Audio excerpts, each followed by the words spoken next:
Good morning, everybody. Welcome to the Budget Finance Economic Development Committee. It's so exciting to see people in the chambers, and I hear voices. It is now 9:07 a.m., and my name is Yukile Sugimura. I'm the chair of this committee, and I would like to welcome everybody and say that this meeting is being conducted in accordance with the Sunshine Law. So it looks like we have everybody here except Chair Lee. So Chair Lee, when we call your name, tell us who's with you in your workspace, and minors do not need to be identified. Good morning, Chair Lee. Hola. Hola. Hola, Kako. I'm here alone in my workspace with my little kitty. She's actually talking to the birds right now, but nobody else. And I'll be joining you after lunch. I have a couple of doctor's appointments this morning. Hopefully, you guys can carry on without my vote. Be hard. All right, welcome. Vice Chair Member Batangan. Hola. Aloha kakahiaka and ola kako. Hola. Member Cook. Hola, and good morning, Chair. There's Good nobody morning. in there. We have staff in the Kihi office, but nobody's over there. Looking forward to today's meeting. Hola to you. Member Johnson. Hola, Chair, Council members, committee members. There's no testifiers at the Lanai District Office, and I'm here and ready to work. Thank you. Great. Member Paulton. Hola. Ola kako and aloha kakahiaka, streaming live and direct from the council chambers. And hola, Member Rollins Fernandez. Aloha kakahiaka chair, aloha kakahiaka kako. It's nice to have a filled gallery today. Nice to be here in person. No testifiers at the Molokai District Office. Mahalo, Chair. Okay. Hola, Member Senensi. Aloha and ola, Chair. Que paso? Member Hodgins. Hola. Aloha, Chair. Aloha, everyone. Hola. Hola. Okay, great. Assisting us with today's meeting is competent BFED committee staff. Thank you very much for working hard. And we have invited resource persons from the administrations, which include the budget director. She's online, director of finance, standing by, deputy corporation counsel, Wigglesworth. Thank you very much. Please see the last page of the agenda for information on meeting connectivity. Thank you, members, for attending today's BFED committee meeting, and we have one item on the agenda today, which is BFED 1, Proposed Fiscal Year 27 Budget for the County of Maui. Members, I will be taking testimony after opening comments. So I wanted to, if you would allow me to do a moment of silence. Sunday, we had the passing of Governor Ariyoshi, which you may have heard. I have a special place in my heart for him because he was the first really person that I worked for when I started working in this field. And and in 1982, I had the honor of working on his re-election, last re-election campaign also, besides being a staff for him. Probably my greatest memory about him is when you went to see him, he had a sign on his desk that said, "The buck stops here." And he truly lived that. He was fiscally sound. He created community plans for the state of Hawaii, or plans for the state of Hawaii. And we have continued using it till this day. He died on Sunday. He was 100 years old. I tried to visit him, but his family said at some point they weren't accepting visitors.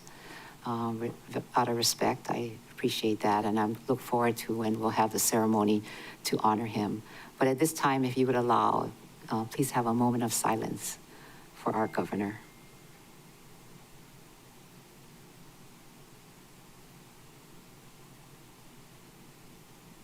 Thank you. So we will continue our deliberations on the fiscal year 27 budget. We'll start our discussion with the Department of Environmental Management and continue with the Departments of Finance, excluding countywide expenses, fire, public safety, housing, human concerns, and end with liquor control. So those are the departments we'll be taking up today. I have asked staff to distribute Exhibit 1 and a summary of yesterday's changes by department showing what we added, a net total of 2.6 million to the budget. Have we distributed it? No? Were we going to? Oh. Okay. Oh, so that will be distributed to you today, this morning, I guess. Before we start our discussion, we will begin by taking public testimony. I can tell we're going to have public testimony with a number of people in the audience, so thank you very much for joining us. So if you are a testifier wanting to provide testimony, you should sign up with staff, join the meeting online versus on Teams link, or call in to the phone number noted on today's agenda. Testimony on the budget is not limited to the departments scheduled today, but you may testify on anything in the budget, county budget. Written testimony is encouraged and can be submitted via the e-comment link and at mauicounty.us/agendas as well. Under the Sunshine Law, the chair will receive oral testimony from agenda items at the beginning of the meeting. And for individuals wishing to testify via Teams, please raise your hand by clicking on the raise your hand button.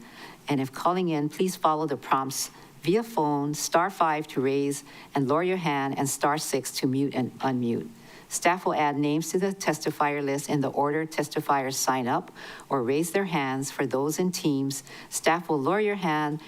Once your name is added, staff will then call the name you're logged in under or the last 4 digits of your cell number when your time is called. At this time, staff will also enable your microphone and video. Please ensure your name appears in Microsoft Teams as the name you prefer to be referred to, or as anonymous if you wish to testify anonymously. If you're in person, please notify staff that you would like to testify anonymously. Otherwise, please state your name for the record at the beginning of your testimony. Oral testimony is limited to 3 minutes per item, and if you're still testifying, I'll give you another 30 seconds to complete your testimony. Once you're done testifying, or if you do not wish to testify, you can also view this meeting on Akaku Channel 53, Facebook Live, or mauicounty.us/agendas. We will do our best to take each person up in an orderly fashion. Could you please call up the first testifier, please? Chair, the first testifier is Kiana Kawe, to be followed by Alika Manakea.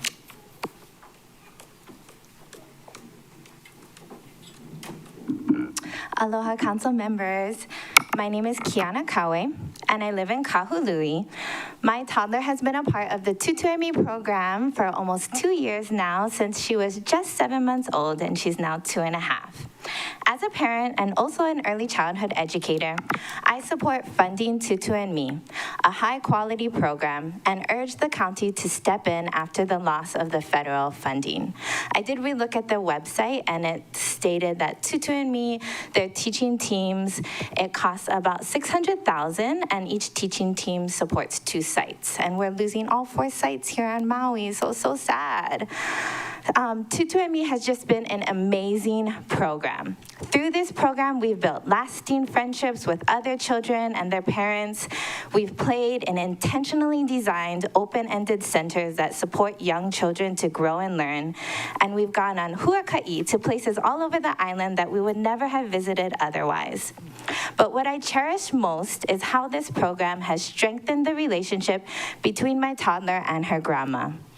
They build block towers together, match puzzles, paddle in cardboard canoes, paint kickballs, and so much more. All of these moments support and strengthen their relationship. And research shows that relationships are everything in the early years. Positive interactions are the foundation for children's future learning and success. Without Tutu and Me, Grandma and my toddler would be at home every day while I work. With limited stimulation, my toddler can become fussy, and then Grandma has a hard time managing her challenging behaviors.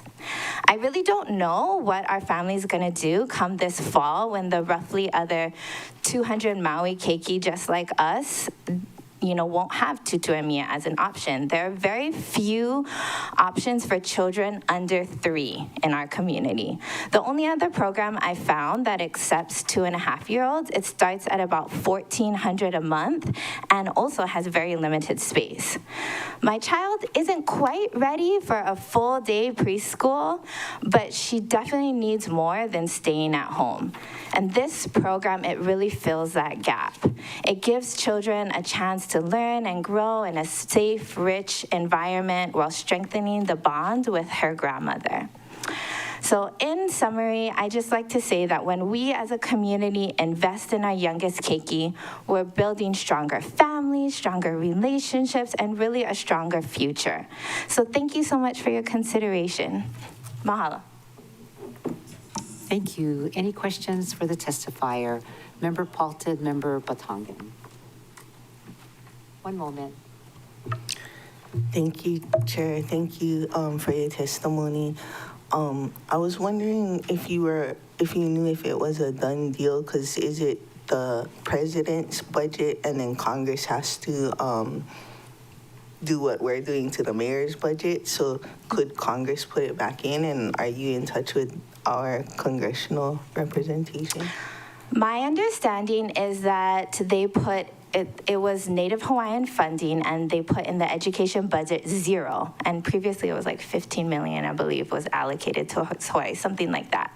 So I know that Tutuemi waited until last week to let families know, and they were telling us the whole time they're working on securing funding. So I know they have secured some fundings. So they're keeping some sites open, like Molokai High site, some sites in the Big Island, some sites on Oahu, but all of Maui is closed. All of Kauai, those programs are all closed. And is it only for Native Hawaiians to do it? No, it's prioritized Native Hawaiians, but it's open to like other ethnicities as well. So it's kind of in the wrong area if it was not only for Native Hawaiians, and then it maybe would have not get cut? I don't know the backstory about the federal funding, but my understanding is there's no federal funds that are coming in. So I know there's a bill passed going through the legislature, but even if they get that money, it's not going to come in time for the August when the school year starts. Which legislature? The state or the federal? The state. Oh. I think there was an FCIL bill, but I'm not sure where that's at right now. Okay, I'll yield to my colleague. Thank you. Member Batangan. Thank you, Chair. Can I ask you to restate the funding request?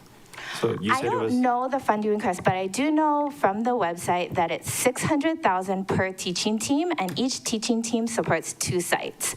So in Kahului, we had a teaching team that Monday, Tuesday, they're supporting us, and then that same teaching team also works with Kihei. And supports 40, it's like about 40 to 15 children at each site. Okay, thank you very much. I guess for member situational awareness, this is one of my priorities. I had gotten a slightly different funding request number from the program administration, so I put in for 1 million rather than the 1.2. I will likely have questions for Tutuemi staff when should any of them come up. But I just want the members to know that this is one of my priorities, and I guess I will let the public know too that we are fighting for this. Thank you so much for championing this on behalf of all the families this is just such a beloved program. Thank you. So members' information, when this comes up, it's Partners in Development Foundation. It's not called Tutu and Me legally, I guess, but it's the program. The organization is Partners in Development. The program is called Tutu and Me. Yeah. Thank you. Thank you. Chair, I'm sorry, I had a Oh, question. sorry. I'm sorry. Didn't know Member Johnson had a question. Thank you. I'm trying to do the math here. So there's 1.2 million in the mayor's budget, and it sounds like they need, okay. You said, right, so 2 sites, and we need 4? There's 4 sites. Okay, so there's 4. I see, okay. Thanks for that clarification. Thank you. Okay, thank you. Next testifier. Chair, the next testifier is Alika Manakea, to be followed by Ruben Juarez.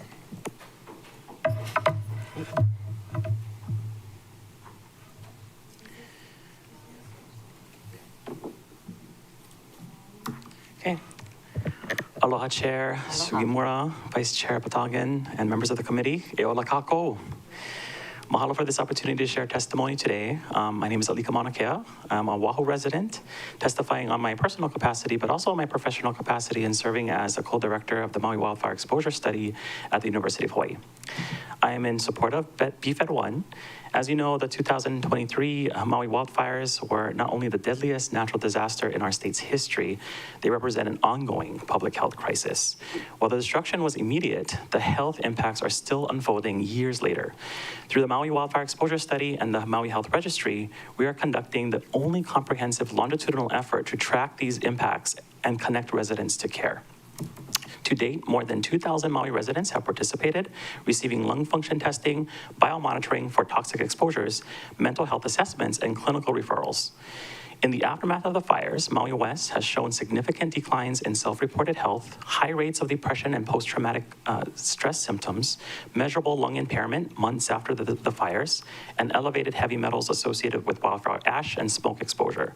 Many of these effects would not appear in hospital data until they become more severe and, of course, much more costly to treat. In response to this, within BFED 1, we support Ho'ala, the health outreach and AINA-based Life Course Alliance. It's the first of its kind initiative designed to establish Maui's first permanent rural prevention and disaster recovery health system. Ho'ala brings essential screening, early detection, and recovery services directly to the families most affected, ensuring that Lahaina, Kula, and upcountry residents are not left behind. The wildfires exposed severe gaps in access to preventative and specialty care and created long-term public health risks that will persist for decades without intervention.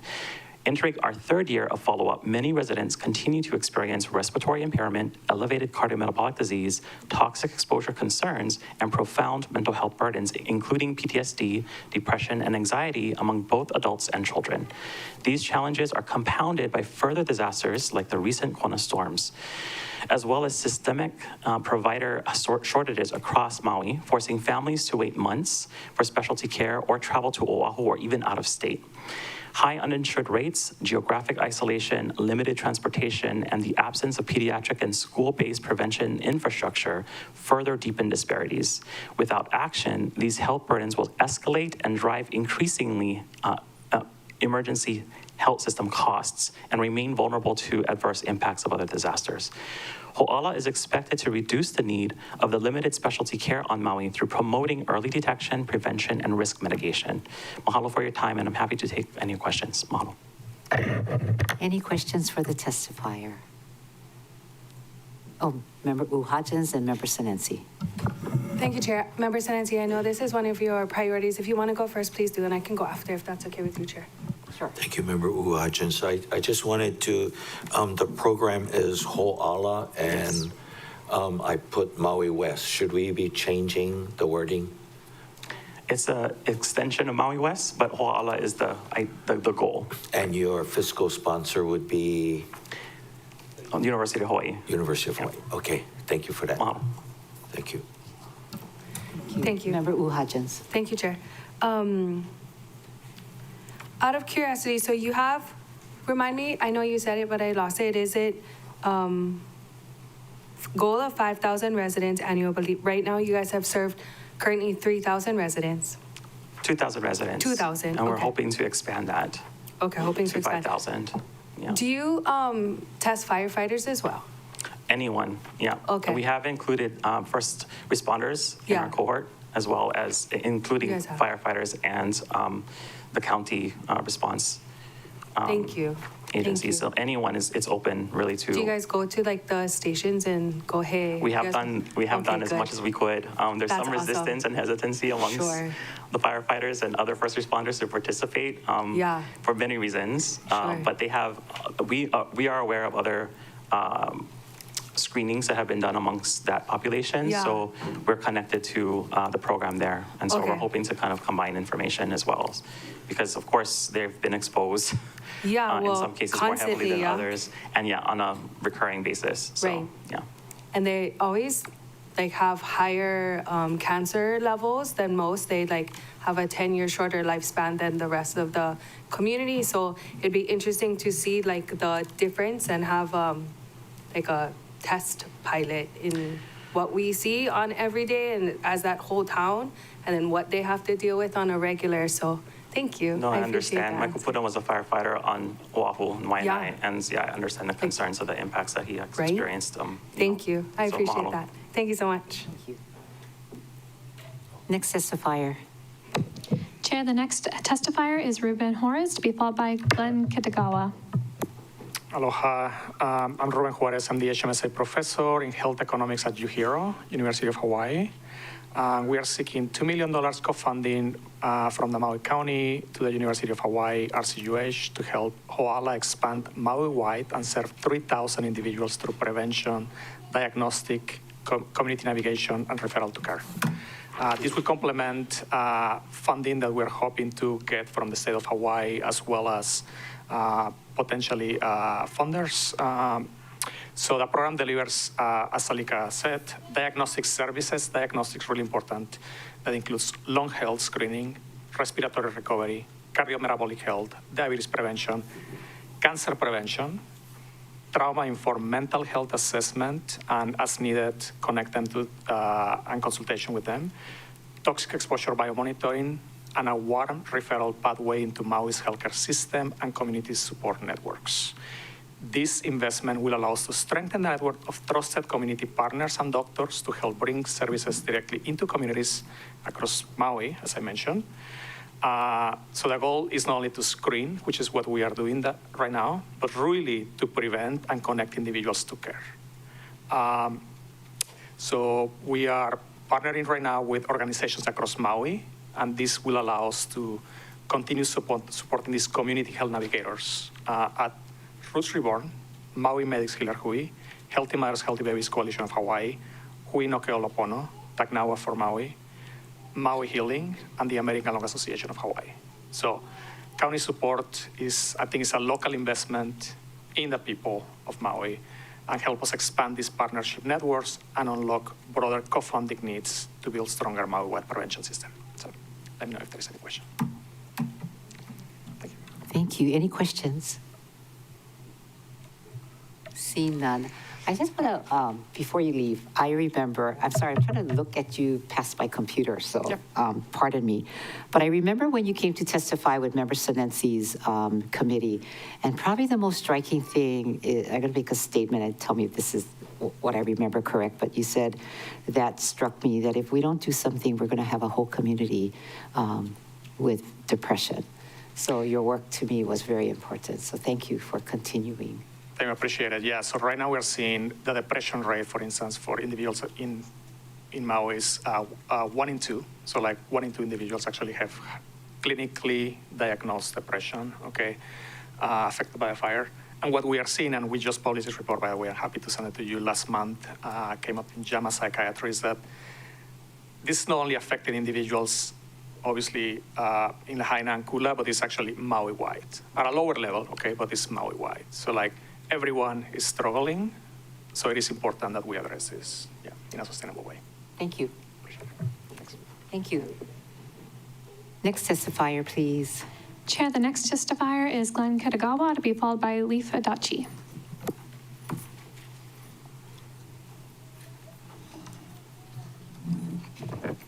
Good morning, Chair Sugimura, Vice Chair Patangan, and honorable members. My name is Glenn Kitagawa. I am the district chair for the Maui Nui Scouting America. I also currently, recently joined, I should say, the executive committee of the Aloha Council as the Maui representative. Testifying here today in support of $500,000 to upkeep, develop, and maintain Camp Maluhia. Mahalo for your time and allowing me to speak in support of Camp Maluhia. Camp Maluhia is a jewel of Maui. She continues to serve as a community asset, hosting many activities and events throughout the decades. As stewards of Maluhia, Scouting America hopes to find a way to continue her unspoken mission. I believe that it has helped to shape many youth and redirected many adults alike into becoming productive members of society. Within Scouting, there is an organization known as the Order of the Arrow, directed entirely by youth across the Pacific, through the continental US, and across into Europe. We are known as the Honor Society of Scouting. The organization is divided into areas of responsibility and shared geographic interests. I know of 2 youth in recent history that have developed their leadership and team building skills at Maluhia, and they promise to shine light on Maui and beyond. The first being my son, Braden, who was elected by his peers as the Lodge Chief of Namokupuni or Lave Lave, which encompasses all of Hawaii, American Samoa, and Guam. He is in his 2nd term and has served for the past 16 months. Last year, he led a contingent to Tama Hills, Japan, to attend a conclave, which presents training opportunities for youth and adults, and also to elect a section chief for Section G19. This year's conclave was held at Camp Pupukea, hosted by none other than Namokupuni or Lave Lave. Similar activities were held with a taste of Hawaii added to the experience. Nevin Weiner, the 2nd youth that I mentioned earlier, was elected as our chief and promises to serve further opportunities or provides further opportunities, and he plans next year's conclave, possibly at an international destination.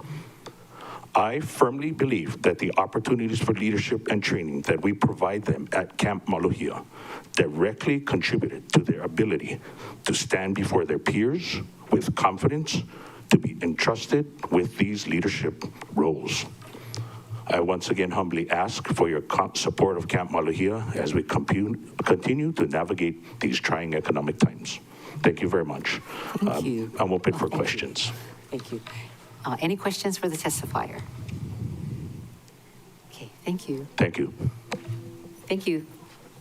Next testifier, thanks. Chair, the next testifier is Lee Fadachi, to be followed by Richard Mitchell. Good morning, everybody. Thank you for having us back again so soon. I am the representative from Camp Maluhia. My job is the Camp Ranger. So your support would directly be one of my things I will take care of. I don't have a speech prepared. I do have an offer for you though. If anybody wants to come up and see camp in person, I don't remember any of you within the last 6 years stepping foot on camp. So if you want to come and see in person, let me know. I'll definitely make time in my schedule. We'll drive around in my little go-kart, and we'll show you exactly where your help and your funding is going to go to help at camp. All right. Right now, we have a lot of roof damage from the last storm that needs to be repaired. We have our pool that needs to be upkept. Every building needs to be painted. And our goal for this year is to not lose any buildings. So upkeep and maintain and improve. So thank you guys very much for your support. It's going to go a long way to keeping camp useful for scouts and the community at large. Any questions? Thank you. Yes, ma'am. Anybody? I don't see anybody. So I just want to say thank you very much. I think you're a retired police officer. Yes. Yes. So thank you for continuing your service to the community. And this is one of Member Batangan's priorities that you'll hear about. Or Member Paulton. Sorry, I didn't see you. Thank you, Chair. Thank you, Mr. Adachi. Are you guys going to continue to hold the camp for the kids of the Imua. The kids of the parents that are... Yes. Okay. What's it called? I can't remember. They come in August, September every year. We have our usual groups that come every year. Hope Chapel, Narcotics Anonymous, a lot of the big church groups. So and we're finding it, we have a lot of smaller groups that come back. The incarcerated one is just once a year? Yes. They come in, I think, either September or August or September. Okay. So, but you're still having that? Oh, yes. Yeah. Okay. Thank you. Okay. Any other questions? See none. Thank you very much. You're invited anytime you guys want to come up. Okay. Thank you. Next testifier. Chair, the next testifier is Richard Mitchell, to be followed by Simolu Mata'apa.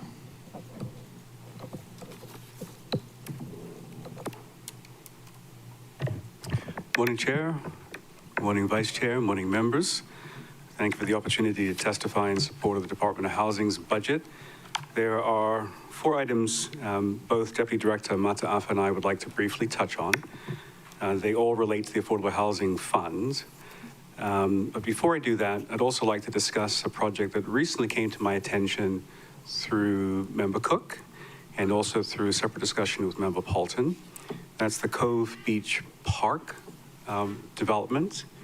I took the liberty of visiting the site a week or 2 ago so I could understand where it was. It appears to me to be a very flat site. The property owner, project developer, has a fully entitled and permitted project. They haven't pulled the permits, which is great because then the clock on the permits hasn't started to tick. My recollection is about a 32-unit development. The appraised land value is somewhere about 2.5 million. My recollection is they're asking for about 8.5. I'm very supportive of consideration if members are thinking about doing this, of trying to acquire the property and its entitlements, in part because all that work has already been done and our ability to produce affordable housing will be expedited. I can't quite tell yet what the square footage, the price per square footage is for the project. I haven't seen the drawings, but I think there's an opportunity here to look seriously at trying to have a good faith negotiation to acquire the property and all of the permits. With that said, I'd like to discuss exclusively, and Deputy Director Mataafa, who is right here, when I invite him to come a little closer, I don't bite.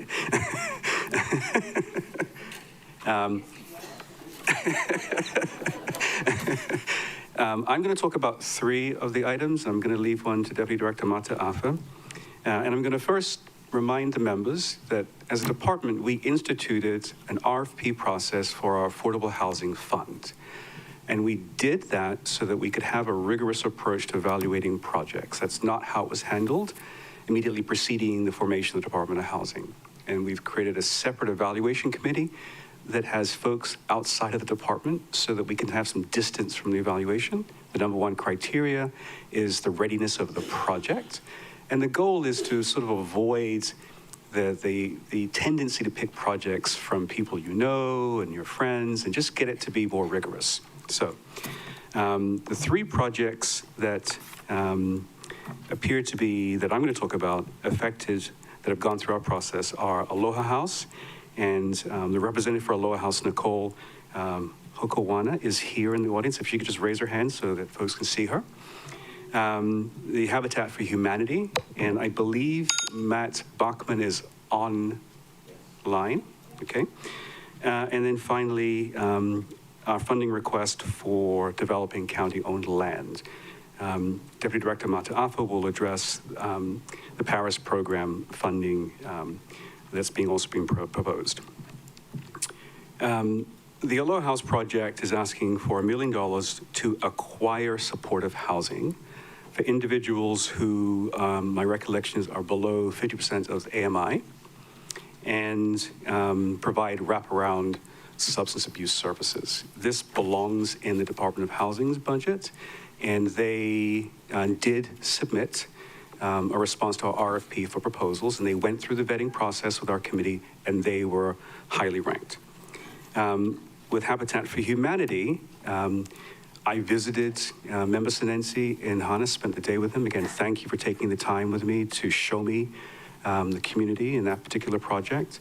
And that project has admittedly languished for a while, but I think it's positioned now to move forward. I've actually walked the site. It's a wonderful site, I think 25 lots, 10,000 square feet approximately per lot. The road is there, it's only missing power. And so we just need to push this forward for the East District, where they haven't seen development since the 1970s. To cut this out is devastating. We're trying to push forward development in every district. And then finally, to delete the $1 million we've put in the budget, and we've gone through a process of discussing with the administration's CIP staff what we need to push forward in developing the Kihei parcel. To delete that is to hobble our Housing and Community Development Division. They have been doing a great job in pushing forward the Komohana Hale project, pushing forward the redevelopment of the Haleole'e project.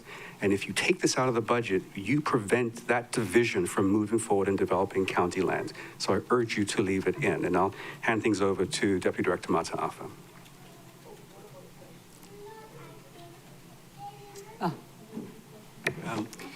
I'll stay here just to make sure we get all through all four, and I'll stay here for questions. Thank you, Member Paulton.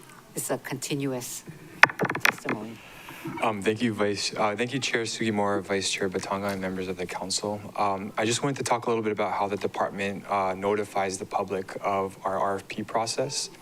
So around August, what we do is we start scrubbing the application, making sure that we address the concerns that both the council and the community had from previous years, and putting those concerns in our application process. So upfront, we're doing that around August time. What we did on September 13th was we announced that the application process would open on September 20th. So giving the public about a week's notice that coming up on September 20th, you'd be able to apply for the Affordable Housing Fund.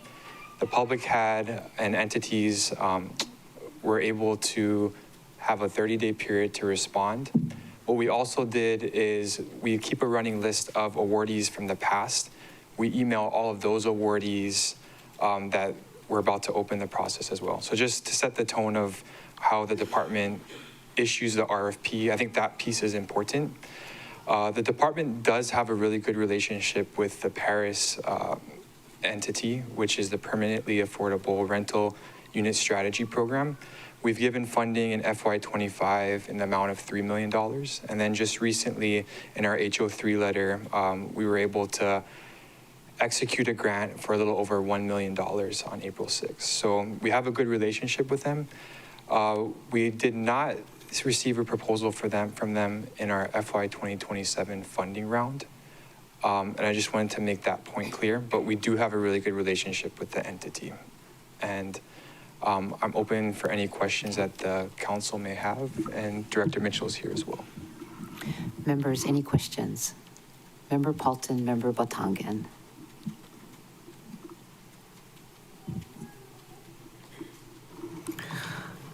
Thank you. I just was wondering about, like you said, don't raid those projects that we had. What about raiding Kuikahi instead for either Paris or Cove Park, as they got to come back to us for changes and stuff? They're not as shovel ready as the Cove Park, who has the permits in hand, or I mean, maybe the Paris, who just has to go out and buy. I mean, I would have liked an annual report from the Paris, like what did you buy, how big were the units, and things like that, like how we got from the land trust. But still, it seems like a shovel-ready thing, more so than the Kuikahi. Just, that's my question. Thank you, Chair Sugimura, and thank you, Councilmember Paulton, for that question. So I wouldn't recommend cutting funding from Kuikahi. They, along with all the other proposals, submitted their proposal in the funding request, and cutting it might be detrimental to moving that project forward. What's required for Kuikahi to move forward is to amend their resolution. They have a Chapter 2.97 resolution that they need to change because they're making substantial revisions to the project. But once that occurs, which should be pretty harmless, it's able to move forward to the next steps for development. Okay, thank you. Thank you. Member Batangan. Thank you, Chair. So when the department came before us, I asked a series of questions about the Affordable Housing Fund, trying to get a sense of what was a priority, how did things come about. I didn't get this sense from you then. Like, I asked why you committed 100% of, or 99.8% of the affordable housing funds to projects in this, leaving nothing for us to be able to dedicate to this cycle. I asked, for what was a priority this year, what needed to be fully funded this year through the Affordable Housing Fund. And I didn't get any of this type of feedback from you at that time, which is why I proposed the offsets that I did. So I guess I'm a little frustrated with the lack of communication, and this might be just me venting at you for frustrations that I have for all departments, where we don't really have a sense of what is truly a priority, what is a luxury, and what is and how we can be a part of this decision-making process. I also didn't get the sense from the applicant that they understood that the process was changing from how previous years were handled. You know, you mentioned you had a great working relationship with them too, but so did Member Kama, and this was one of her, one of the projects that she created and one of her biggest legacies. So, you know, I'm probably not going to back down on this particular funding request, given you know, the love and care that she put in. But I would like to take the second opportunity to ask for direction on how we can get funded, given the structure of the RFPs that went out and the commitments that have now been made for the affordable housing funding. Can you help me figure out a way to see this project move forward? Thank you, Chair, and thank you, Member Batangan, for the question. If I could just take a moment to address a couple of your earlier comments. My approach with Department Communications with Council is to give you more information than you ask. We spend an inordinate amount of time crafting our responses, and sometimes say more in the response than the question actually asks, to avoid missing information or to avoid you feeling as if you're not getting the responsiveness from the department. So I think that shows in our communications that sometimes are unbearably long. But the goal is, thank you for the chuckle and the cough there, the goal is to give you a lot of information. During the budget process, the affordable housing application evaluation process, we had a number of applications, not just the 9 or so that got into the budget. We had, I believe, 13 to 15, if my number serves me correct. And the evaluation committee is looking at, the first priority is readiness. And that's so that when we propose to you that they be funded, they are prepared to move forward with the project.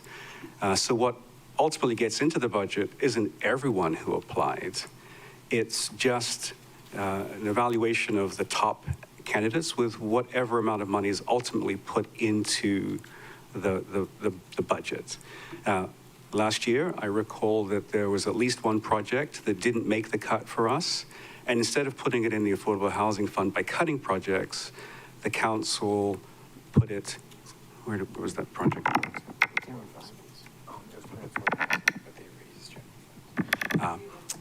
Yes, you raised general funds to put it in the Affordable Housing Fund. That's the POA Investments Project. We work really hard to communicate fully, and we'll work even harder so that you don't feel as if the department isn't communicating with you and that you feel frustrated. I leave it to your good graces and your colleagues to find ways to fund the Paris project if you wish to like to have it funded.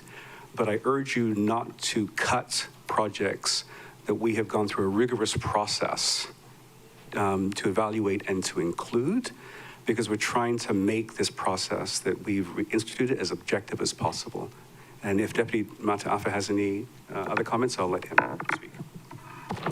Thank you, Chair, and then thank you for that question, Councilmember Batangan. When we went through the process last year in FY 2026, there were a number of concerns that the department worked collaboratively with the council to institute into our process moving forward. Two of them were addressing the AMI categories, so from 80% to 120% AMI, that was included in our application process. And then we also looked at adding county-owned parcels as a priority for our application scoring review process as well. Another concern that came up was the water system development fee. So in our applications, what we did was we asked specifically and explicitly to the developers as they were proposing the projects to call out if they were going to use the Affordable Housing Fund request in the FY27 to address the water system development fee. So we, as far as collaboration goes, we're taking notes from you guys this session, and we will be including some of the things that you guys that are important to you guys and putting that into our applications moving forward. So if there is anything that you guys see that we can improve on, we're always open to collaborate and adding that into the next fiscal year funding round. Member Johnson. Thank you, Chair. You know, thanks for being here. I really appreciate you guys. I know you're busy, and thanks for the overloading of the information. You know, just like in our Women Helping Women proposal, we bonded a lot of that. So how about the Paris? Can we use bond funding for that? Thank you for the question, Chair. Member Johnson. I would defer to our administration, the budget staff, to discuss that issue. I know it's complicated, and we're not prepared to respond to that with specificity now. Okay, I know we have to own it. Can we buy it and then bond it? Again, same response as before. Okay. Just second question, Cove Beach Village, this proposal here, can you tell us who the owner is? I'll defer to Member Senensi. I'm sorry, Member Cook. I'm sorry, not Member Senensi. Member Cook, who initially brought the project to my attention. Thank you. The developer is Gal Cohen, who's based in Kihei. Okay, so going back to, I'm really okay, well, maybe we'll have to talk about how we could bond it, but basically, do you mean we're gonna buy it and then lease it? Is that the strategy? Point of order, Chair. Like, we're going kind of a little bit more into deliberation. I know Director probably can't come back again, but I just wanted to flag that. All right. I'll wait till we can talk offline. Thank you, Chair. Thank you. Anybody else? Member Hodgins. Thank you. Thank you guys for being here. I know you said you guys have a good relationship with the Paris individuals. And then Member Paulton asked for maybe some information. I'm wondering if you could provide us any information about what the previous year's funding has provided the county and our people. But if you could share any of that, either in writing or right now, I would appreciate it. Thank you, Chair, and thank you, Councilmember Hodgins, for that question. We can provide a response in writing. Thank you. Thank you. Member Paulton. Thank you. Just one more quick clarification on the over-providing of information. I had heard when you spoke that you no longer needed the $670,000 contractual service for Juliao Apartments. And I thought that you had said that you would also provide that in writing. And I tried to look through H02 and H03 last night. Admittedly, it was past midnight, and I couldn't find it. So I just wanted to verify that that's what you said. Thank you, Chair. Thank you, Member Paulton. That's exactly what we said. Okay, cool. Thank you. Winning. So when this item comes up, is it okay if, I've talked about Cove Beach. Do you want to have them as resource? It's okay with me. There's just lots of questions. Yes. Thank you, Chair. I can be available, but my information is limited because I haven't had any interaction with the property owner. Okay, so Thank you. maybe we have similar information. We have the handout. All right, anything else, members? See none. Thank you very much. Thank you. Director and Deputy, for being here. Next testifier. Chair, the next testifier is Joseph Cutney, to be followed by Amimath Grumet. Apologies if I mispronounced your name.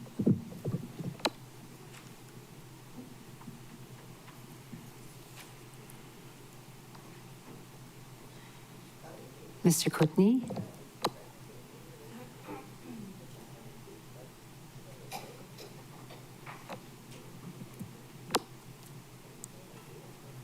Are you online? Is he online? He's supposed to be in the chamber, Chair. Oh, in the chambers? Oh, I see. Coming with baby.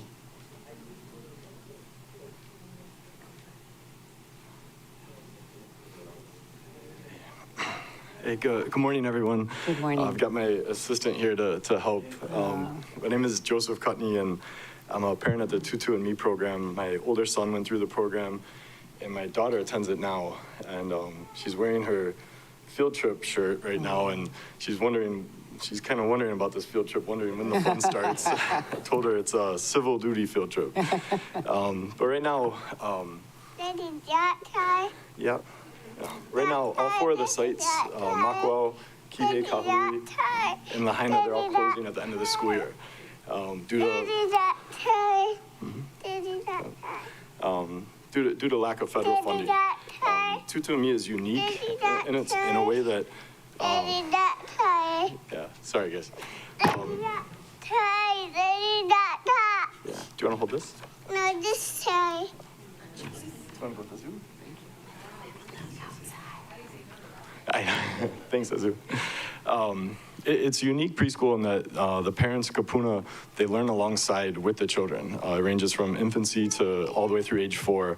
And it helps our children build a strong connection with the culture, the community. There's really nothing quite like it. It's the best part of my week, and my daughter every morning says, Tutu and Me.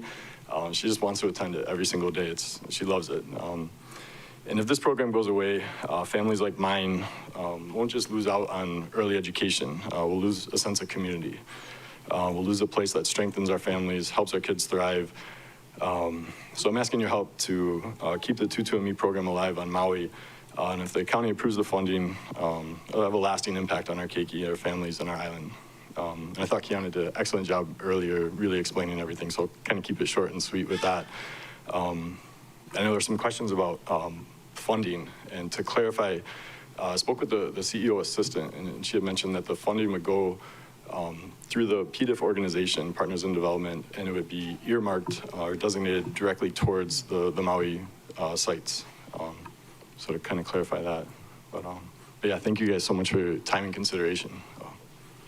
Thank you. Any questions? See none. Thank you very much for being here. Yeah, thank you guys so much. Next testifier, please. Chair, the next testifier is Amimath Grumet, to be followed by Carolina Glover. Oh.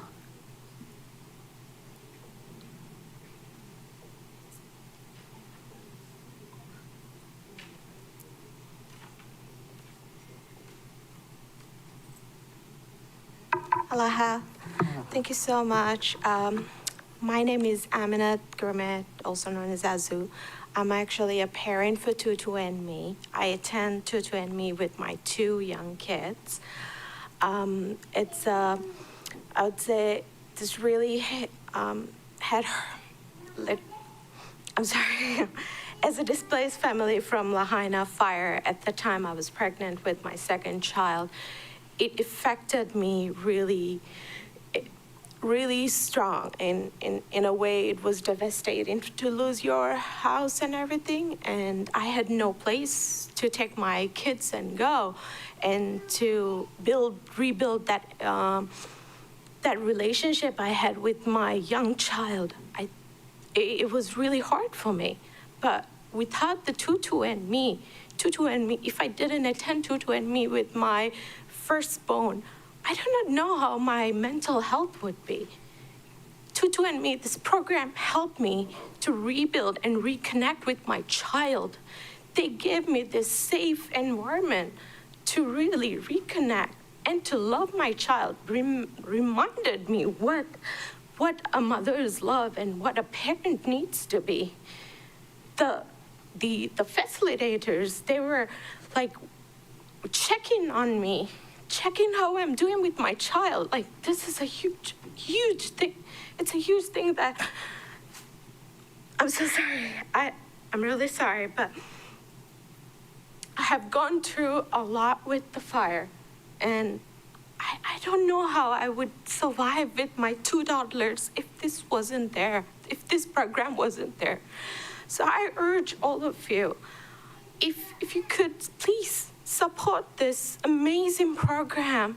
There's so many families that are being supported with this. It benefits so much. And we really want you to help and support in whichever way you can. And Yeah, mahalo. Thank you so much. Thank you. Any questions? Seeing none. Thank you very much. Next testifier. Chair, the next testifier is Carolina Glover, to be followed by Kai Nishiki.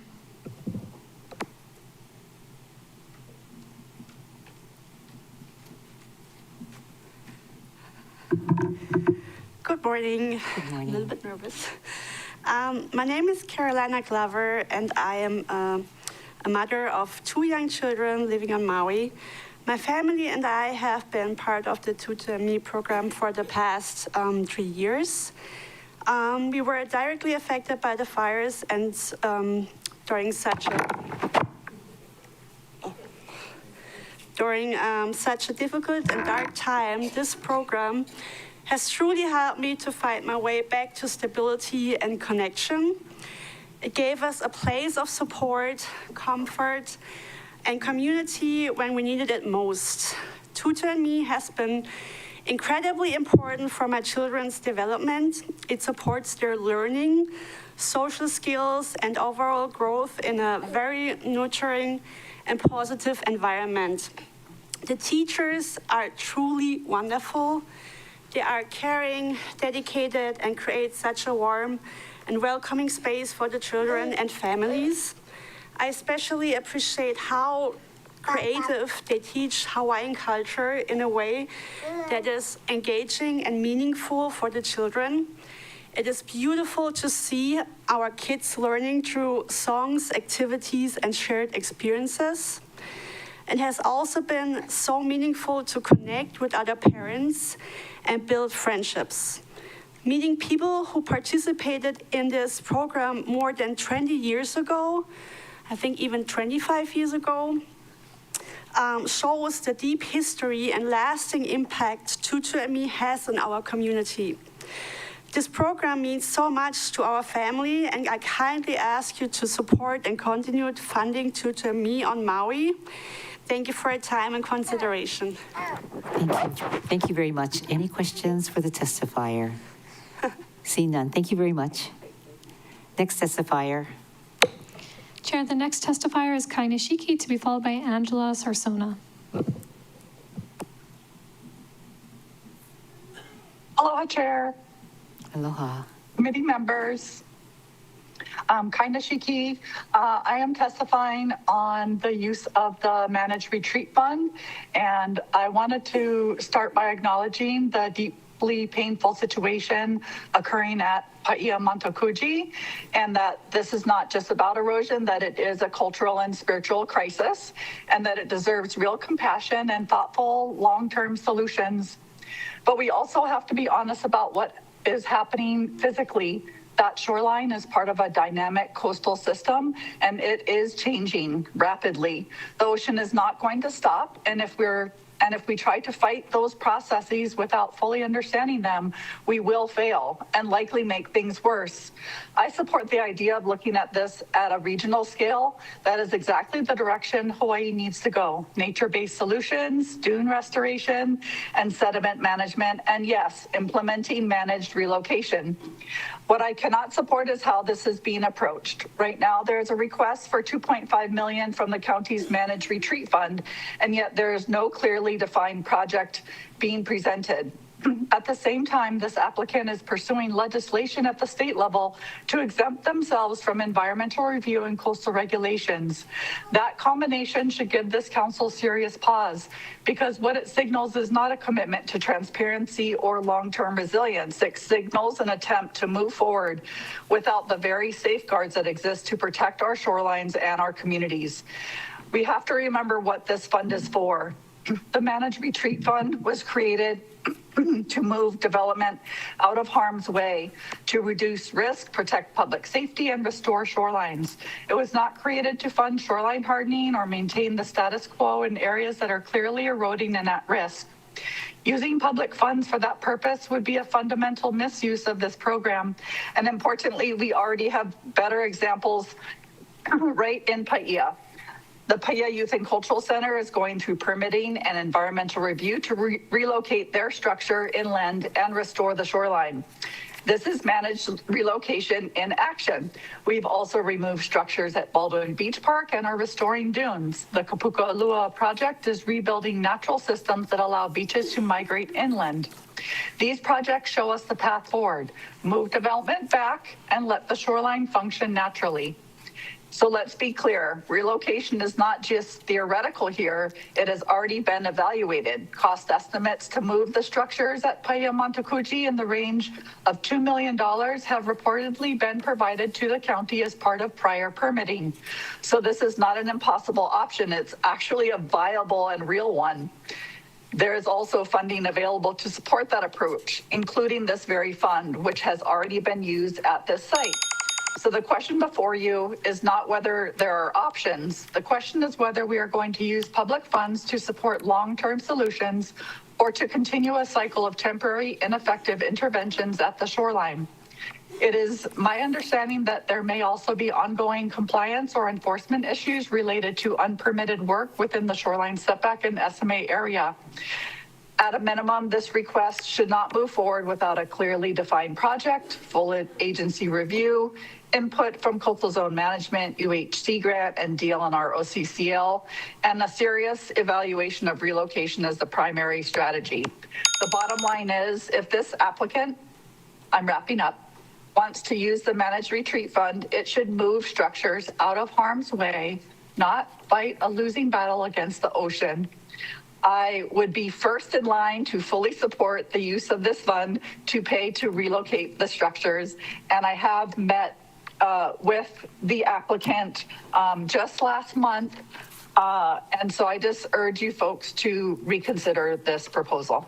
And I have lots of information that I provided via email to the BFED committee, in addition to all the council members. Mahalo, I am available for questions. Thank you. Any questions? Chair Lee.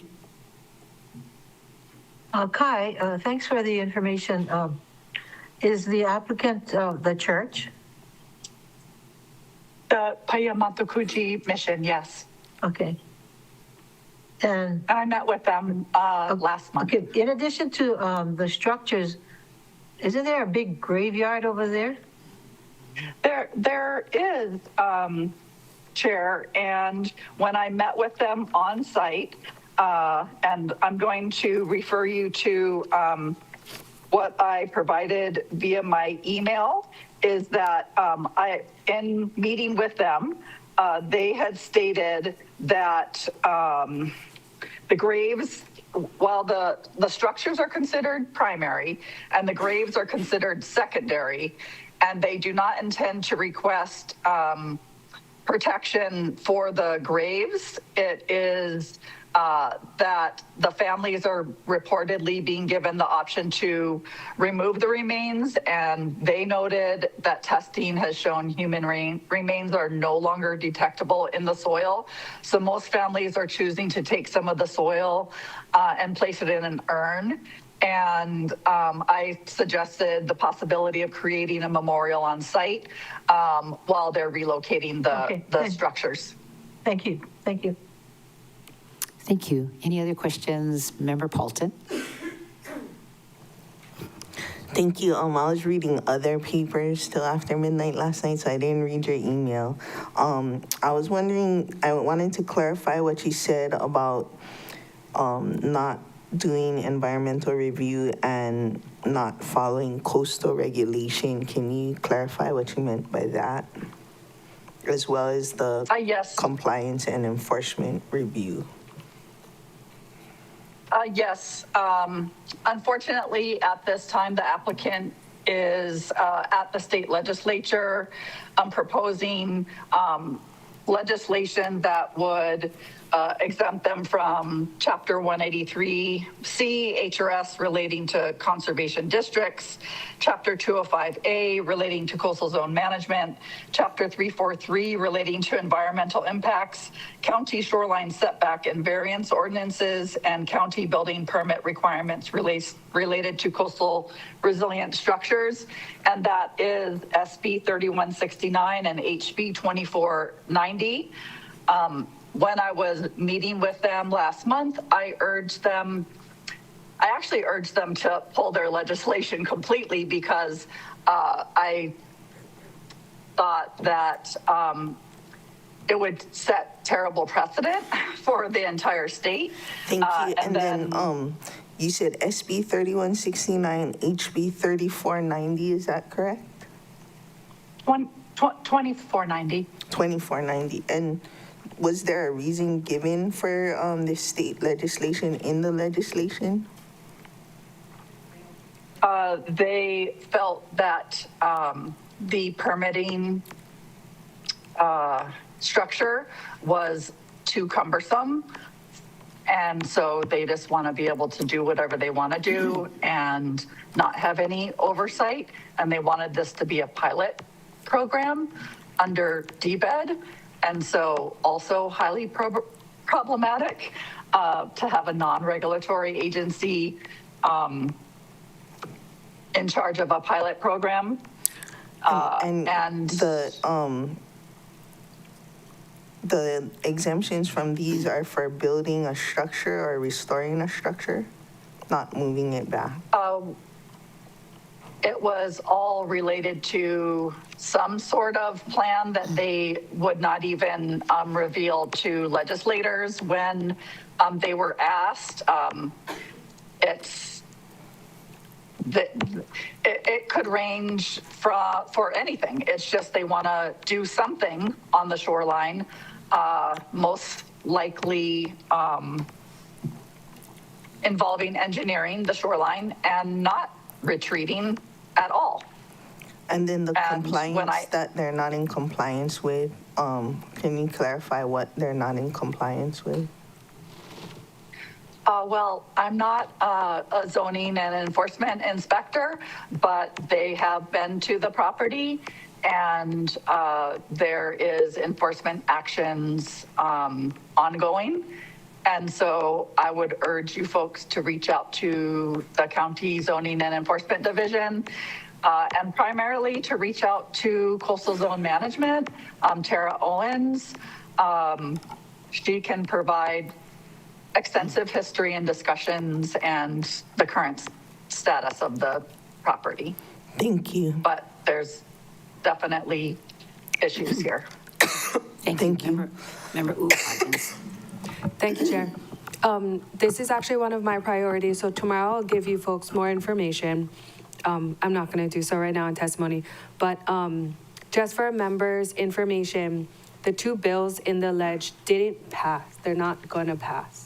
So it's not going to pass. So I understand Ms. Nishiki's concerns, but just as an FYI to you folks, that's not going to happen.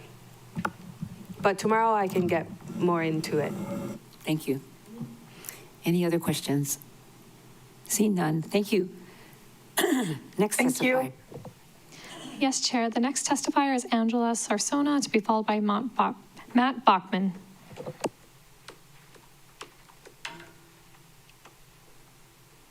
Aloha. Good morning, everyone. My name is Angela Sarsona. I am a stay-at-home mom. I've been staying home with my 3 children for the last 11 years.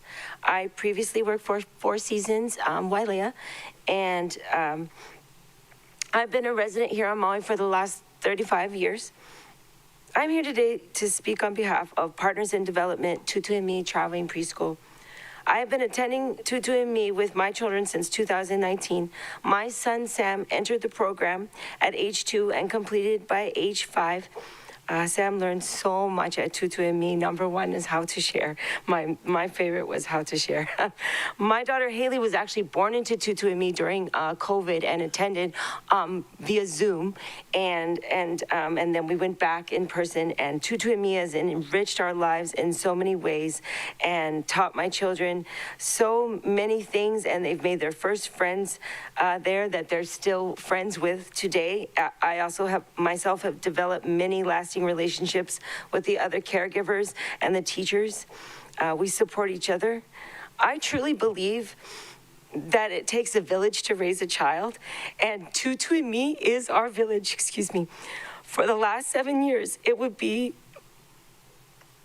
just a shame to lose this program because it enriches our lives, our children's lives, the caregivers. It enriches our Maui community.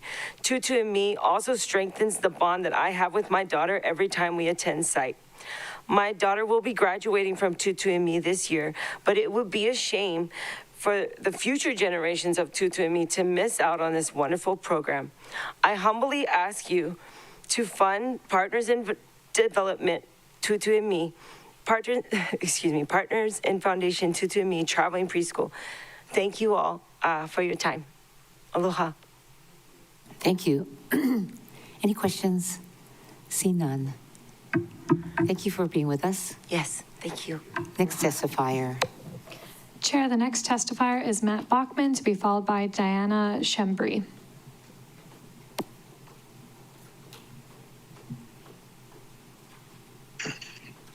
Good morning, Chair, Council members. My name is Matt Bachman, and I'm the Executive Director for Habitat for Humanity Maui. Nice to see you all again. I'm here to testify regarding the strong support for the full $6.595 million for the Hana housing project. And I'd like to thank both the Director and Deputy Director for, again, prioritizing this project. As you know, we serve Maui, Lanai, and Molokai, and we've been building here for nearly 30 years. Hana is not just another project site. It's one of the last places on Maui where generational families are still rooted. We all know the pressures that they face. Families are being priced out or they're being pushed out by overcrowding, and when they leave, they don't come back. This project is about keeping Hana families in Hana, teachers, kupuna, working families who are the backbone of the community. I want to point out that this project is an affordable housing project, yes, but it is a home ownership project, which is very rare. As I've been looking through the budget, there are quite a few affordable housing projects that are affordable rentals, which I am all for and completely support any affordable housing. But I did not see any affordable housing home ownership projects, specifically none from a nonprofit. And again, as Director Mitchell said, there has not been a affordable housing project in Hana or a new project since the 1870s.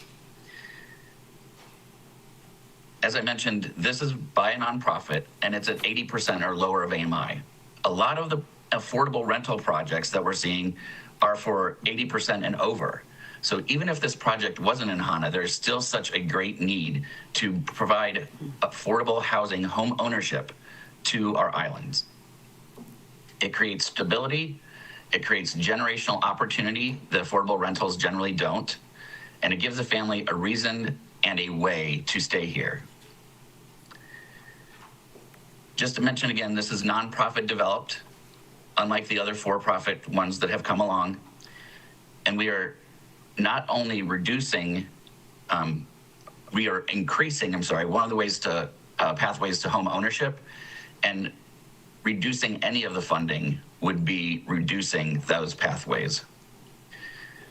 I respectfully ask for you to maintain the full $6.595 million allocation.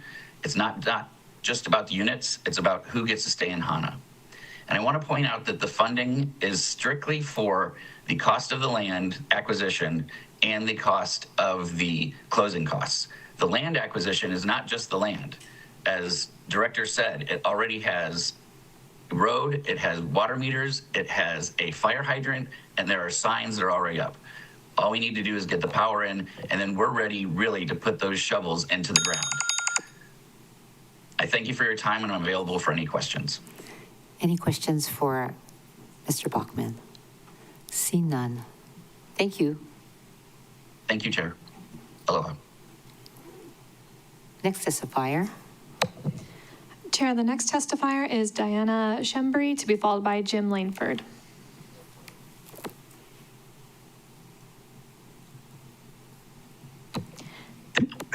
Hello, can all of you hear me? Because I am virtual. Yes, we can hear you. Oh, wonderful. Wonderful. Aloha, kakahiaka, Chair and Council members. My name is Diana Shembri, and I'm speaking on behalf of my husband, Ben, and our 3 young keiki aged 4, 3, and 1.5. The Department of Education submitted a $0 budget for the Native Hawaiian Education Program, removing it from the federal budget in the next fiscal year, 2026 through 27.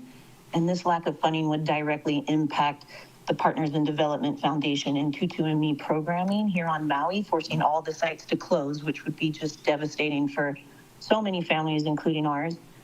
My ohana is kindly asking for your support to sustain the Partners in Development Foundation, which oversees the Tutu&Me programs. It's been such a blessing to our ohana. We live in Haiku and we're a part of the upcountry location in Makawa and have found so much joy with attending this program. Our site's scheduled for every Monday and Wednesday, and we look forward to Tutu&Me every week. Our keiki will even wake up on off days and ask, are we going to Tutu&Me? I want to go. It's so cute. This program is so incredible in so many different ways. They have it set up where young keiki start singing and dancing as a whole group in the beginning of class, leading into story time, led by the leaders and teachers and educational learning. And then it breaks out into independent play with numerous playstations with different types of stimulation and toys for all ages 1 through 5. Even newborns can go to, but they're being held by mommy or daddy or caregivers. They have infant stations and toddler stations and toys and games and stations. Our keiki never get bored. Best of all, they're learning to share and socialize with other keiki. We began coming to Tutu&Me when our oldest daughter was 2 years old and our middle daughter was 1. Our son wasn't even born yet. And the girls have both benefited from this program and developed so many social skills, motor and growth skills, with all the different playstations, and have also received Hawaiian culture education, such as learning the alphabet and numbers in Hawaiian language. And although tough to teach young keiki the alphabet and sign language, it is presented and attempted. My husband and I try to learn it too. So kudos to the teachers and the leaders. My oldest was very, very shy when she started at age 2, but because of the wonderful exposure Tutu&Me has given her until age 4, she's transitioned into preschool very easily because of all the wonderful routines she learned going twice a week. Now we attend with our 3-year-old daughter and our 1.5-year-old son and find so much joy in seeing how much our keiki love going. They need more fun exposure to familiar faces, and Tutu&Me provides that. Myself, husband, and keiki have found a tremendous sense of community with this program, as once a month we go on field trips around the island and submerge into the culture while opening their learning experiences. Studies have shown that the most impactful stages and brain development happen within the first 5 years of life, and Tutu&Me has provided a full circle of wonderful necessities such as learning, socializing, confidence, Hawaiian culture, routine, and most importantly, fun. Thank you. Some of these field trips include, I'm almost done. I only have like 2 more sentences. Some of the field trips include beach cleanup, whale watching, plantation tours, animal exposure, kula agriculture education, and whatnot. We cannot lose this program. Desperately for your help in securing the funding to keep this program going on Maui. My husband and I know that our keiki wouldn't be as confident and prepared to transition into preschool or kindergarten without Tutu&Me. So mahalo nua loa to all of you council members and allowing me the time to express Tutu&Me and how important it is. Thank you. Thank you. Any questions? No. Next testifier, please. Thank you. Chair, the next testifier is Jim Langford, to be followed by Christopher Salem. Aloha Chair, aloha Vice Chair, council members. I hope you're all doing well. I wanted to testify today on my personal behalf, just witnessing and in favor of the Tutu&Me program as well. Seems like an obvious way to mitigate folks' mental health, which seemed to come up earlier in the day too. So just from the mental health perspective, I'm really grateful to you folks because you have an intimate understanding of the PTSD that folks can go through based on their life experiences prior to the wildfire and how intense those things can come up emotionally for people. You notice parents, brought to tears. You guys also brought to tears, you know, and and me too. I was crying this morning with everybody while they were testifying, especially the brother who brought his baby up. And, you know, that's kind of probably what you guys feel like with all of the chaos that goes around you folks. So on the mental health note, and in support of the funding for the mental health projects, I want to say thank you folks for witnessing me go through my post-wildfire PTSD and how I created software and how intense that those initial years were while I was working through it. And want to apologize to anybody if they felt the effects and the emotion of that PTSD as well as I did. I'm also diagnosed with some of the things that were mentioned earlier today, but I'll keep that private. So I'm very in favor of the mental health programs, very in favor of the 22andMe program. That's just a direct way you can bring inertia to other things that were mentioned today, which is relationships and how those relationships, they get preference no matter what. So, and that's okay. That's how life works. And that's how a community works. So I was inspired hearing the housing director speaking about things that are more in line with what I do, which is develop software that gets money. Yesterday we heard the timeshare real property. That was me. I wrote that software. So 20 million a year. You're welcome. So I'm hoping to come in later in the week and bring in some software that isn't on the mayor's budget, but I believe, and I've sent it to you folks, and I believe it'll really benefit everyone financially. It's a perfect way to get to maintain that 1.6 billion for all of us. Thank you. So, Thank you very much. Yes, ma'am. God bless you. Any questions? For Stay hola to me. Any questions? Seeing none. Thank you very much. Next testifier, please. Thank you, Shane. Chair, the next testifier is Christopher Salem, to be followed by Travis Liggett.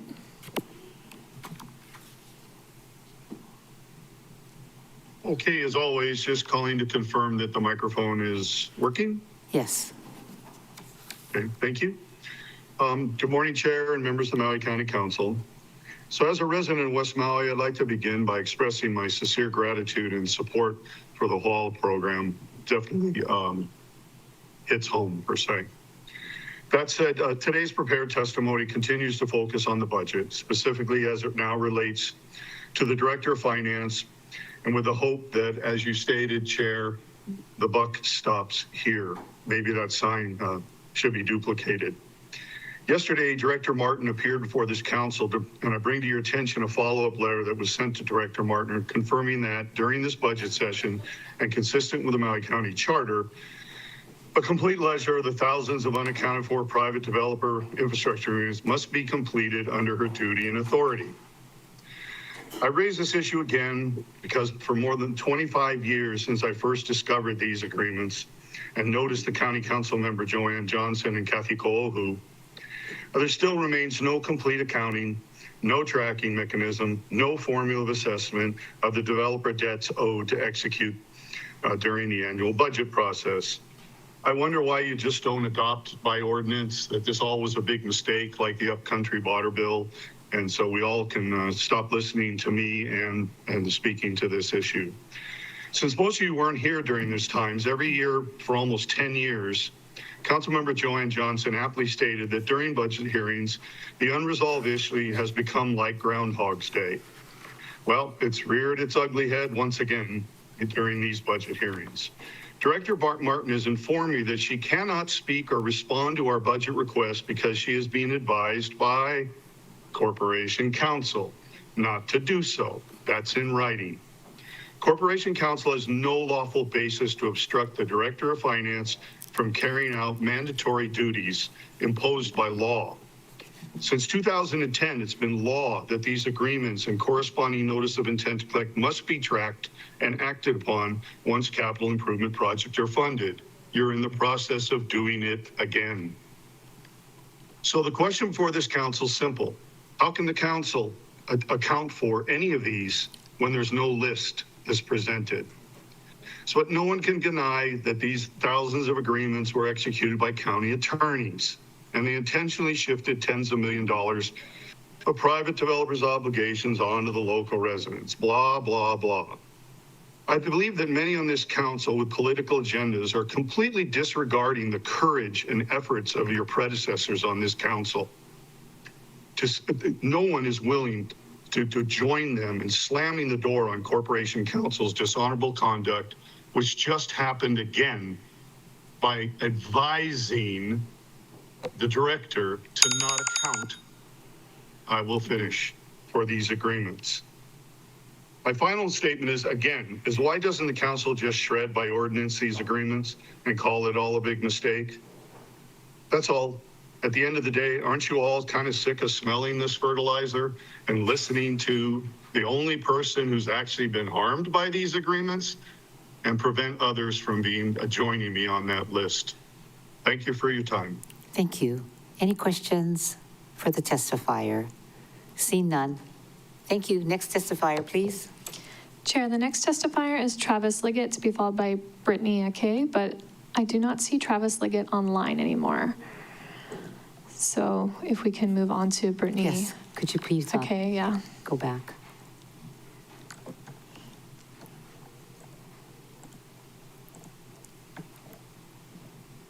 I just promoted Brittany. Aloha, Chair Lee, Vice Chair Sugimura, and County of Maui Council members. Can everybody hear me okay? Yes, we can hear you. Okay, thank you. I'm here testifying alongside the other Tutu&Me people. I work for Partners in Development Foundation, and as you have heard, there's a lot of support from the Maui community for Tutu&Me traveling preschool. And I did have a testimony plan, but I also wanted to address some of the questions that were asked earlier in the hearing. Our programs are open to all families, even though we have previously gotten funding from the Native Hawaiian Education Program. We do serve all families, no matter the background. Another question asked was about the Native Hawaiian Education Program and if there's any future, funds coming out. As we know, as of today, April 21st, there's no update on a future grant competition for the Native Hawaiian Education Program, which has previously brought in millions to the state. What else? We did submit an application with DHC for $1.2 million needed to fund 6 sites across Maui County. We have match funding for 1/3 of that budget, and we are kindly asking for your support for the 2/3 that are left. As previously stated, those by our families, there is an estimated of $600,000 will fund one teaching team that serves 2 sites. So I just wanted to confirm that as well. And I do kindly ask and thank you all for your support and your time today, and for just want to mahalo the families as well for providing their testimony. And I can answer any more questions that you folks may have, or if not, pass it on to our leadership, and we will definitely follow up with you all. So thank you again for your time. Thank you. You have a question from Member Rollins Fernandez. Aloha, Ms. Akai. Mahalo for your testimony and for providing us answers to some of the questions that the members asked. Okay, so I guess the Native Hawaiian Education Act brought in $46 million to Hawaii, $15 million of which went to Partners in Development, which apportion funds Tutu&Me. 2 sites on Molokai, 4 sites on Maui. I understand that the 4 sites on Maui are already closed. Is that correct? As we are planning to finish out the school year, so they are slated to close. We did want to give our participants a heads up, but the current grant cycle goes until August 31st of this year. All right, one of the parents. But I do want to note that I'm sorry for interrupting. No, go ahead. Our 2-2-ME program does go on a summer break. So it follows the state's DOE calendar. Okay, mahalo for that clarification. I was speaking to one of the parents earlier before the meeting started, and she said that the sites on Maui were already closed and the 2 sites on Molokai were still open, which didn't make sense to me, but mahalo for clarifying. So the program will go to August, and the fiscal year for Congress starts on October 1st. So are you working with our congressional is the organization working with the congressional delegation to advocate for the funding for the Native Hawaiian Education Act, NEGA? Yes, we are, having conversations with them and just letting them know what's happening in our islands, definitely. And we will continue to talk with our congressional staff. And as someone mentioned before, we were trying to push for our FCIL bill, House Bill 2019, this legislative session, but unfortunately it didn't make it through. Sorry, but to answer your question, yes, we've been in communication in DC. Okay, great. And to be clear, I would support funding now, and then we would have it if we need it. And if we don't need it, then, it would end up serving the community in a different way. So mahalo, Ms. Sakai. Mahalo, Chair. Thank you. Member Paulton, followed by Member Batangan. Thank you, Chair. Thank you, Ms. Sakai. I don't know too much about the federal government, but would it help if you let them know that you take also Caucasian people? Or like, if it says grandmother and me for all kids? I just was wondering, because these are odd times. Definitely. We have been continuing our advocacy as, our Partners in Development name, and also still sharing, 2-2-ME. I get where you're coming from. And we do share that we do service all families. And it's bigger than backgrounds, right, and ethnicities. It's kind of supporting those critical early stages from 0 to 3, and also school readiness. So we also advocate for that as well. I know it's bigger than backgrounds for us, but it doesn't seem to be bigger than backgrounds up there. Just saying from what the legal folks say. Definitely. We've been trying to adjust not adjust our wording, but, try to cater to the various parties that are in Washington, D.C., and just sharing that our programs are family strengthening, and that the economic outcomes of, investing in our early learners does show $1 invested today is a $7, outcome in the future. So just trying to push that language as well. That may appease to a different audience. Maybe let them know that there's Christians in there too. Just saying, because trying to watch the news and all. Thank you. Thank you. Definitely, thank you. Member Batangan. Thank you, Chair. And thank you, Ms. Sakai.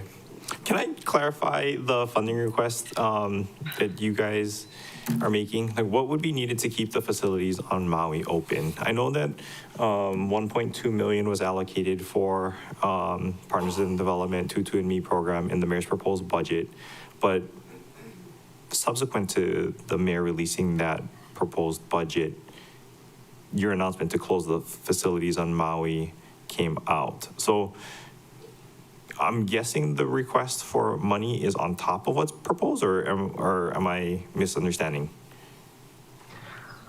So I'm under. So I guess, do we just fight to Sorry. protect the 1.2 that's already being proposed, or do we need to add on top of that in order to keep the preschools operational for next year? Yes, the 1.2 reflects the 2/3 that is still needed to sustain the remaining sites in Maui County. Okay, so we don't have to add additional funding on top of that. For Maui County, no, but we greatly appreciate your support Understood. for that. Okay, so we don't have to add, we just fight to protect the money that's already being proposed in the mayor's budget. Yes. Okay, thank you. Thank you. Thank you very much, Member Rollins Fernandez. Mahalo, Chair. I just want to make sure that it's very, very clear that it's not just Maui Island that's threatened, it's also Molokai's programs. And so we're not just protecting Maui's programs, like Molokai's programs, since it's countywide. Correct? Right now, we have that 1/3, for all of, we count Maui County as a whole. In the, future slated, it was shared that the Molokai sites are part of the group that will continue. But looking ahead, we are, still looking we will look for future funding for the Maui County as a whole, including both islands. I'm sorry if that can provide clarity. If not, I can definitely Does the Molokai programs need the help, the support, the funding too, or just Maui programs? They are the 1/3 of Maui County. May I, Member Rollins Fernandez? So the announcement that came out last week said that the 4 sites on Maui would be closing, but that the 2 on Molokai would continue to operate next school year. So when I said for Maui Island, I was referring to the next school year. I believe what Ms. Akai is saying is that they had already secured 1/3 of the funding needed for Maui County. Those funds are going to the 2 sites on Molokai, and then the 2/3 that are still needing funding are the 4 that are on Maui. Is that correct, Ms. Akai? Yes. I guess, so to directly answer Member Rollins Fernandez's question, I don't think there's a question about whether or not Molokai's programming will be affected next school year. It's a question of whether or not we can secure the funding needed to keep the 4 sites on Maui operational. And the 1.2 in the mayor's proposed budget is sufficient to ensure that happens. Okay, so August 2026 is when the 4 Maui sites would close, and August 2027, if funding does not come in from Congress, the 2 Molokai sites would close. Yes, we will continue to fight, but right now we're looking at like a year by year, hoping to secure multi-year partnerships. But yes, looking at the next year. Okay. We will need to, the fight still goes on. Okay, mahalo. Mahalo, Chair. Thank you. All right, thank you very much. Next testifier, please. Thank you, everyone. Thank you for clearing questions up. Thank you. Next testifier, please. Chair, the next testifier is Tom Crowley, to be followed by Nicole Hokulana.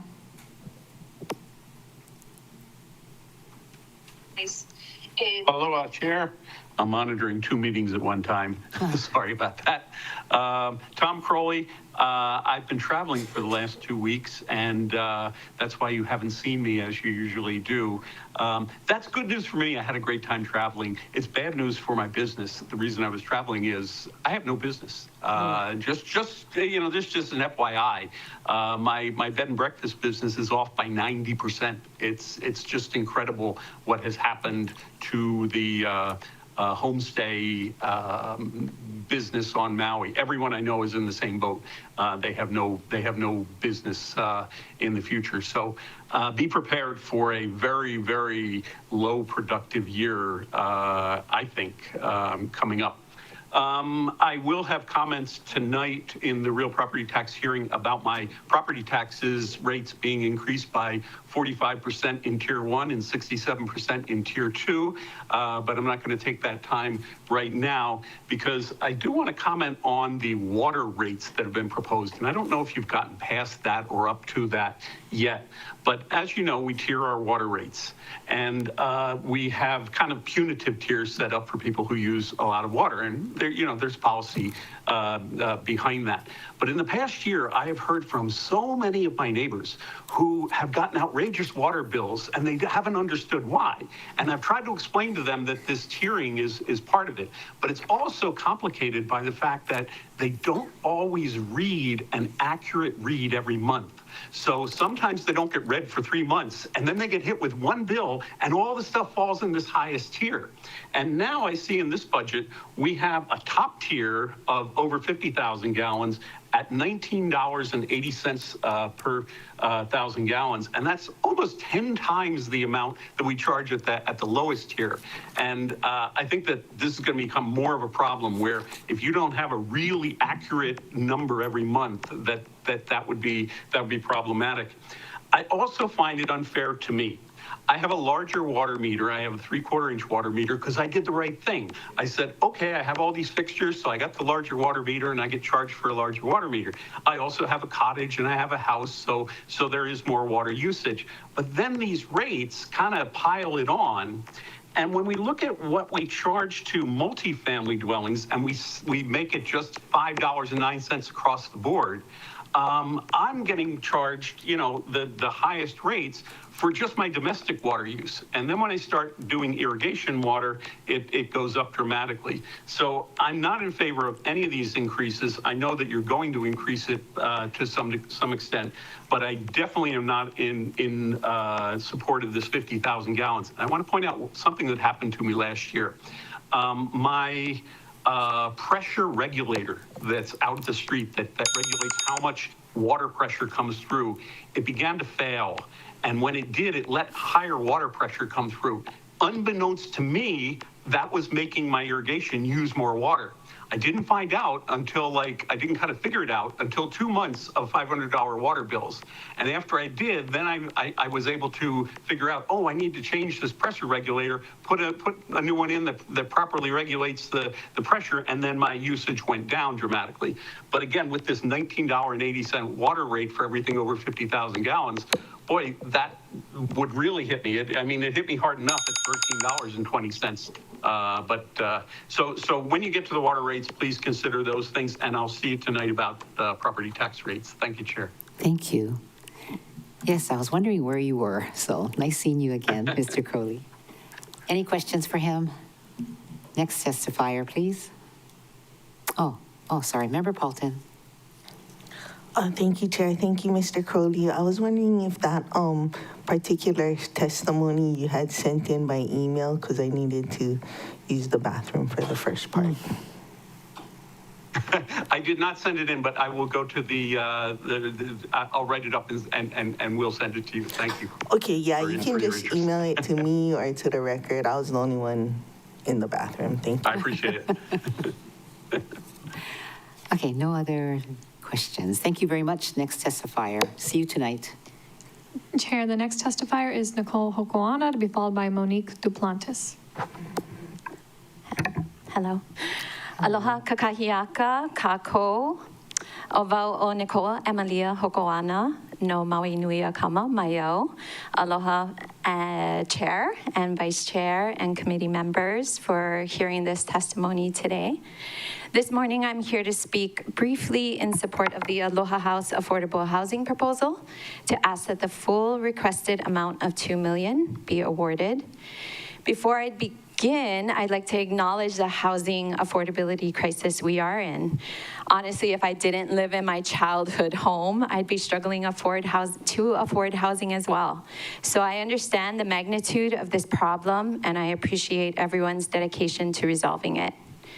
I have a few key points about what sets our affordable housing request apart from perhaps other RFP submissions that were received by the Department of Housing through the competitive bidding process.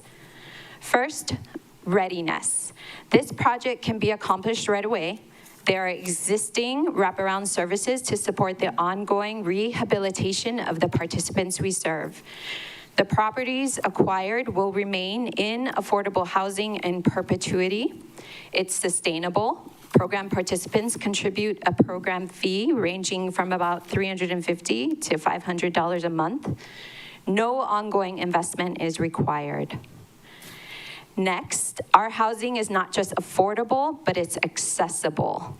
The participants we serve, whether we're talking about folks struggling with mental illness, addiction, or the formerly incarcerated, or both, or all. We serve all of these groups. These participants often can't afford or access housing due to the barriers of their backgrounds and their conditions. They won't qualify for affordable housing projects. They are often unemployed until we support them in regaining meaningful employment. They lack credit worthiness and must develop life and employment skills in order to re-engage in community. Our project makes housing both affordable and accessible for these individuals. Rehabilitation services and recovery housing go hand in hand. We directly serve and transition participants from chronic illness, homelessness, and incarceration to recovery. Our funding request is not for services. The rehabilitation and wraparound care are already paid for through existing contracts and are delivered at the property, such as long-term case management for mentally ill and treatment and recovering monitoring services that typically occur off-site. Recovery takes years and is also lifelong. Our big vision is to move continually towards best practice integrated care, treatment services that provide medical, mental health, and addiction services, and supportive housing to help transition individuals is the type of housing that is represented in the RFP. In conclusion, I urge the committee to maintain the request, and I'm also here to answer any questions. Thank you. Member Johnson. Thank you, Chair. Thank you, Ms. Hokuano, for all that you do. Okay. Thank you. First things first is you said, this was an RFP process that you went through with the Department of Housing. How long did that process take you guys to go through? Well, the RFP was about a month. It took about a month to respond. It's typical that we have a month, and it's typical that it takes a month to pull all the pieces together. Okay, so you're ready to go? We're ready to go. Okay. The idea that, in your testimony, I really appreciate the population you serve. And maybe I missed it, but just for clarification, do you have numbers, like how many people in a year? Aloha serves approximately 8,000 individuals a year. 8,000. At varying levels of care, inpatient, outpatient. There are stages of recovery, subacute and acute stages, where we're bringing in people from homelessness. We're stabilizing them medically, we're stabilizing their mental health, and also they're treating their addiction. Yeah. And then as they proceed through our care, they need recovery housing for relapse prevention, for ongoing engagement in community to get back into employment. And this can take up to 2 years, I would say, to have like solid footing ready for, a little more resilient to then qualify for affordable housing, rentals and projects, which God bless, like that's where I want everyone to be too. Yeah, and my last question is are you guys the only one that does this on the island? No, I would say that there are some, there's not many, but there are some high-end recovery facilities on Maui and in our state. We serve Medicaid population. There's also more additional, there's always like some for-profit entities in community. That's a key point, that you're different than those folks that you're not high-end, you're serving the Medicare or Medicaid population, yes. Right? Okay, thank you for that. Thank you, Chair. No further questions. Thank you. Any more questions? Seeing none. Thank you very much. Thank you. Next testifier, please. Chair, our last testifier before circling back to Travis Liggett is Monique Duplantis.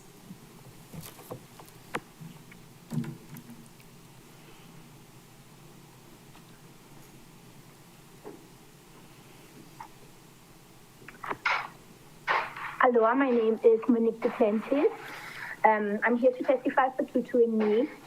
I'm a parent of 2, and my family participates in the Tutu and me program in Lahaina. Tutoring Me is more than a preschool. It is a place where our children build early learning skills, connect with Hawaiian culture, and feel a sense of belonging. As parents, we are guided in how to support our children's development in a respectful, culturally grounded way. This program has helped our family create strong routines, better communication, and a deeper connection to the community. For my child, this program has Oh, did we lose you? For my child, this program has supported social emotional growth, patience, and learning how to interact kindly with others. For us as parents, it has provided tools and supports that are hard to find elsewhere, especially in a setting that honors Hawaiian values and community. On islands where access to affordable, high-quality early childhood program is limited, Tutoring Me fills a critical gap. Losing it would not only impact individuals, families, but also weaken the broader community. I respectfully ask for your support to sustain Tutoring Me Traveling Preschool on Maui. This program is an investment in our keiki, our families, and the future of our community. Mahalo for listening. Thank you. Thank you. Thank you. Any questions for the testifier? See none. Thank you. Next testifier. Chair, I still don't see Travis Liggett online, and the next testifier is Serena Fukushima.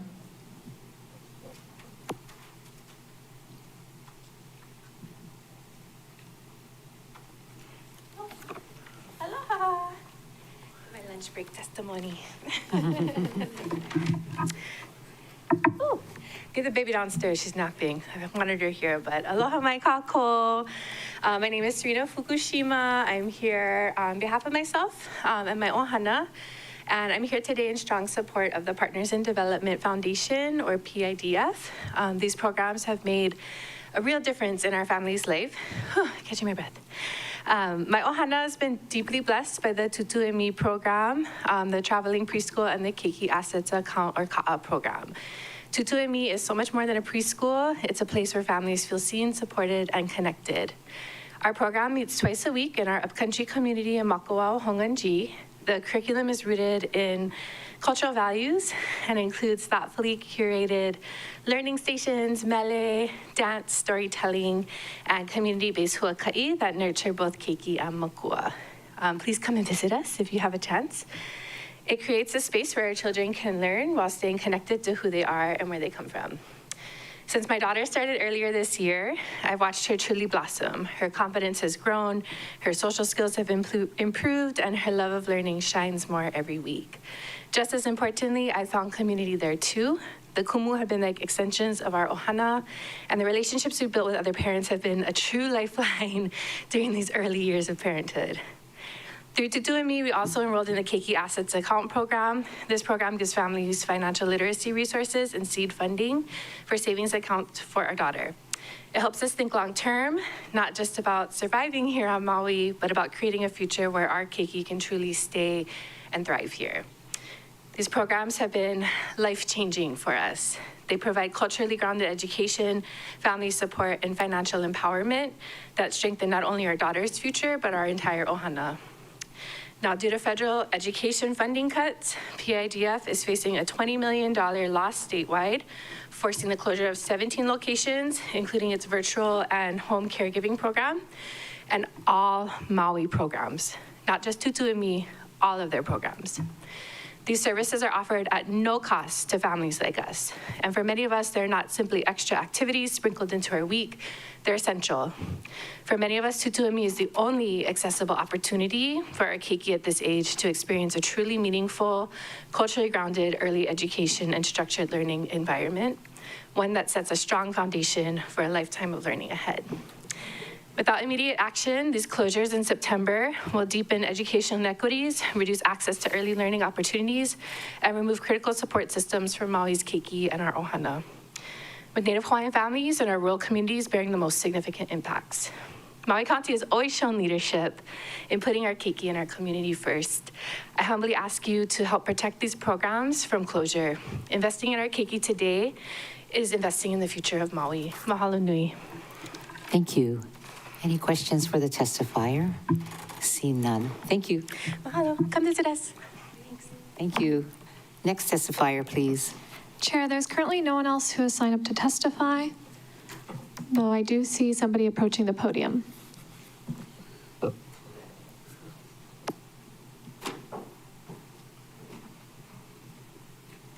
Aloha, aha, ke kalana. I was walking slow because I like that Travis Liggett guy. Well, some of the things he says about the purification of the water treatment plant over there.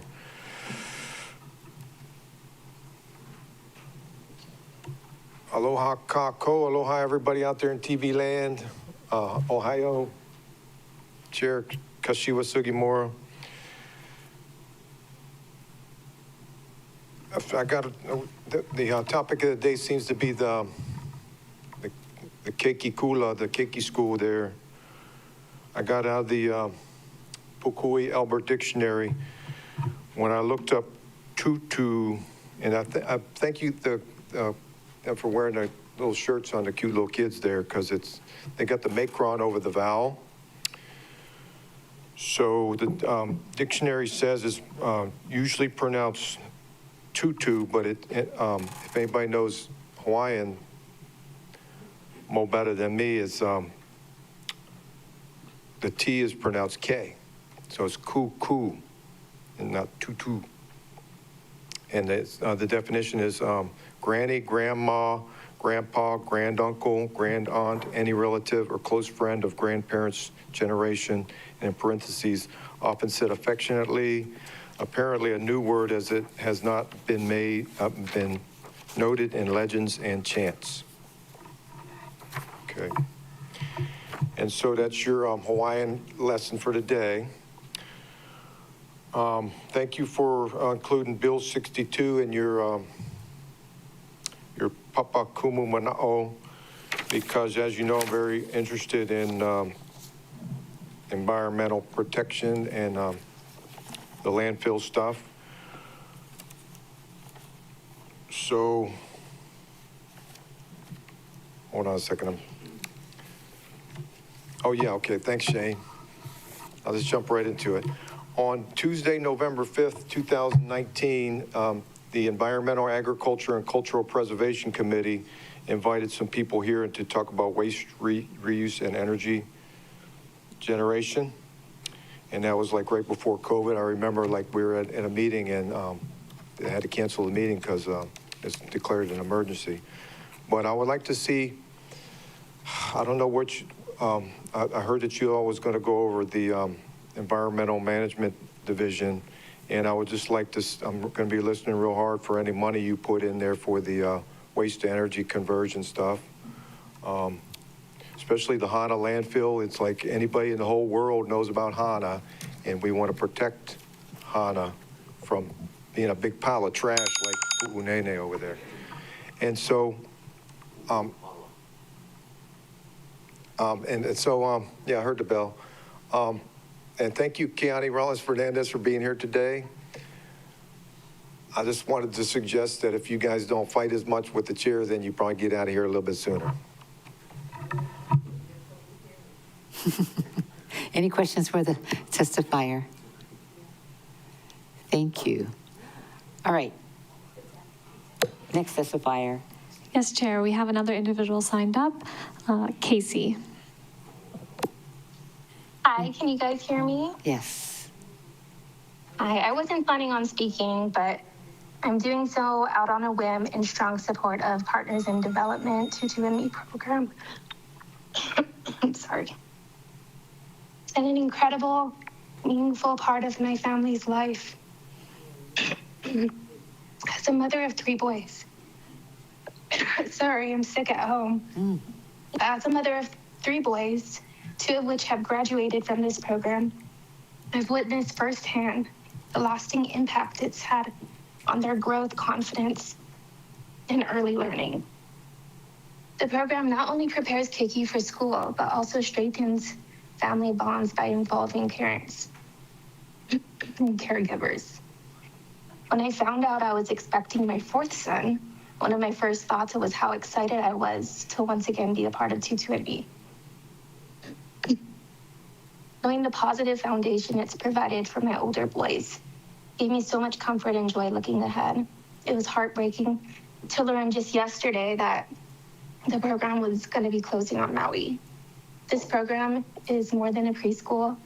It is a community, a support system, and a very vital resource for families like mine. I'm deeply grateful for the time we've had with 22andMe, and I sincerely hope there is a way to continue or restore this invaluable program for future families in our community. Thank you.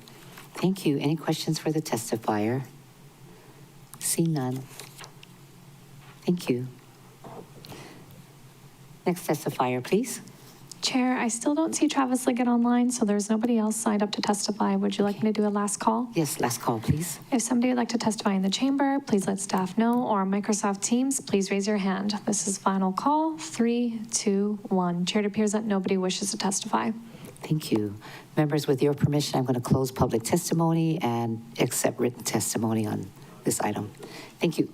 All right, members, it is now 11:07, and I would you like to take a break, or you want to just do this until 12 and take a lunch break? I think we can't take a break until after we have some discussion. Meaningful discussion, not. Okay, let's have meaningful discussion. Okay. So we are going to take up environmental management, which is what we were trying to do yesterday, so we are continuing. We have 4 member priorities in this. Member Paulton, we're going to take you, and then we will take a break. Oh, okay. I did have some other amendments in addition to my priorities. What is your preference about how to? Okay, what I'm going to do is take it up in the order that it is in Bill 55. So I'm taking up priorities now, and then I'm going to Bill 55 and take up the items as it exists in the budget. Oh, okay. Priorities for DEM now, and then my amendments are within DEM, but we'll do them after the priority. Is that that's what you're saying? So we're doing priorities now, and if you could go through, I have for you 1. Ooh, Hodgins, Paulton has 2, Johnson has 1 for. I had one amendment to wastewater that wasn't a priority. It's not a money, but you wanted to do it after the priority. After. Okay, got it. Thank you. So, Member Paulton. Sure. Let's see. I move to add a new condition to environmental protection grants to read as follows. Up to $300,000 must be for a grant to the Maui Ocean Center Marine Institute, and the white paper is attached to their South Maui residency area testimony. Second. Thank you. Member Paulton, and second by Member Johnson. Discussion. This is a grant condition, but it is a little bit like a countywide priority. They restore, the main reason that I'm supporting is this though, however, even though it's countywide priority, is they restore coral reef. They, I don't know if you know, but we've had a spate of luxury yachts or commercial catamarans beaching themselves in our marine conservation district in Honolulu, and they do some significant damage to the reef. And what this institute does is they go and collect the little coral pieces and they grow them, and then they stick them back on the reef so that they can be fixed. And I really would love to charge the owners of the boats that did the damage, but there's no mechanism for us to do that. The other point I wanted to make is people that meteorologists are predicting this El Nino to be most significant El Nino since like 1877. And our coral reefs are what protect our islands. Like, you know, if they say trees are the lungs of land, coral reefs are the lungs of the ocean. So it's the relief that we'll get from having these folks continue their work that is, I think, federally and state mandated but unfunded will pay back dividends. Thank you. Thank you. Member Johnson. Thank you, Chair. I'm happy to support or happy to second this. It was one of my alternate priorities. I'm really appreciative of them coming forward with a white paper. I'll add to what Councilmember Paulton said is, you know, not only are they farming the corals that break off from boats, they're trying to find ways to make it heat-tolerant corals. You can breed them for traits that are going to be beneficial. So they're doing that. They're doing sea turtle rescues and all of the things in regards to helping the sea turtles. And I did a site visit. I did a tour of their facility, and you can just see the passion these folks do. This kind of work, you know, you have to be passionate about it, and I see them doing it. And Tapani has been great over there at the Maui Ocean Center. I just am really happy that Councilmember Paulton brought this up, and I'm really happy for all the work that they do. And, you know, during their testimony, they mentioned, I think the quote was like 33 billion. It's the price of our reefs are priceless. So not necessarily want to put a price tag on something that's protecting all of us and all we all use and help feed our community, but definitely full support in this motion. Thank you, Chair. Thank you. Anybody else? Member Cook. Thank you, Chair. Yeah, I'm totally supportive of this and grateful for that you're including it. They're doing good work. Pretty remarkable. There's a lot of work to be done in Maalaea Bay and the South Maui coastline because of the flooding and all the different impacts. And they're definitely doing some really good science to mitigate that. So thank you. Thank you. Anything else, members? Okay, if not, all in favor, raise your hand, say aye. Aye. So 8 ayes, 1 excuse, which is Chair Lee. Okay, you want to continue and finish the 4, or you want to take a break? It's 11:14. I'm good to keep going, but I did use the bathroom out of recess. So if you need to, okay, then take a break. Let's announce. Okay, Shane's going already. Okay, so let's come back at 11:25. Oh, he's racing.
Oops.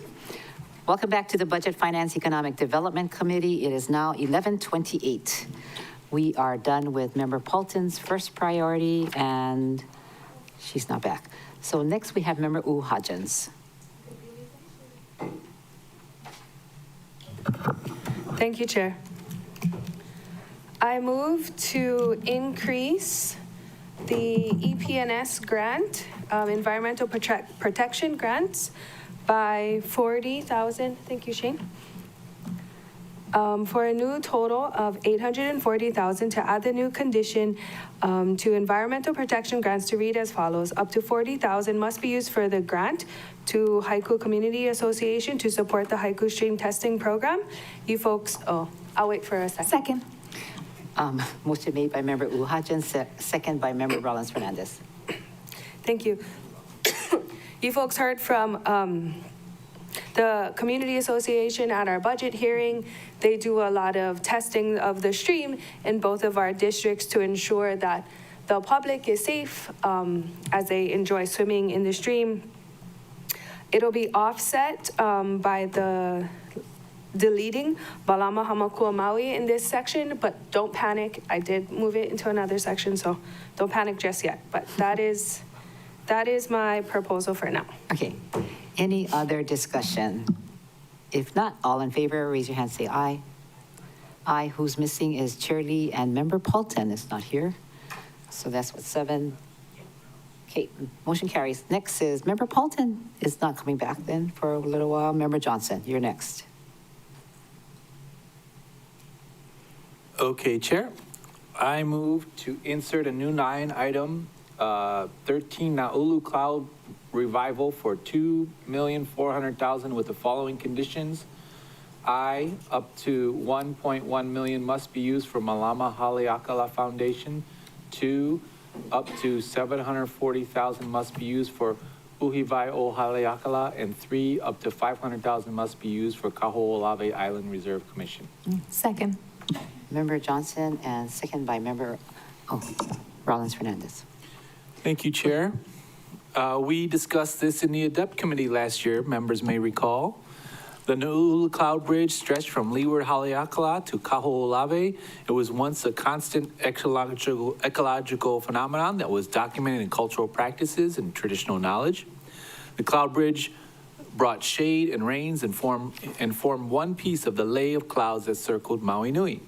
These proposals fund reforestation, native plants, and seed propagation, invasive species removal in partnership with Malama Haleakala Foundation, Uhivai o Haleakala and partners, and Kaho'olawe Island Reserve Commission on 2 islands. We have white papers and received presentations from each of these community partners. And as you all know, the rain follows the forest. This proposal follows cultural wisdom and addresses resiliency by bringing back natural weather patterns by restoring the land to its natural habitat. This in turn will protect us from fire, flooding, and drought. We need to bring back the health of the islands to ensure the health and safety of its people. This project is a long time coming and is the first year of many that will seriously address climate change and resiliency. I respectfully ask the members' full support. I usually say I expect. Thank you. Full support. All right, any other discussion? Member Hodgins. Thank you, Chair. We heard from some of the people that you were working with to create your proposal, and I know we heard about it some, but please remind me what kind of trees are going to be planted. I know we were talking about potential restrictions, so I was wondering if you could give us some information on that. Yeah, there's a lot of information on the white papers, but specifically they were talking about the koa trees replacing the black wattle. Yep. And as many firefighters mentioned, the black wattle is really bad for fire. Yeah. Do you have that white paper with you? Yes, I do. You want me to hand it down to you? I would love that. Thanks. Let me, you want to transfer? I can just hand it down to you for now. And yeah, because we heard from one of the testifiers yesterday. I think if I remember, I wrote it somewhere. So it was like 100 and something acres for Kanaulu Ranch. And then what about Malama Hamakua are they going to be the ones who are planting it on Ka'ana'ulu Ranch? Okay. And then Kaho'olawe Island Reserve, what are they going to do on that island? Okay, they're all the answers are in the white papers, and I didn't want to go through them right now because it's about 7 pages of documents I just passed down to you. Yep. Are you going to submit the white papers? Most definitely. Okay. So everybody will have a copy of it. Yeah. Okay, wait, can you answer me? Can you answer what's going to happen on Kaho'olawe, please? Because I don't think we're going to be planting koa trees over there. Right. Why? Oh, yeah. Girl, you don't have it memorized? I'm just joking. I don't blame you because I don't either. Can you summarize? Yeah, if you could, as I flip through your choke papers with stuff that goes way over my head. Yeah. Let me. Oh, I didn't see any Kaho'olawe stuff on here. This is just the Ka'ana'ulu Ranch stuff. And the Haleakala one. So you'll get it, right? Member Johnson? Yes. Okay. Okay.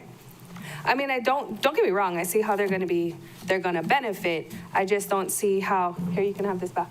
You can be able to plant trees when Kaho'olawe doesn't have the soil. It's a red, hard clay, and they also don't have water. But nonetheless, I'm supportive. I'm just curious. Thank you. Thank you. Any more discussion? If not, all in favor, say aye. Aye. So we have 8 ayes, 1 excuse, which is Chair Lee. Carries. Member Paulton, I skipped you. You want to take your chance now, or you want to wait?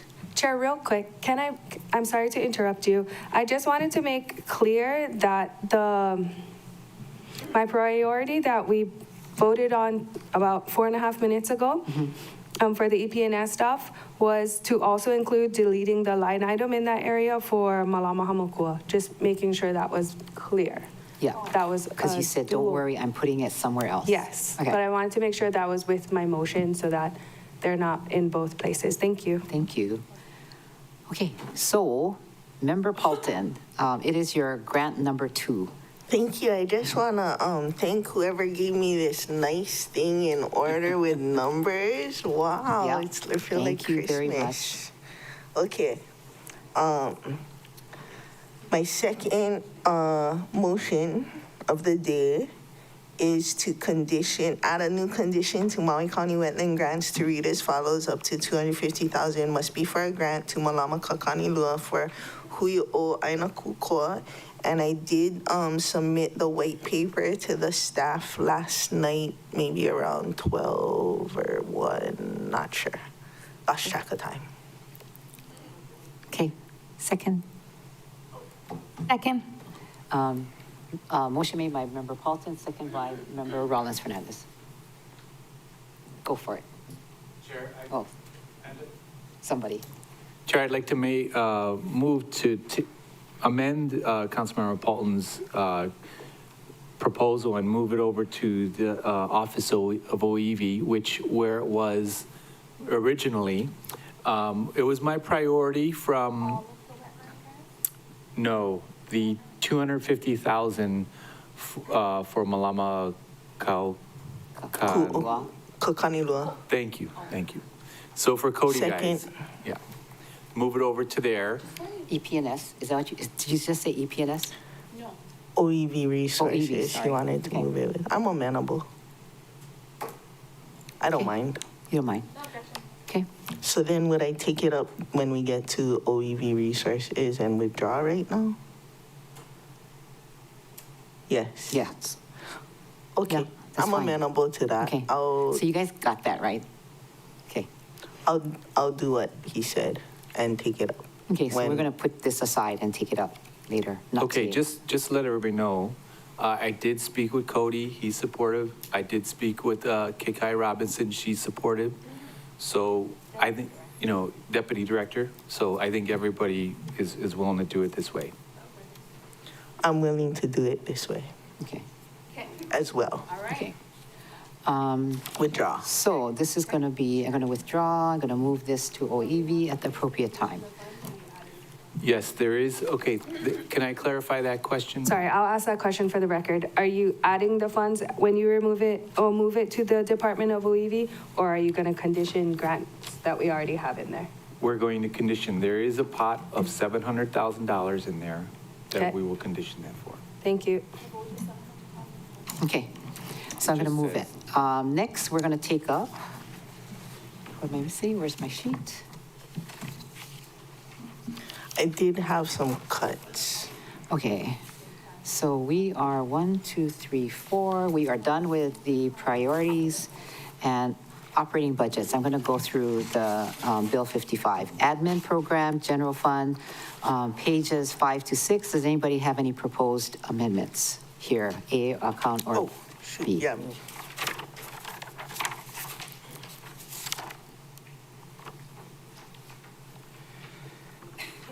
I think I have a proposal.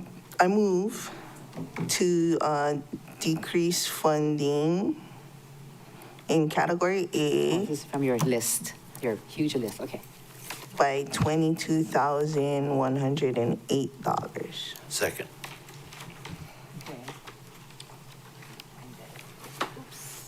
Could you clarify where? So it was a second by Member Senensi. I think that's who I heard, yeah? Okay, go ahead. I mean, my recommendation is the not yet created grant specialist FY26 expansion position, reducing the 12-month request by 4 months. But that's just a suggestion, justification, recommendation. They're free to do what they want if you guys accept this proposal. No, that's fine. I had other cuts, so that's fine. Oh, Director Milner's on. Director. Thank you, Chair. Thank you, Councilmember Paulden. I did hear from the department that this position is almost complete in the creation process, and they do hope to have it filled by the end of this fiscal year, which is why they included the 12 months funding. The rest of the positions in admin, I believe, are full, so they don't really have any flexibility when it comes to funding. Thank you, Chair. I'm willing to withdraw it. Okay. Okay. So that's from this spreadsheet you're withdrawing? That's Yes. whatever it says. Okay, I'm going to cross it out. All right. Does anybody else? Member Yeah. Cook? Well, so I have a question for the budget director, regarding the last. Ms. Milner? Oh, there you are. Budget director, how about departments, 32 vacancies, 4 of which are inactive but still funded in the budget? So the department will have wiggle room to fund the positions.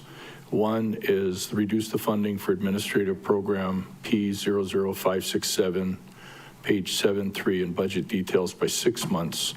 Department requesting a full year. Reduce funding $33,162 plus fringe.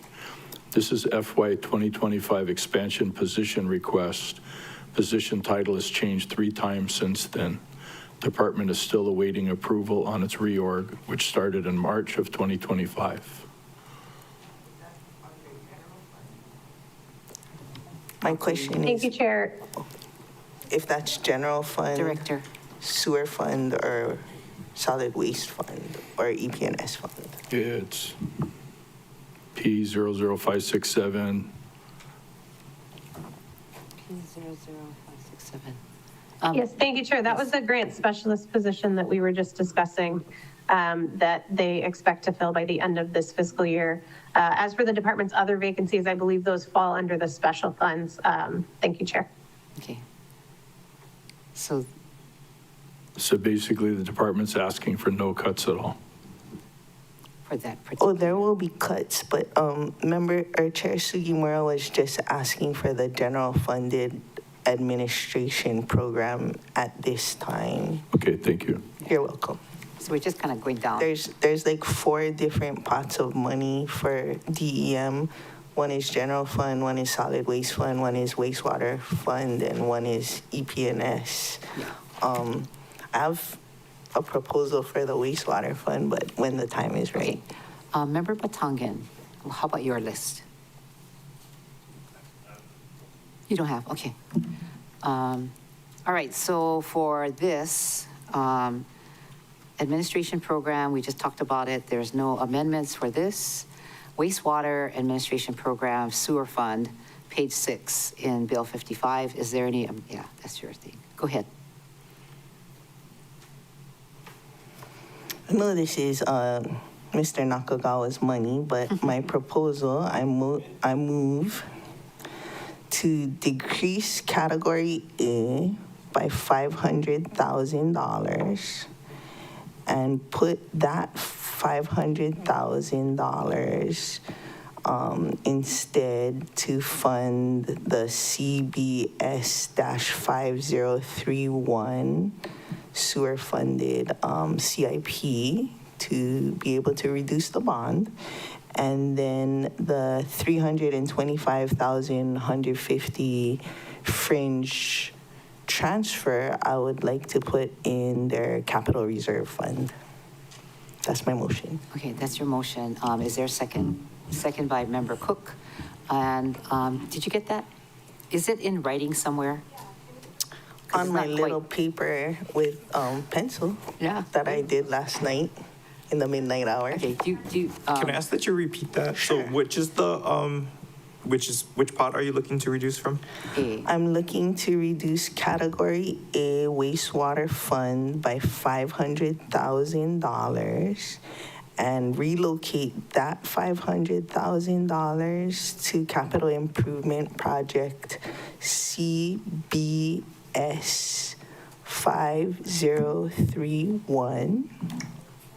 And then the fringe associated with the 500,000 category A cut, I calculated to be like $325,150.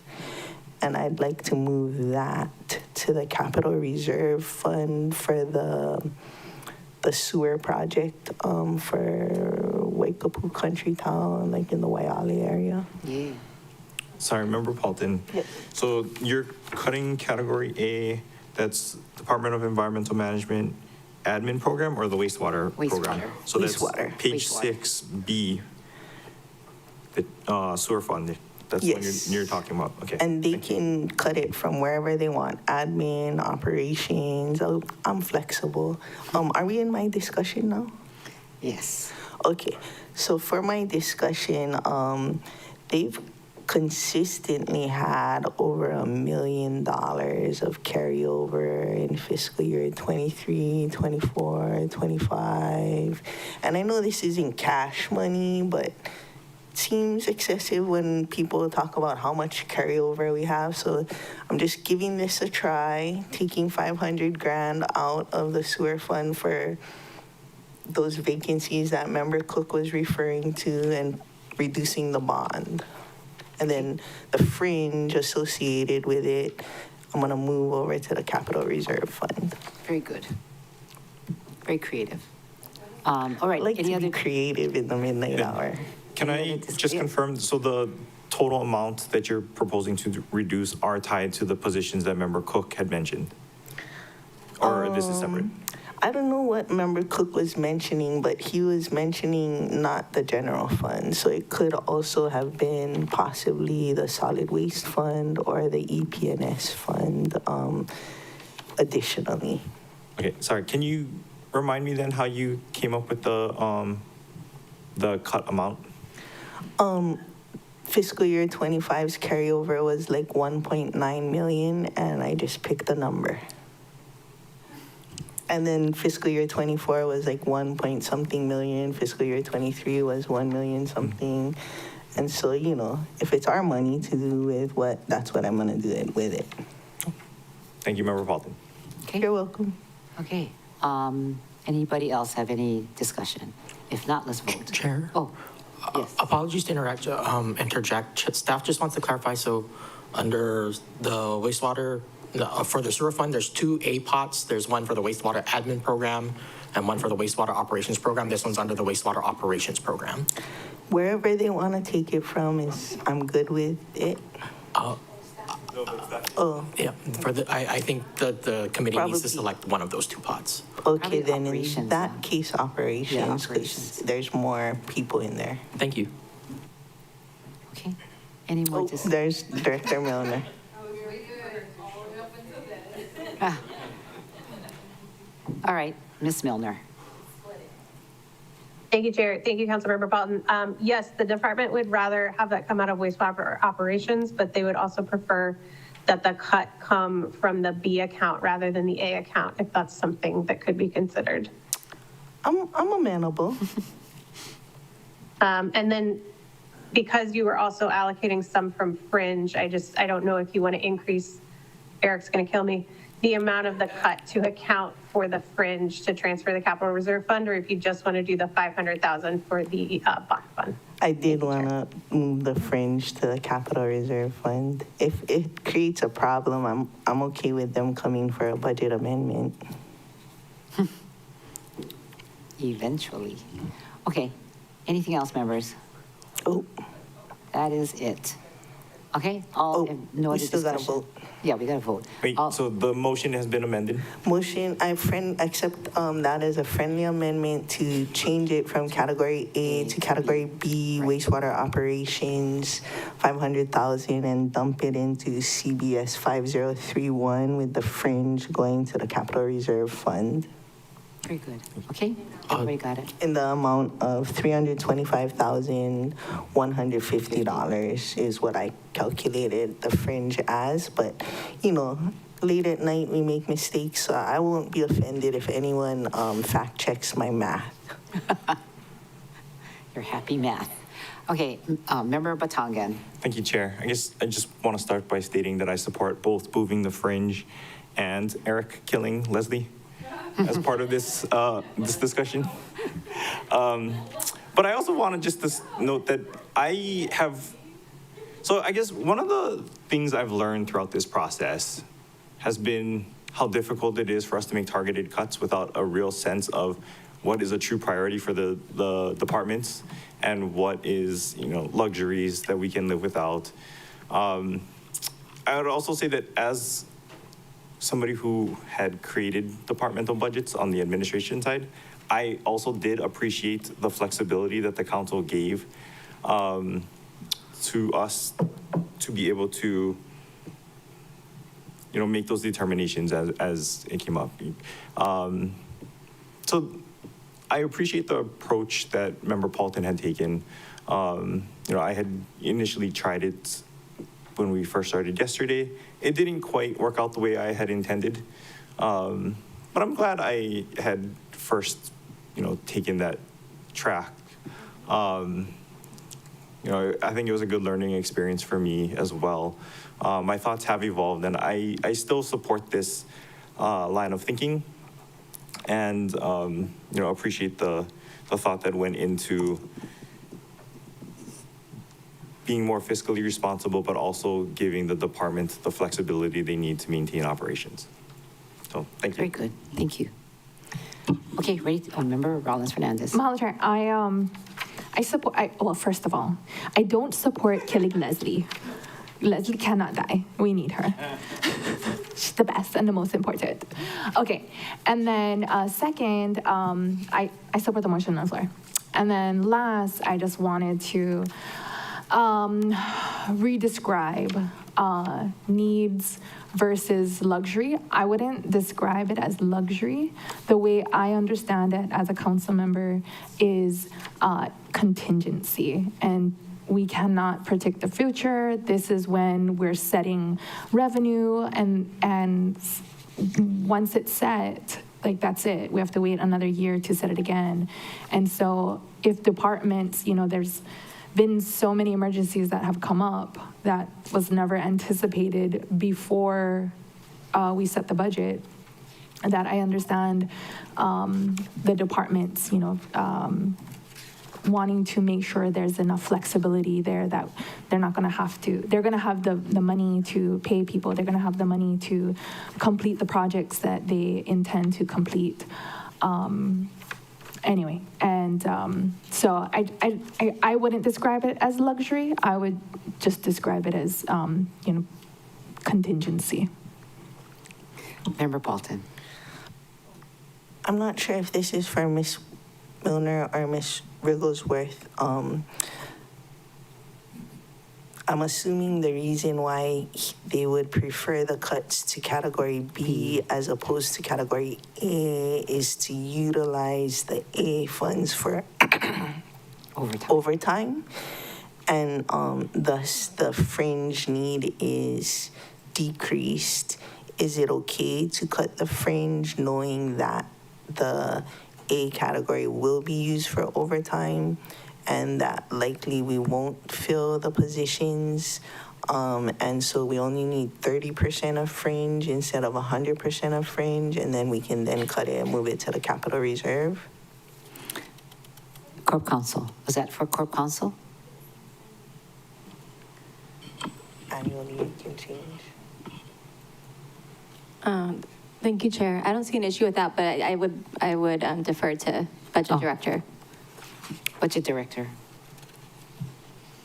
Thank you, Chair. Thank you, Councilmember Houghton. Sorry, what I was asking was if you wanted to cut the full 800,000 to 900,000 from the B account rather than from the fringe, as I believe the fringe is calculated based on the positions. I also realized I don't know if the transfer to the sewer fund needs to be a cut. I think that can be, the transfer to the capital improvement reserve fund. I don't think that needs to be a cut. I think that just needs to be a condition that's added to the budget. I believe under wastewater admin, you would just add a condition for the transfer of that amount under the B account to the fund. So that wouldn't necessarily be a cut. It would just be an added condition. Thank you, Chair. Could we put a condition that A carryover savings at the end transfers to the capital reserve fund at the end of the fiscal year? We don't always know the carryover savings right at the end of the fiscal year, so that's why it's usually incorporated into the next year's budget process. I think I need to have further conversations with Corporation Counsel and OCS about if that was something that the council wanted to do, the appropriate mechanism, whether it would be a code amendment or if it would need to be in the charter. Thank you, Chair. Because the only reason I ask is we keep carrying over the savings and yet our sewer rates keep increasing. And so, like, you know, we need a break somewhere. Like, why are we carrying over all these savings and still getting 9% sewer rate increases every year? And if we're gonna do that, I'd like to see it go into the capital reserve fund so that we're funding the projects in that way. Sorry, go ahead. But if it's not gonna be fringe, I'll just stick with the $500,000 category B cut. And we can work on the capital reserve transfer through legislation or something else in the future if I'm still around in January. Okay, so Member Batangan. Thank you, Chair. And Budget Director, I'm glad you're still with us. Can I ask, I don't think I followed what you were saying when you said that we would just need to condition the funding rather than cut funding. Because if we're moving accounts money, wouldn't we need to reduce it on the bond side? Thank you, Chair. Thank you, Councilmember Batangan. Yes, sorry, I was not talking about the 500,000 that's moving to CIP. Oh, I see. For that one, yes, you would reduce the bond. But what I was saying is for the money that you were talking about transferring to the revolving fund, the capital improvement revolving fund for wastewater, that would be a condition rather than a cut because that's just a transfer out of the wastewater admin budget over to that fund. Okay, so with member Paul, okay, maybe I'm getting myself confused now, but are we still including the fringe as part of the proposal before us? We're not doing A anymore. Category B doesn't have fringe. Yeah, only so the category. 500,000 is a cut because that would require us to reduce the bond amount, but the fringe is still included in your motion for that would impact category or A. Or no? Yeah, we moved it from category A to category B at the request of the department. I'm amenable to that. Okay. Mr. Kruger was just mentioning that that project is not bond funded, and he was saying that a countywide project we can reduce that bond instead. Okay, So Chair, my staff currently sees two sewer bond fund projects under DEM. One is the countywide EPA compliance wastewater reclamation facility renovation projects. That one's $4 million in bond. And there's one other one, which is under Wailuku Kahalui Community Plan area. This is the Waiahuko wastewater pump station modifications. That one is $1 million in bond funds. I'll take the second Waiahuko reduced bond fund by $500,000. Sorry, there is one more. Oh, no, apologies. There isn't, I didn't see one more. So staff will treat this as going to Waiahuko wastewater pump station modifications. Okay. Yeah, CBS 5526. So the proposal before us is to take 500,000. 500,000 from the B account to pay for that, reduce the bonding for that project that Mr. Kruger had just mentioned by 500,000, and then on top of that, decrease the fringe associated with it from the B account? There's no fringe from the B account. If we want to try and So it's just the 500,000 that we're considering? I think if we want to try and move some of their carryover to capital reserve, somebody had said that we might need to pursue legislation, which can be done if we're still around in January. So the proposal before us is just the 500? Just the 500 to offset the bond funding. Okay, thank you, Member Paulton. Okay, very Thank good. you, Mr. Kruger. Okay, so we got that, right? Thanks for your help, folks. Thanks for your creative thinking. So members, no further discussion, let's vote. All in favor, raise your hand, say aye. Aye. Who is missing is Chair Lee, so it will be 8 ayes and 1 excused. She will return. Anything else for wastewater operations program? And I think the department is sending their appreciation that we're not cutting A. So thank you, Member Paulton. Member Rollins Fernandez. Mahalo, Chair. Member U'u Hodgins and I have a meeting with the WIR team to prepare for the conference at 12. Okay, we better recess then. Yeah? Okay. All right, so we are ending right now wastewater operations program, wastewater admin program. I think we're done with that, and we will pick up after lunch. It is now 12:01. Come back at 1:30, members. Yeah? Okay, this meeting is in recess.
welcome back.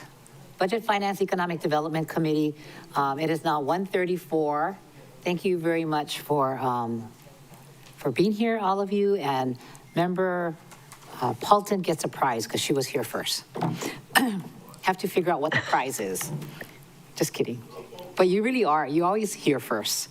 So thank you. We left off, we're in DEM. We left off as Solid Waste Admin Program Management Fund, which is page 6-7.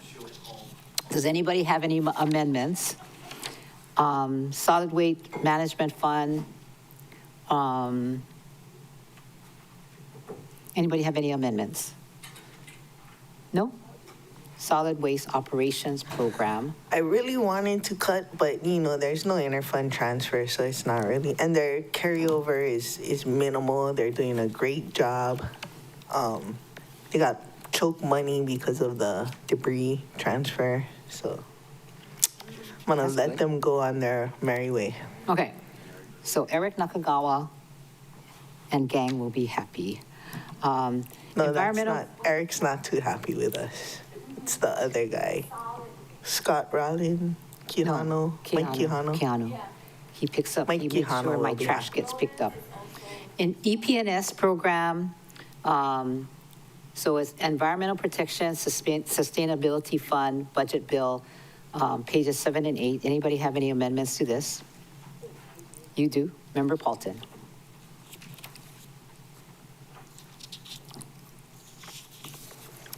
I move to delete 100,000 from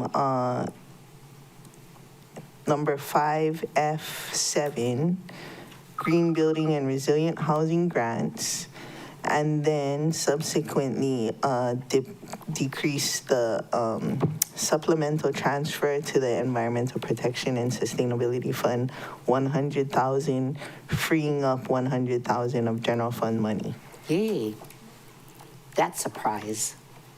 Good job. And it's creative too. And it's creative. And good math, right? Those are all your categories. That didn't take too much math. 100, 200. Okay, anybody have any discussion? That's a motion? Oh, that's a James has a motion. question? Second. Chair Lee has a second, so Member Paulton and Chair Lee made the second. Any more discussion? If not, let's vote. All in favor, raise your hand, say aye. Aye. Now, who are we missing? Member U Hodgins is going to be online, so she's not here yet. So that is 8 ayes, 1 excuse, Member U Hodgins. Okay, we're moving right along here. Capital improvement projects. Oh, I have another motion. You have another motion for what? Same? EPNS?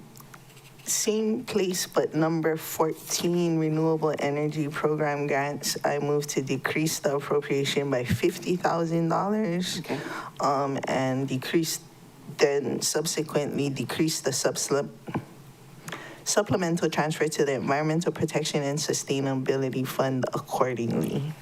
50,000. Right? Correct. 50-50. 50. So you're adding one, right? Is what you said? You're taking from one and you're giving to the other. No, I'm freeing up 50 grand cash for you folks. Yay. Another prize. Second. Okay, Member Paulton and Chair Lee is a second. Any more discussion?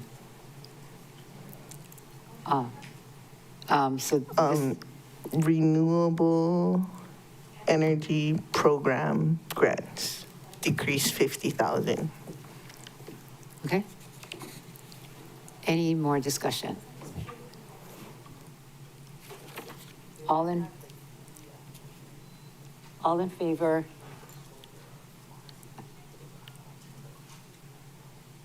All in favor? Okay, all in favor, say aye. Aye. Who is missing is Member U Hodgins. So 8 ayes, 1 excuse. Okay. Any more? No, I'm gonna take up my other one instead of in EPNS in OWR. Oh, okay. Based on guidance from Member Johnson. Okay. So we are done with EPNS, I have, correct? not EPNS. Okay. Member Rollins Fernandez. It's not EPNS, it's admin. I missed it. Oh, admin, so we got to reverse. If you're ready. Yeah, we can reverse. Okay, go ahead, under admin. I move to delete the 2.5 million from Ma'alaya Village Association to support efforts to eliminate the use of injection wells at Ma'alaya Village. You got that? James and, okay. Page 6 in the budget bill. Yeah. Page 6, second by who? Oh, Member Sinensi. Okay, And then I'll discuss. okay, please. Okay, so I supported the 1.5 million last year. And then when we had DEM before us, I asked if there's an overall plan for this. Because last year, I supported the 1.5 because there was a matching 1 million EPA grant to support this effort. And the overall project was estimated, you know, like a year or two to cost like $8 million. But we know how much the cost of projects continue to increase. So without like a total plan, like what I asked DEM, and I don't think we got a response for that question yet, regarding, you know, at what point, how much is the county gonna spend overall on this $8+ million project? Right. And you know, I guess I don't want every year to find out it's more, without knowing what is being asked of us for the totality of this project. So that's the reason. Very good.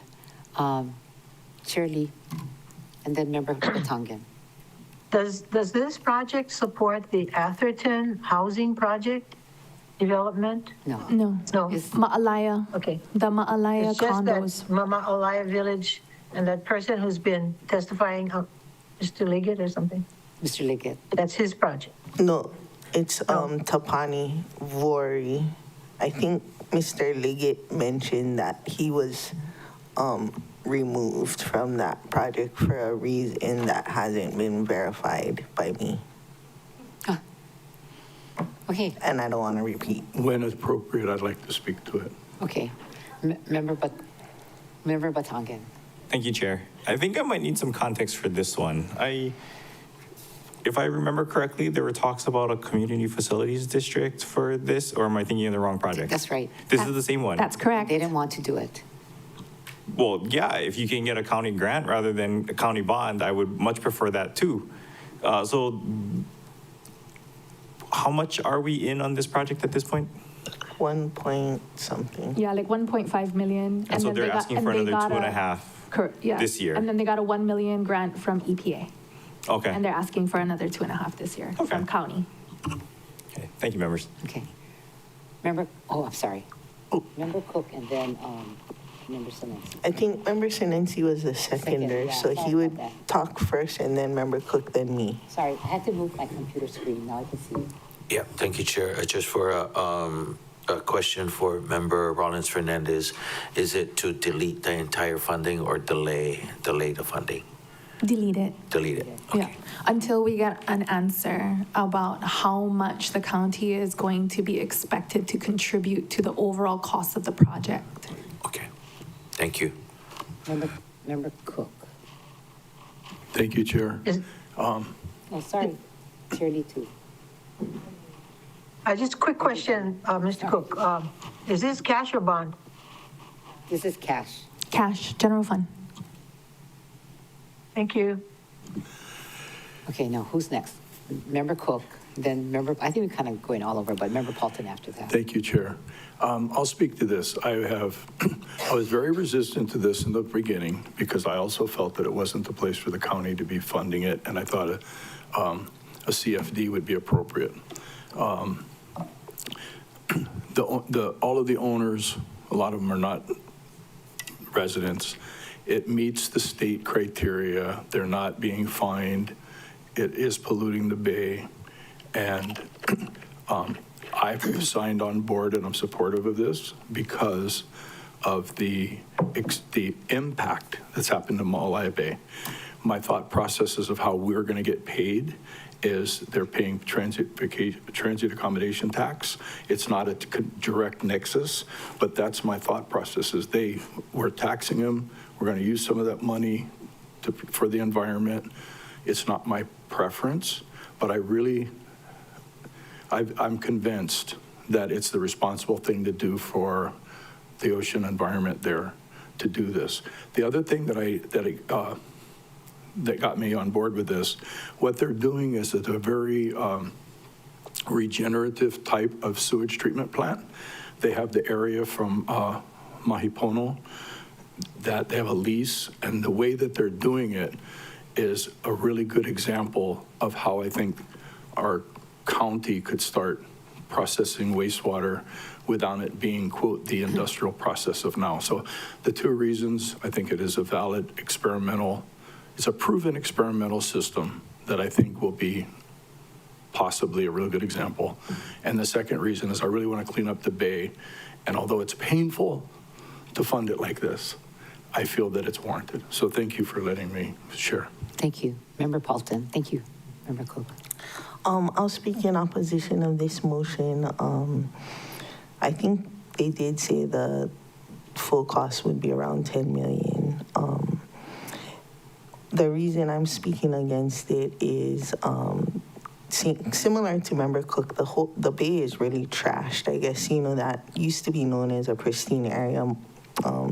The wave itself was known as freight trains. It hasn't broken consistently except for that last code red Maalaea swell where, the boat went through the restaurant at Mala, which is in Lahaina, but that's how big the swell was. Like the mass went right through the restaurant. But, and you could see guys getting I don't know, it was 6-minute barrels. But what I had heard was when they got out of the water, they were just covered in bites and gross stuff. The water quality is really bad, brown. And before, when they closed the pulley, before all the mud runoff from over there goes straight into the bay. So it's kind of, so many things have been tried to help clean up the bay. They put oysters in there, and then the oysters got ripped off, and then it was a failed pilot program, and then they're make sure you don't eat the oysters because you're gonna get sick. But also, because of Bill 9, I guess a little bit what Member Cook is saying, they're not gonna have that revenue anymore. And if these are gonna be housing for local people, then they're not gonna be able to address the sewage issue, which I think was part of the reason why the Maalaea community didn't want to push for the NPDES permits for Lahaina, because it was precedent setting in that all injection wells would then need an NPDES, and the state of Hawaii never had given out an NPDES permit and still hasn't really done it satisfactorily. And so the ocean and us converting what is transient housing to resident housing through Bill 9, taking away their revenue source.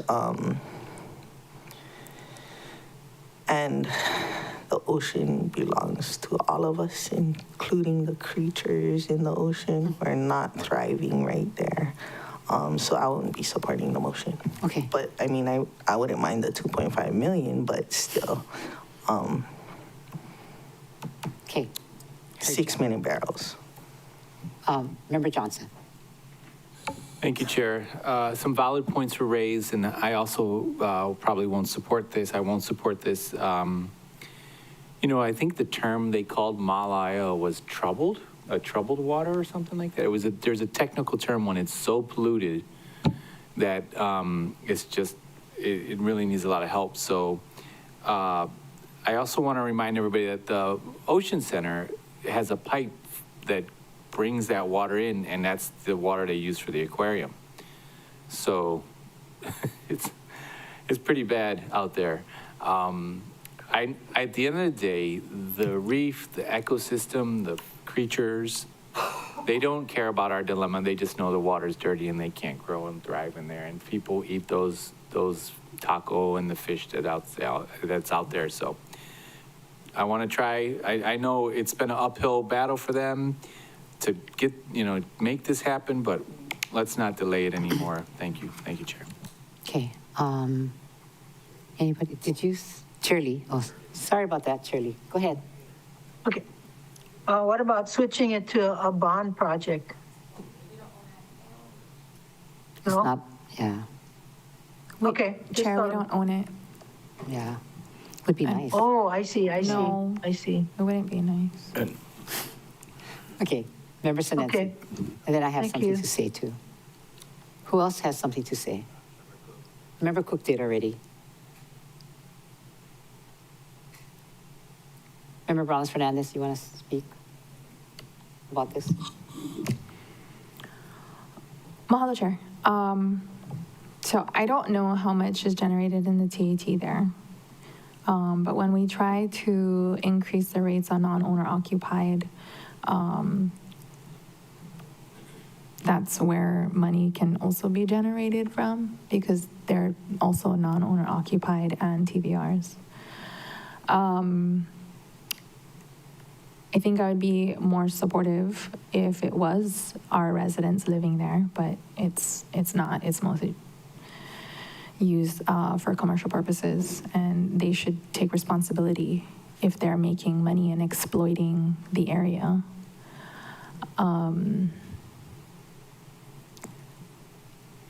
I don't not support this project. I guess my question for my colleagues would be, how much of the 10 million you support all $10 million minus the 1 million EPA grant? Like, at what point? Because we're piecemealing the money right now. Like, we don't know the entirety of the plan. Generally, when it's a CIP or whatever project we're supporting the construction of, we have an idea of when the funding is going to start and when it stops. And with this project, I asked that question and I didn't get an answer. So I think, as we've, and I see Budget Director turning her video on, because that, to me, that's we need to know what the commitment that we're, making on behalf of the taxpayers. They did submit an additional EM2 answer yesterday. I don't know if you read it, but it has a Gantt chart. I can pull it up. So the Gantt chart is the construction, or does it include the funding? And I see Budget Director, may I call on her? Budget Director.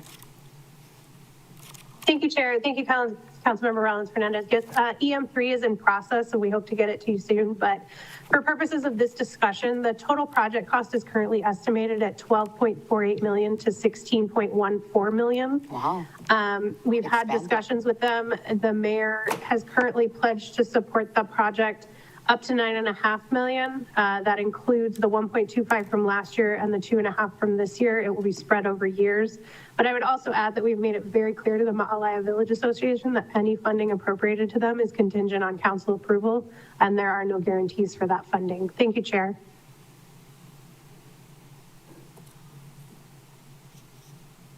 Member Sinensi.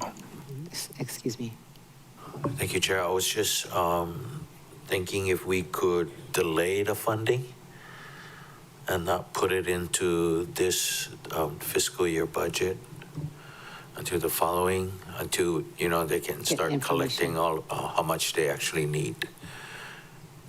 Okay. That would be my proposal. Okay. Member Batangan. Thank you, Chair. Budget Director, so what's the plan for the remaining balance for the association? Thank you, Chair. Thank you, Councilmember Batangan. The $2.5 million this year will allow the project to go shovel ready. And then we've been working with Ma'alaya Village Association to determine their needs as each year progresses. But I know they're trying to get this done sooner rather than later. Thank you, Chair. So I guess that gives me some unease. If we are not given the full project timeline and funding plan, it's hard to make a determination as to whether or not this is going to really move the needle or if they're just going to keep coming back. I know that this mayor has, committed to supporting up to a certain threshold pending council approval.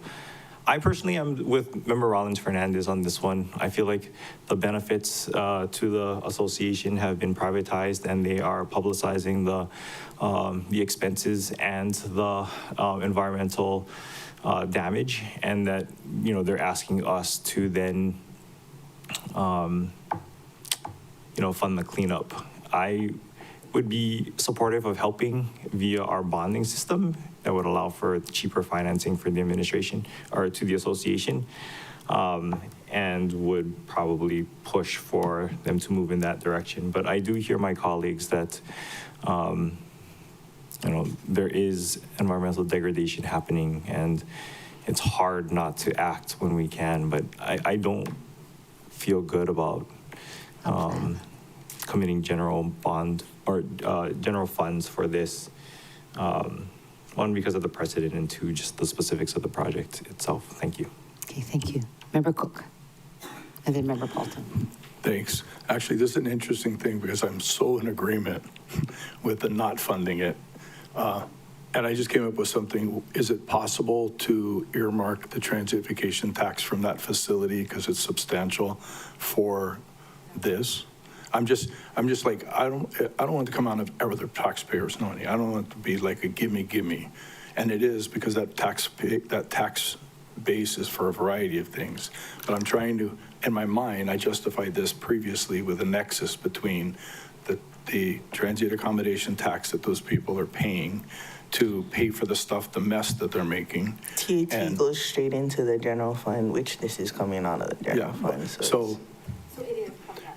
Yeah, and there again, when I say I agree with you, I mean, it was a big leap for me to shift gears and be supportive, because I felt that they should do a CFD. I felt that all the things that you've expressed, and being at the Ocean Center and going out to the bay and going to that park and going to the harbor and looking and just going like, I don't like it, but we can do something about it. And anyway, enough said. I just say that I'm not in agreement with a lot of things. I'm in agreement. I'm going to vote for it, to vote against the motion to cut it. But I feel a lot of alignment. Okay. Member Paulton, or Member Johnson, you want to speak before we vote?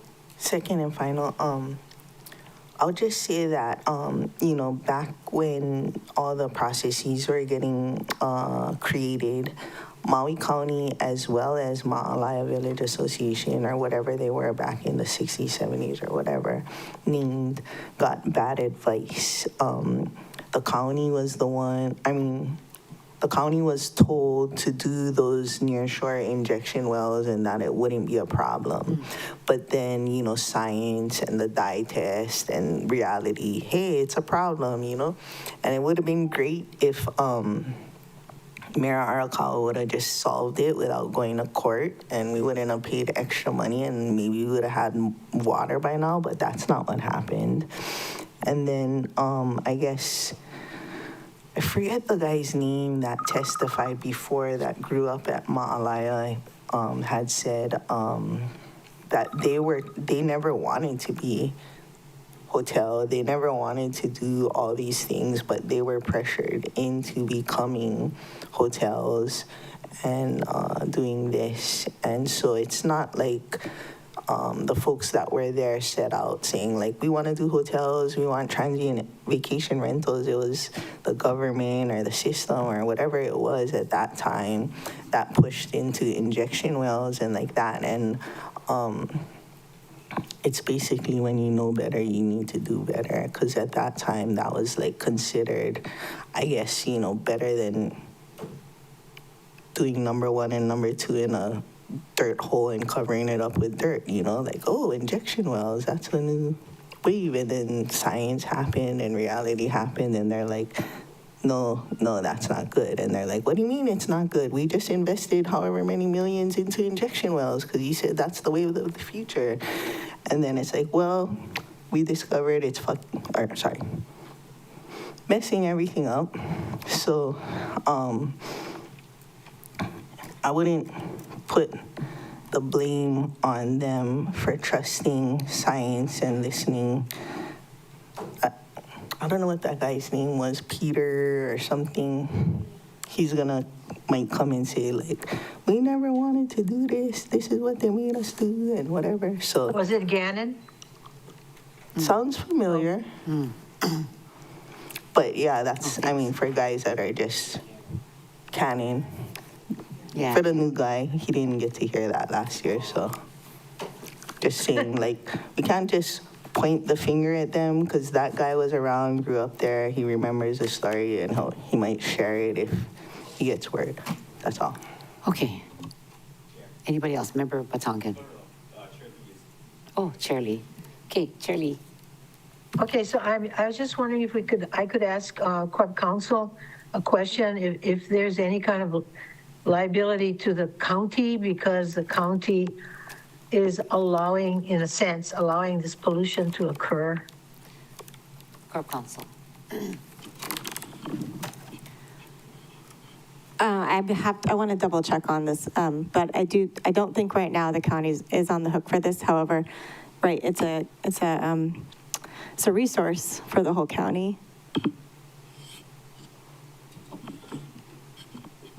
The harbor is a resource for the whole county. Just the marine resources. That okay in that you. area. There's business there. Johnson.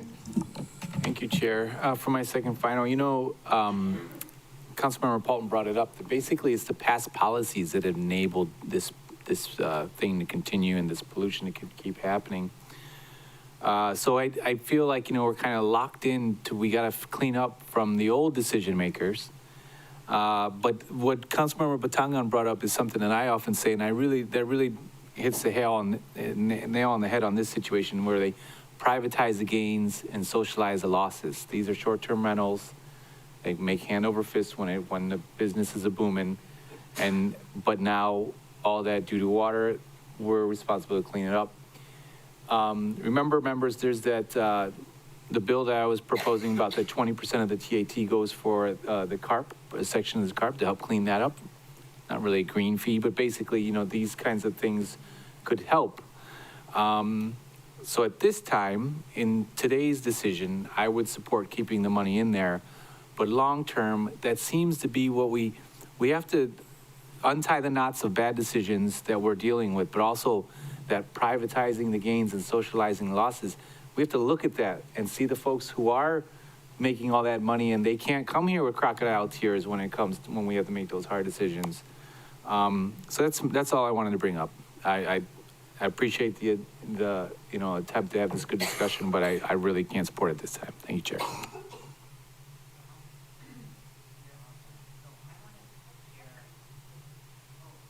Chair. Memories of this, right? So we had a former council member who thought we could use state revolving loan funds. You remember that? And not eligible because it's private, exactly, right? You can't bond it, it's not. And then the other thing that was proposed was for this to be connected to the Central Maui Wastewater Reclamation Facility, but that they didn't want. So I don't know if that opportunity is still available to them, and now they're trying to do something else. So it needs leadership, I think. And maybe there is, and we're just not talking to the right person to have a definitive answer. Member Cook. Thank you. Just speaking to that issue, the issue with that was time. The expectation is that they will have theirs up and running before the Central Maui wastewater system is running. I'm super disappointed with the delays that continue to happen with that. That's one of my funding issues. Anyway, I think that was the issue. It wasn't that they didn't want to. It was because it was going to add another 4 years to not having the treatment. Well, time is ticking away, And I think that it's a matter of how can you find the funding to pay for it, and the longer you wait, it gets more expensive. So are you all ready to vote So the vote is to delete this from the budget on page 6. Item number 2, which is 2.5 million, to be deleted. Are you ready? I guess let's call roll call, I think I can. Oh, yes, Member Rollins Fernandez. Rollins Fernandez? Member Rollins Oh, Fernandez. okay. You call me Member Johnson. Oh, Again, I know we almost identical. In the eyes. In the I part, yeah. That's sincere. Budget Director.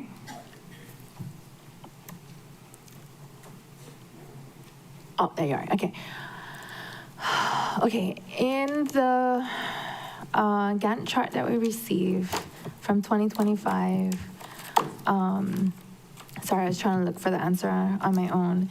Is this just an explanation of what was done with the 1.25 million from county and 1 million from EPA, or what is the Gantt chart telling us? Thank you, Chair. I'm pulling it up right now, but my understanding was that the Gantt chart was the timeline for the entire project.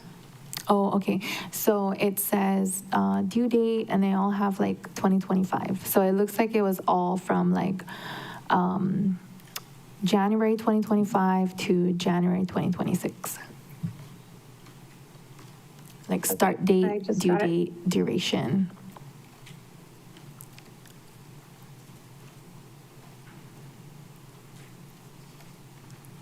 Sorry, I had to scroll way down.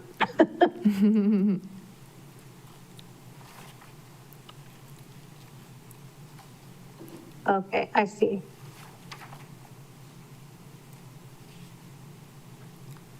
Yeah, let me look at. So like, okay, I apologize. No, that's not the entire, that is the project timeline through site work initiated August 2026. But I think they anticipate completing the work rather quickly, but yeah, the construction would start in fiscal year 27. oh, okay. So But I can get clarification on the overall timeline. got it. So what it's saying here with the due date of 2025 and the completion at 0%, it's saying that they had projected that it would be done by 2025, whatever, May, October, April, but they didn't get it done. So like the building permit didn't get done by December 2025? Yes, I believe they are still in the permitting process. It looks like they anticipate having their DOH permit submittal this September and the building permit in October. Okay. Okay, mahalo for, Our last question. oh, okay, Charlie. Shirley. And so, Director Milner, so how much of a balance will there be? You said 12 million, right? 12 million is the end number. Thank you, Chair Lee. Yes, the project estimate currently ranges from either 12.5 million to a little over 16 million. So that would be, if we provide 9.5, that would be about 3 million to 6 million. They would, or 3 million to 5.5 that they would need to provide. And they're going to provide it by getting a loan or of some kind? They've received 1 million in funding from the EPA and 250,000 from a private donor, and I think they're looking for other funding sources as well. Okay, thank you. Member Johnson. Sorry, Chair, point of information. If the county does buy the ferry, there are federal grants to help fix up small boat harbors. Maybe that'll help with the infrastructure. Thank you, Chair. Okay, anybody else? Always thinking. Okay, let's vote. So the motion is to delete this Member Rollins Fernandez, we're still looking at the same motion, right? Yes. After, okay. And we hope they come back and give us more information, sounds like. All right, roll call. Chair, proceeding with the roll call vote, Councilmember Tom Cook, No. Councilmember Gabe Johnson, No. Council Chair Alice Lee, No. Councilmember Tamar Fulton, No. Councilmember Keani Rollins Fernandez, Aye. Councilmember Shane Sinensi, Aye. Councilmember Nohe Uhajins excused, Committee Vice Chair Konoe Batangan, Aye. Committee Chair Yukili Sugimura. Aye. Chair, that's 4 ayes, 4 noes, motion fails. Oh, tie. One excused. Member, Chair, I thought I saw Nohe log on a little bit earlier. Is she with us? Member Hudgens, did you log on? Hi, Chair. I'm here. Oh. But I logged on right when the roll call was taking place, so I have no idea what you guys just voted on. So we're. But I am in my car with a minor right now, soon to have another minor in about 2 minutes. But I didn't, I have no idea what you guys just voted on. Okay. All I know it was a tie. Tie. Then I recommend you log off because I don't think our rules allow you to be excused if you're present in the meeting, and you would be the deciding vote on this matter. I think. Okay. See you guys later. See you guys. No, I think your video not being on. Yeah, so Yeah. you can. That, You that can, would no hit. that would like make you officially present. Is your video being on? Because you could be logged on and be at the bathroom. You know what I mean? This is Without true. your I am video driving on. right now, so I couldn't turn on my video because that would be a bad look. She's driving. Yeah. So the vote was on the Ma'alaya wastewater facility for 2.5 million. And the motion was to delete it and have them come back. And motion failed. Okay. Point of order, Chair? Yes, Member Batongan. Can I ask our OCS staff what constitutes being present in a meeting? Because I'm pretty sure you participating in conversation means that you're present. And We if I finished the vote remember our now. rules correctly, silence is yes, right? Like if you don't vote while present, yes, that it's recorded There's as a no- yes. No, there's no abstention. Correct? So can I ask staff to weigh in on this? Who's the expert? Peter. Thank you, Chair. From what I understand, Councilmember Hodgins was not on when the vote was taken, technically. I mean, Chair didn't recognize her, so I would say she wasn't present. That's right. And I don't think she didn't vote, obviously, but I don't think she was recognized either. And I think after the vote was made, then she came on. So that's my opinion. Okay, I'm ready to move on, Chair. Okay. Member Rollins Fernandez. We're talking about procedure and process. This is my favorite.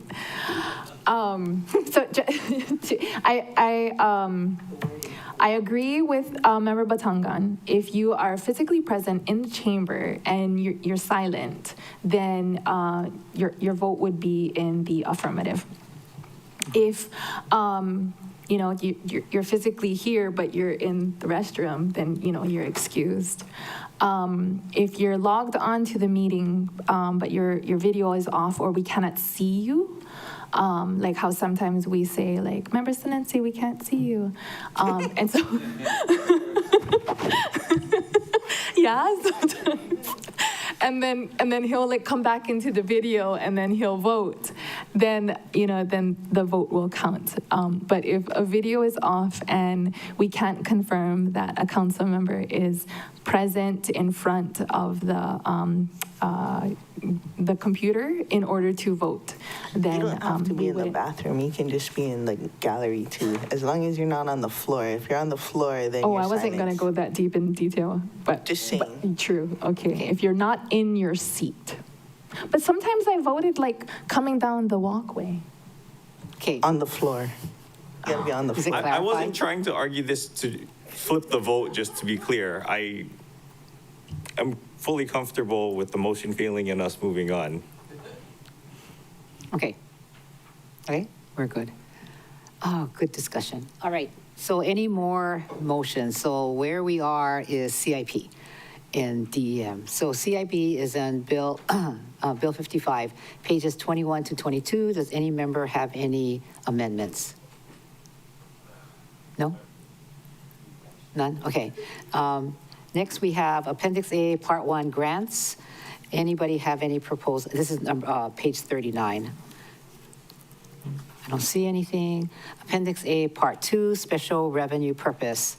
As a reminder, the following funds are under this department: Countywide Sewer Capital Improvement Reserve Fund, Section 9-14, Revised Chart of the County of Maui, 1983, as amended, Chapter 3.98, Maui County Code, which is on page 51. I was gonna decrease the increase to 5%, but we already did that last year and it didn't work out well, so I'll save you guys 2 hours. Okay. I have a question for Budget Director. The countywide, are you there, Budget Director? There. I see you. Okay, thanks. The countywide sewer capital improvement reserve fund increased by $6 million for fiscal year 27, totaling $9,798,101 in fiscal year 26. The estimated and total balance was $3,798,101. With no anticipated revenue for fiscal year 26, can you explain the additional $6 million and where did it come from? Thank you, Chair. I can look into that, but my assumption is that the additional estimated balance may be to prior year appropriations that weren't fully encumbered, that those funds then went back into the fund, or funding that was encumbered but not fully needed, and it went back into the fund. But I can get you exact information on that. Okay, it's like carryover savings? Ish? In a way, but it stays within the revolving fund. Okay. Thank you. If you could get back to us then. Highway beautification, abandoned vehicle, and tourism-related traffic congestion revolving funds, section 3.25.030 Maui County Code, which is on page 53, as well as the Naval Air Station Kahului Airport, NASCA, as we grew up knowing it. Sewage Pump Station Fund, Chapter 3.52 Maui County Code, which is on page 55. Vehicle Disposal Fee Fund, Chapter 3.27 Maui County Code, which is on page 58. These are the proposed, are there any proposed amendments to this? It doesn't look like it. So we will move on. Next, we have Appendix B, rates and fees. Appendix B, rates and fees, page 5 to 11.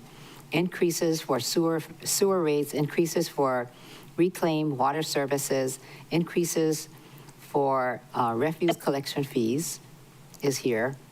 Are there any proposed amendments to rates and fees? I see none. Okay, so we will move on. So that is the end of environmental management. Yay. Moving on. The next department that we have is finance.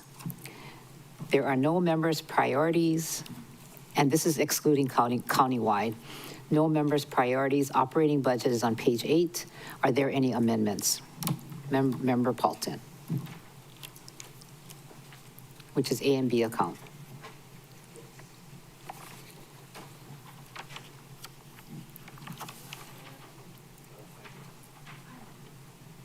Yeah, finance, but not countywide, excluding countywide.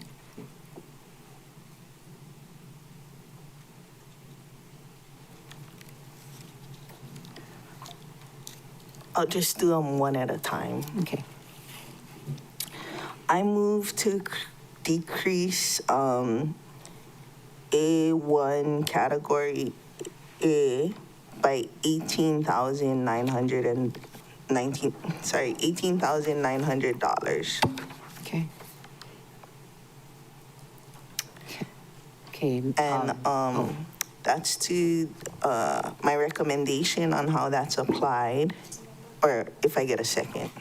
Member Senensi gave you a second. My recommendation on how that is applied is to decrease the accountant 1 fiscal year 26 expansion position that hasn't been created yet by 4 months. Okay. Is it on your sheet?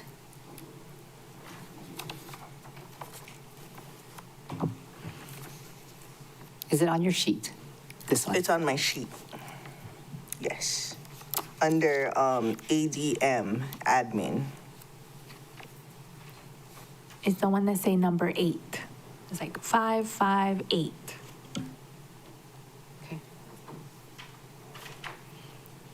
Okay.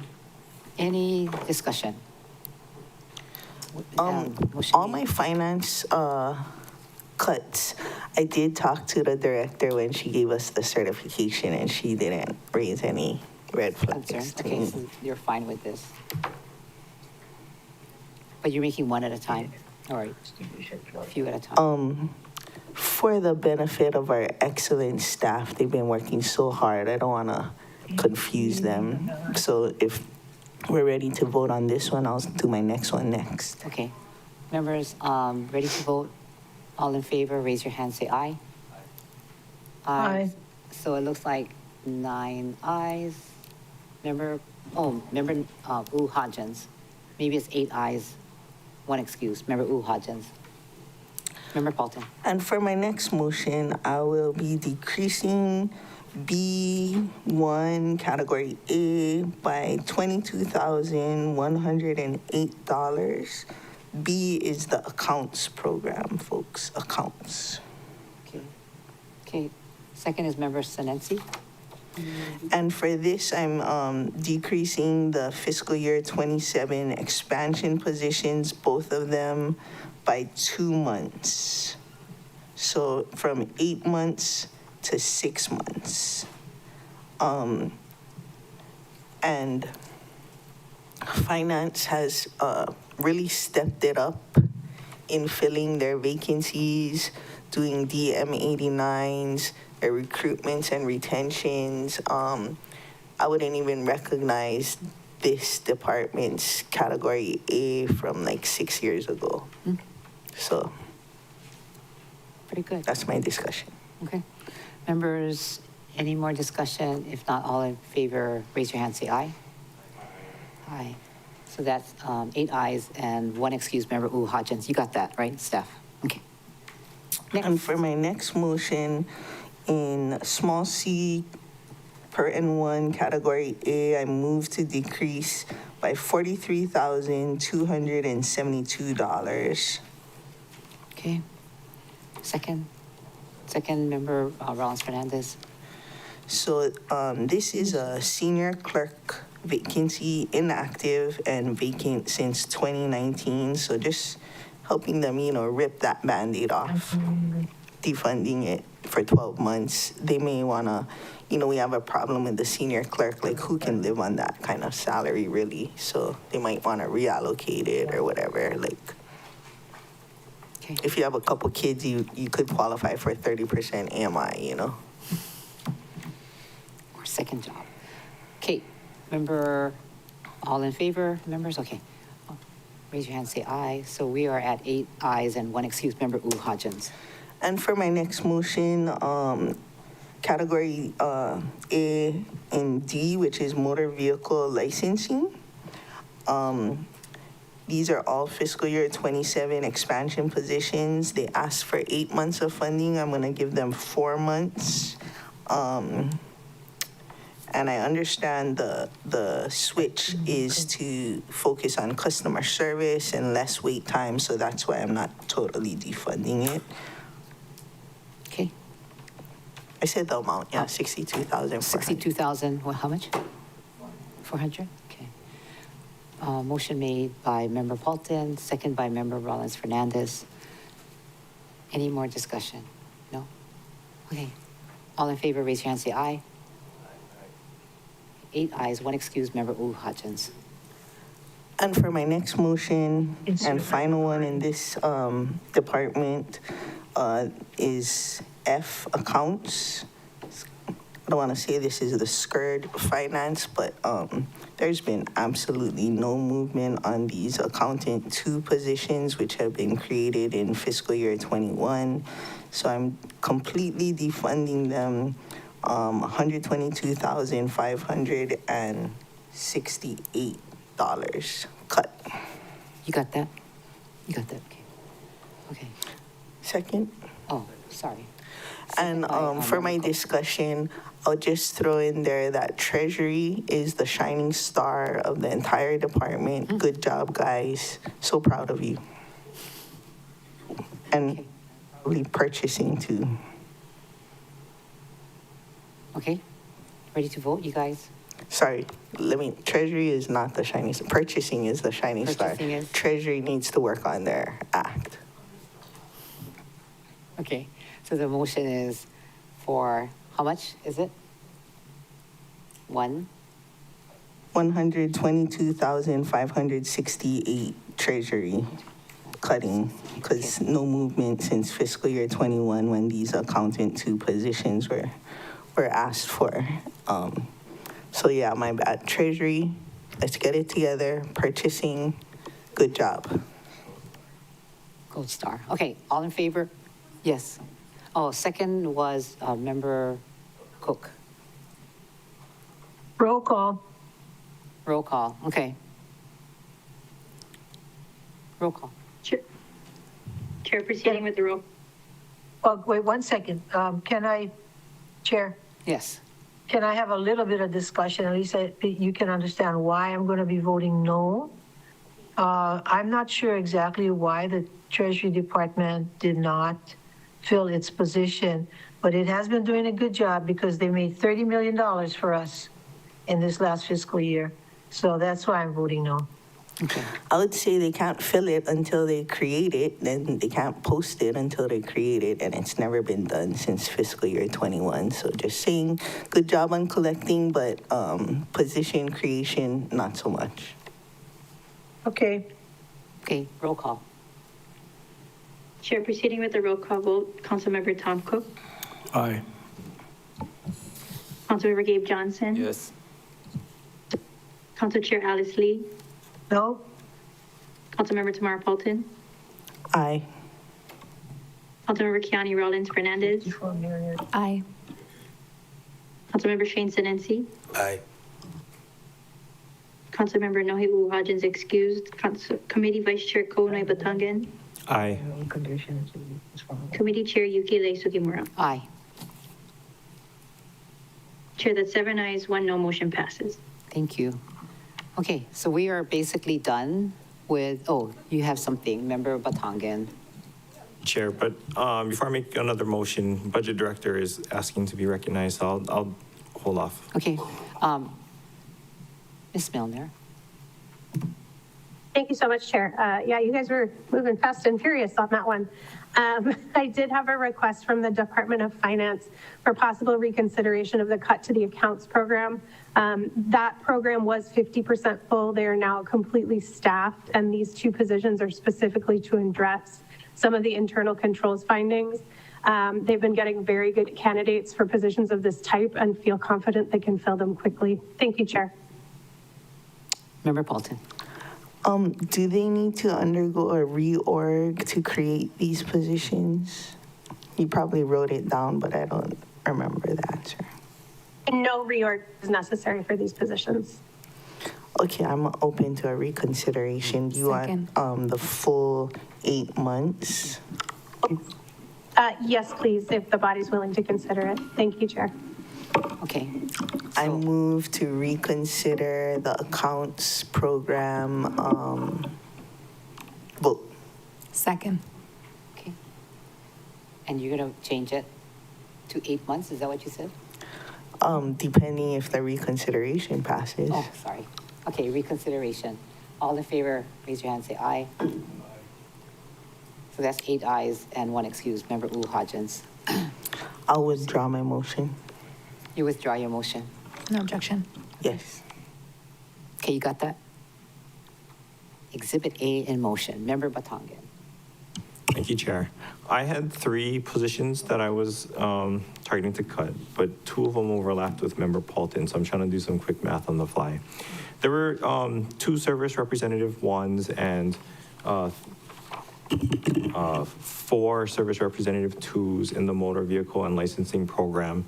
The explanation for the expansions was to help the department. Did you make a motion? Oh, I moved to cut 1 of those service representatives 1s and 2 of the service representative 2s in the motor vehicle and licensing program. I'll separate them so I have time to do math. I moved to cut the salaries and for a service representative 1 in the motor vehicle and licensing program in the amount of $28,848. Okay. And if I can get a second, then I can explain my thinking. I need a second. Member Cook. Second. Okay. For discussion. Thank you, Chair. So the explanation given for these service representative expansion positions was that the department wanted to better be able to meet their target wait times, but then when they came before the body, they explained that they were already hitting those target wait times.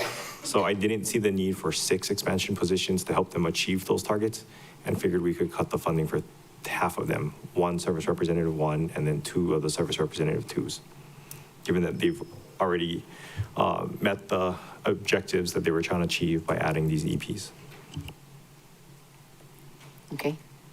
So it's a decrease of $28,848? Yes. Clarifying, clarifying question. These are for the expansion positions? Correct. Okay. So this is the one that you didn't cut half the funding for. You cut half the funding for the service representative 2s, but there's a service representative 1 that I'm proposing to fully decrease the funding for. So Chair, are you done? Chair? Chair Lee has a question also. Well, we're in discussion, right? Yeah. There's a motion on the floor, right? Yes, Okay, please. so I'll be voting no against this because have you been down to DMV lately? I've been waiting kind of long, so I don't think they hit all their targets yet. Thank you. Okay. Member Rollins Fernandez. Mahalo, Chair. And then question again for Member Batangan. So we've been using the amount, or we've been using the example of the position as the justification for the amount of the cut to account A, but your motion is specifically to that position. So the clarifying question is whether it's to that specific position or if account A salaries. Thank you, Member Rollins Fernandez. Yeah, I would amend it to be a cut to the A account rather than to the position itself so that the department would have flexibility. Mahalo. But I would still move to cut that funding amount, and the explanation for that that number is what I had previously stated. Thank you. Okay, very good. Member Johnson. Thank you, Chair. Bless you. Do we have a location of where these positions would be at?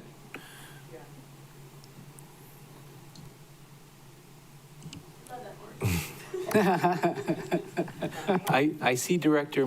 Okay, so we have Lahaina, Kihei, Pukalani, and another Kihei. Director Milner popped up. I see. Thank you. Go ahead. Chair, thank you. Councilmember Johnson, yes, the service representative 1 that is under discussion right now is a back office position that would be in the Kahului office. And I see Director Martin on the call as well. Thank you, Chair. So I think we were hoping that Director Martin would pop up for questions. We had her on call for RPT. She's I know, online. but this is kind of Oh. like asking a department question, which we didn't allow any of you to have. So I'm a little bit hesitant of opening that door. Then you're going to say, well, Kaunoi did it, so how come I can't do it? So she's not there anymore. Okay. Sorry, just The trying to way be it fair. works is Miss Martin would whisper in Miss Milner's ears. ear, That's true. and then we ask Miss Milner whatever the question is. That is true, if it's operation stuff. Please And she's whisper sitting in quickly. front of Miss Milner. Okay. Member Batangan, who had that question? I asked where these locate, or where they would be located at. And Member Paulton found the answer. Yeah. So I too have been in the Kahului Center with long lines, and I'm a little hesitant to cut this is the DMV, man. They need all the help they can get. That's all I'm going to say. You guys been there. Okay, Member Cook. Thank you, Chair. I'm supportive of this. It's not much, and it's a point on basically the position, not eliminating the position, but the fact that the issues with having it funded and whether it needs to be funded. I'm a big fan of DMV. I'll tell you, Kihei big fan. Kihei is awesome, polite, helpful, fast. And I'm just sharing with you, it's been like, wow. And the last 3 times I've been in, and I given them $500 check, so I'm not very happy. But I just want to, for them, everybody working there, this is not a criticism of the department at all. This is just a little tweaking in the financing. And I just wanted to say that they were doing a great job. Okay, Member Batangan, second and final. Thank you, Chair. I do appreciate the wait times that some of my colleagues have experienced. I guess my response would be that my proposal is in response to the statistics that the department themselves have reported. And so if you're telling me that you need expansion positions in order to hit certain milestones, but you're also telling me that you're hitting those milestones, I'm probably going to question them. So I don't want to question the lived experiences of some of my colleagues. And, we can always do better at providing services to our constituents, but I am then going to ask that the reporting reflect those experiences. Thank you, members. Okay, let's vote, yeah?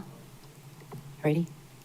Okay, is this gonna, it's gonna be a roll call, I think, from Chair Lee. Roll call, please. Chair, proceeding with the roll call vote, Councilmember Tom Cook, Aye. Councilmember Gabe Johnson, No. Council Chair Alice Lee, No? Councilmember Tamar Paulton, No. Councilmember Kiani Rollins Fernandez, No. Councilmember Shane Sinensi, No. Councilmember Nohe Uhajin's excuse, Committee Vice Chair Kunai Batangan, Aye. Committee Chair Yukile Sugimura. Aye. Chair, that's 3 ayes, 5 noes, 1 excuse, motion fails. Oh, we need no hit back. Member Johnson. I have a cut, Chair. Okay.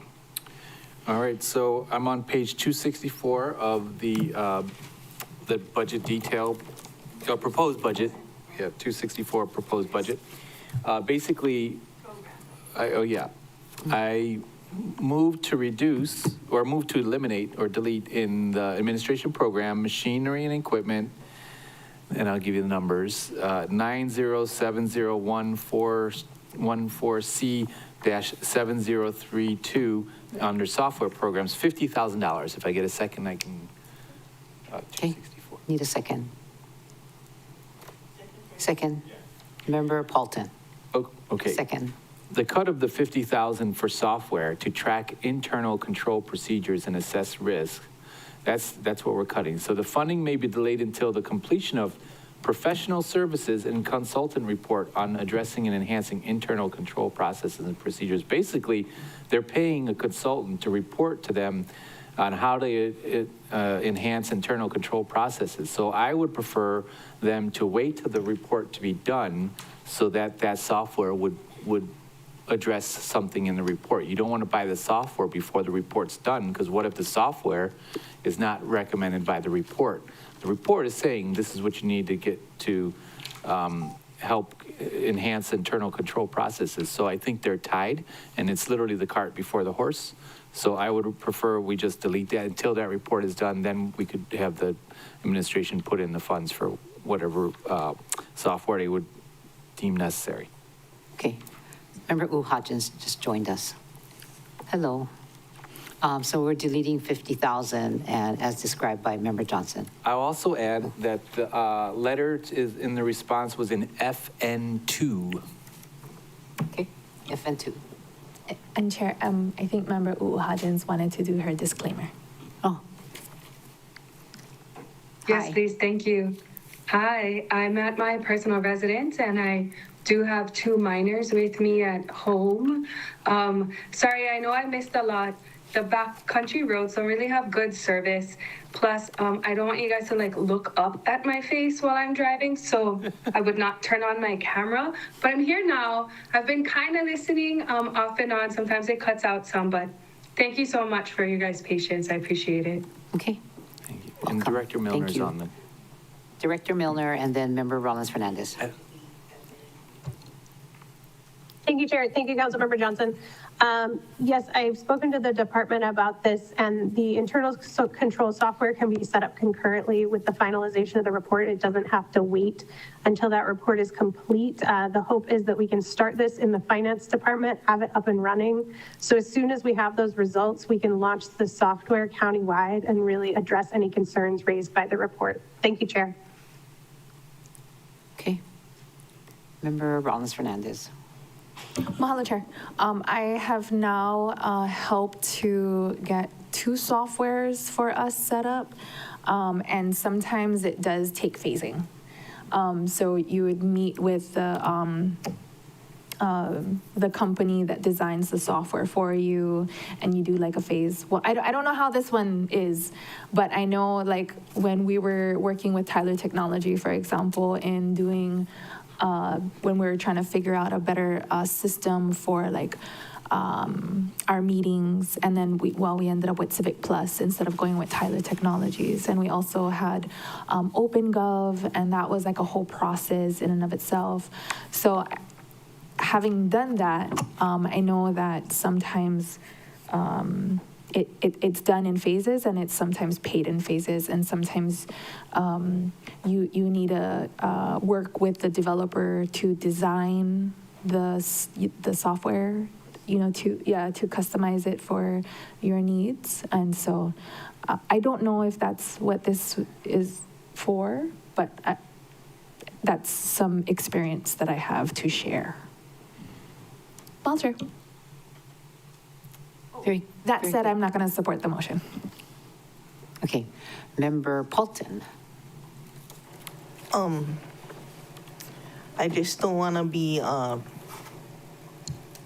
penny wise, pound foolish if we're talking about internal controls and fraud risk.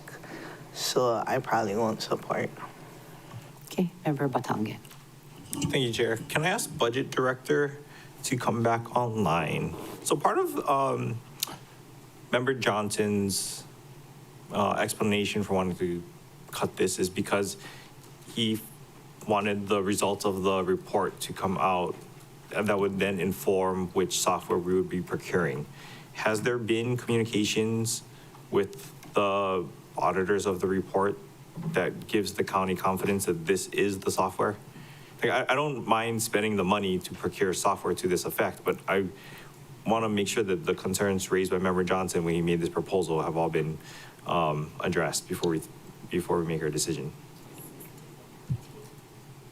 Thank you, Chair. Thank you, Councilmember Batangan. No software has been procured yet. We will have to go through the RFP process. That's another reason we want to start the process sooner rather than later. But the county does feel they have enough information from the documentation that's been received to date to put together a successful RFP to get a software that can address the concerns of the auditors. Thank you, Chair.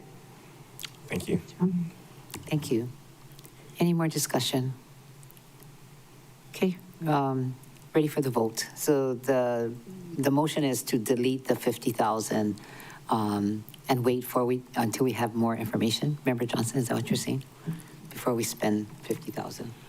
Yes, and in the letter, it said that they could delay it, and now I'm hearing different from the department. So that's why I proposed the cut, because I asked them. And now I'm kind of in a conundrum because, I want to work with the departments, but when the letter comes back, says they could delay it, and now on the floor, it's a little bit different. It's 50,000 members. I still kind of feel like if we're going to go through this process where we ask the departments questions and they say, yeah, well, we can wait, and then now it's a little bit different, they can always come back and use the other funding, use the budget amendment. So I personally would like to keep it, but it's the body's this decision. We could do it by a vote, and that'll solve it. Okay. Let's vote. Is it roll call or you guys are fine? I can't hear. Roll call? Okay, go ahead. Chair, proceeding with the roll call vote. Councilmember Tom Cook. Aye. Councilmember Gabe Johnson. Yes. Council Chair Alice Lee. No? Councilmember Tamara Fulton. No. Councilmember Keani Rollins Fernandez. No. Councilmember Shane Senency. No. Councilmember Nohe Hodgins. No. Committee Vice Chair Kuonoi Batangan. No. Committee Chair Yukida Sugimura. Aye. Chair, that's 3 ayes, 6 noes, motion fails. Okay. Any others, members? Okay. Very good. Wait, let me take away all my papers. So any more for Department of Finance? We're done, right? Accounts program, which is page 8, A account, B account, accounts program, or real property assessment program, which is on page 8, A account, B account. Motor vehicle licensing, page 8, A account, B account. Purchasing program, page 8, A account, B account. Treasury program, these are your superstars. Is this the one? Or is it purchasing? That's your superstars. Okay. A and B account, any? No cuts to warm bodies, she said.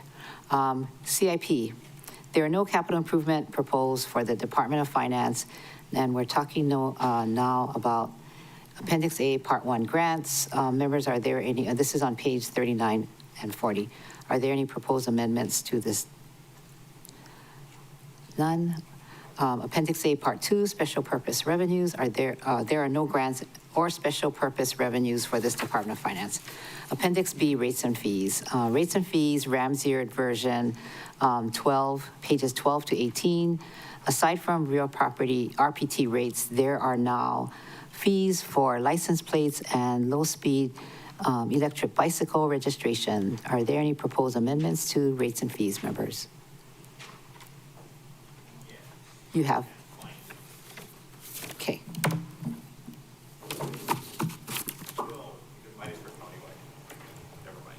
Okay, coming up then.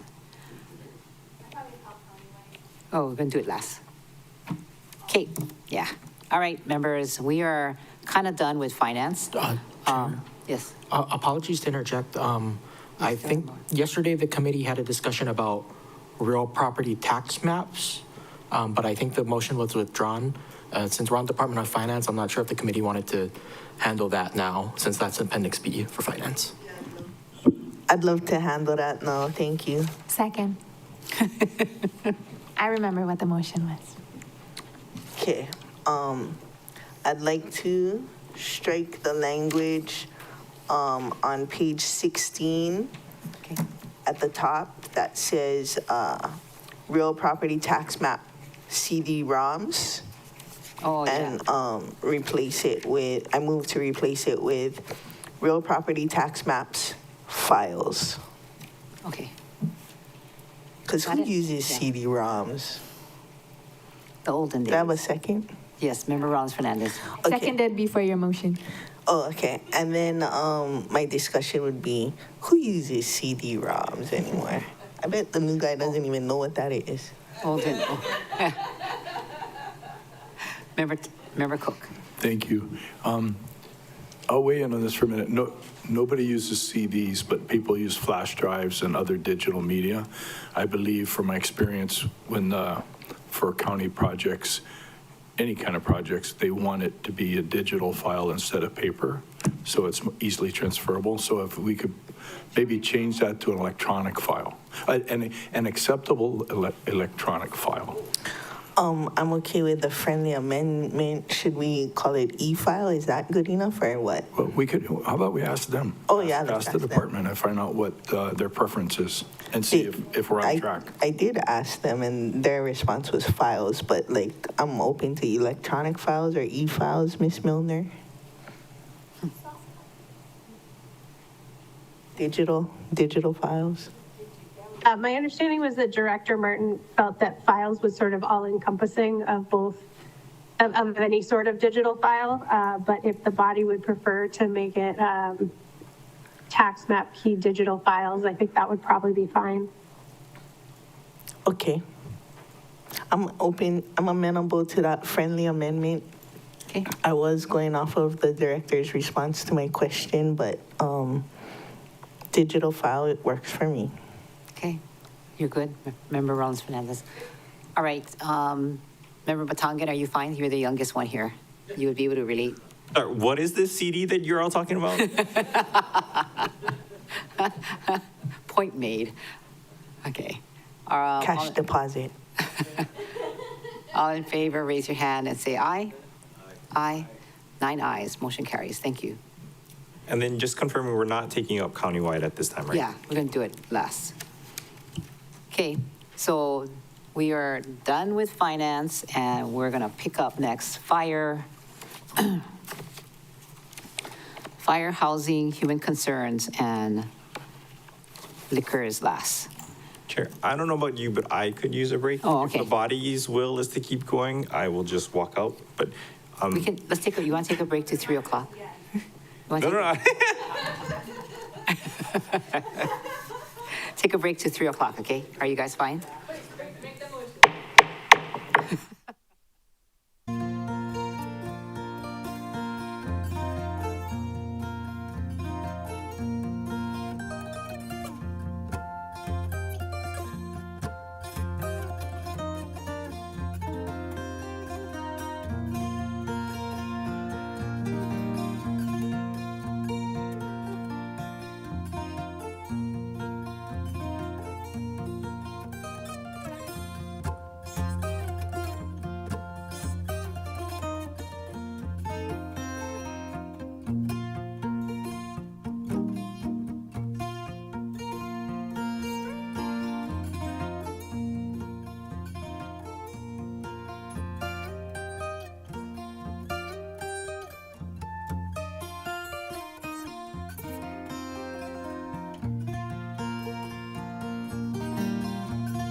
Welcome back, everybody, to the Budget Finance Economic Development Committee. It is now 3:07 p.m., and we're trying to be like Member Batangan and call everybody back. Who was first? Was it you? It was Shane who was here first. Thank you.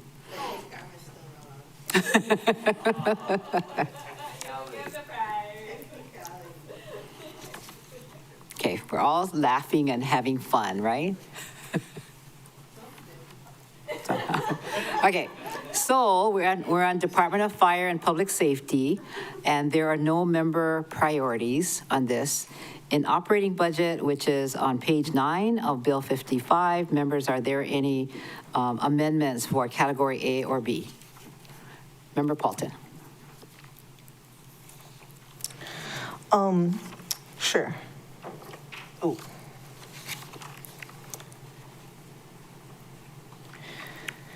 I move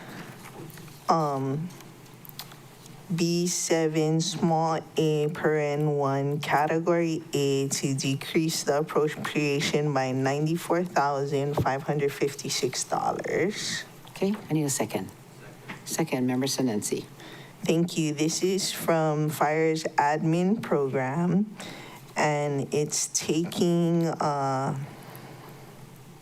fiscal year 26 expansion positions that are still in reorg and decreasing the funding by 4 months for 4 of them as a recommendation justification. Of course, they're free to do with this cut as they please. Okay, so it's not like all my other ones. Okay. Member Batangan, did you have your hand up? No, okay. All right, members, any discussion? All in favor, raise your hand, say aye. Aye, okay, that means 8 ayes, 1 excused or 9 ayes, motion carries. Thank you. Chair? Yes. I don't think. Oh, there's Chair Lee. One, Oh, two. is he chair? I think Member Cook is. Oh, Member isn't Cook. present. So 8 ayes, that's right. That's right, 8 ayes, 1 excused Member Cook. Okay. And for my next motion, I move to decrease C, paren 1, category A, appropriation by $300,000, which they can do it as they please. Okay. Member Sinensi made the second. For my discussion, this is based on fiscal year 24, 25 having in excess of $3 million in carryover savings. And even fiscal year 23, which had the wildfire in August of 2023, had quite a bit of carryover savings, so that's the justification. Okay. So 300,000, delete 300,000. Correct. Okay. Any more discussion? All in favor, members, say aye. Aye. Aye. Shirley? Aye. Okay. So that's 8 ayes, 1 excused, Member Cook.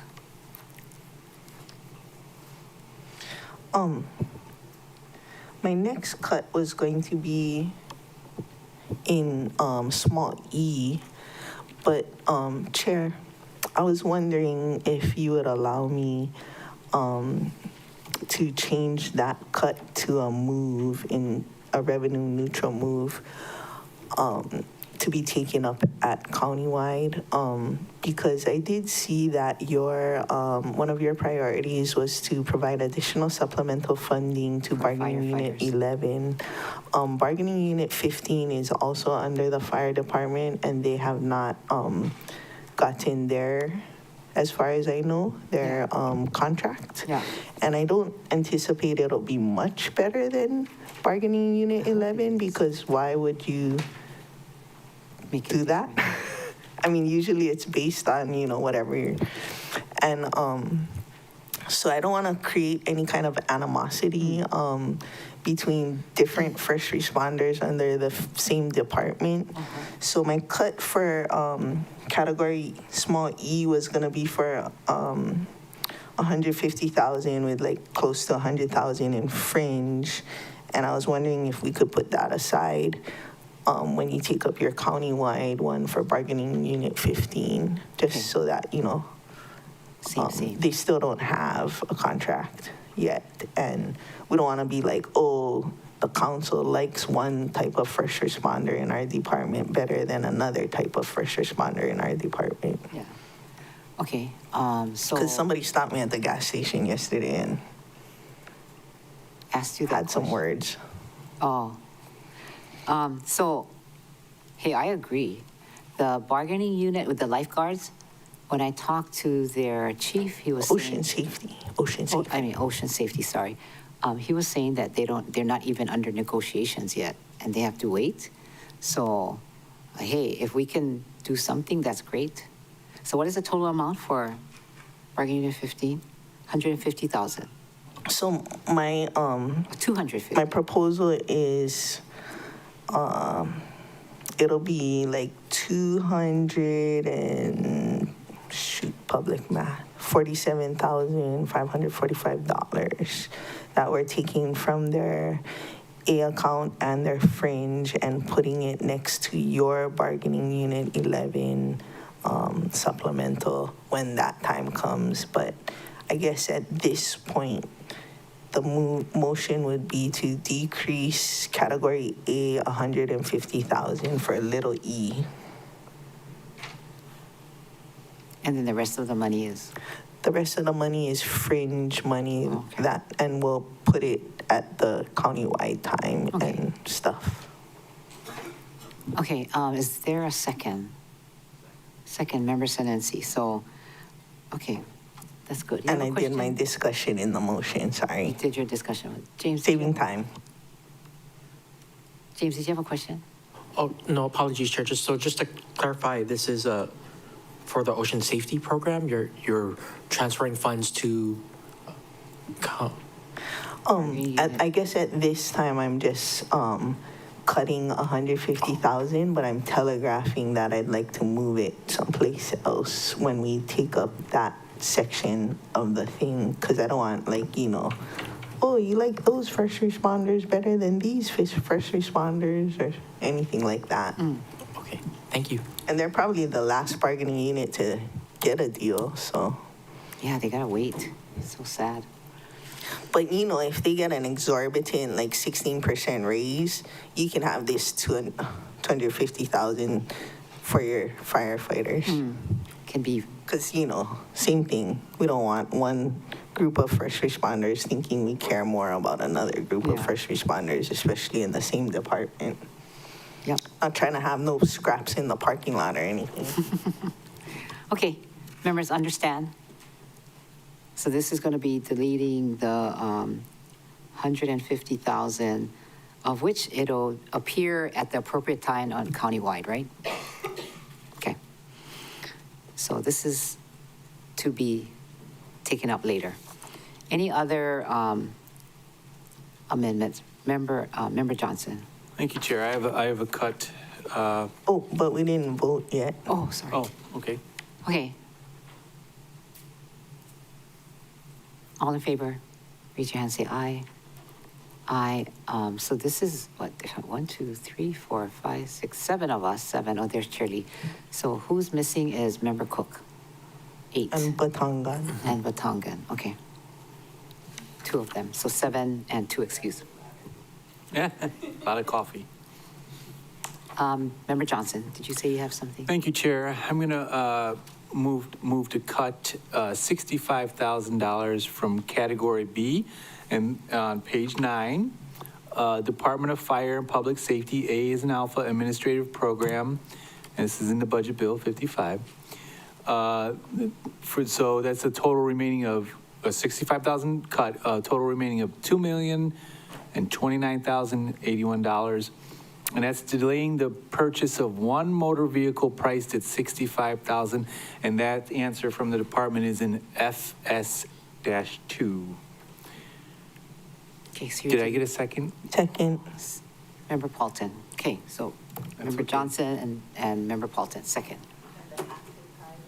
So they're you're, coming you're next, actually yes. deleting 65,000, is that? 65,000, it's a vehicle. The response from the department is in FS2. And the total that it would be, they would have is $2,029,081. Okay.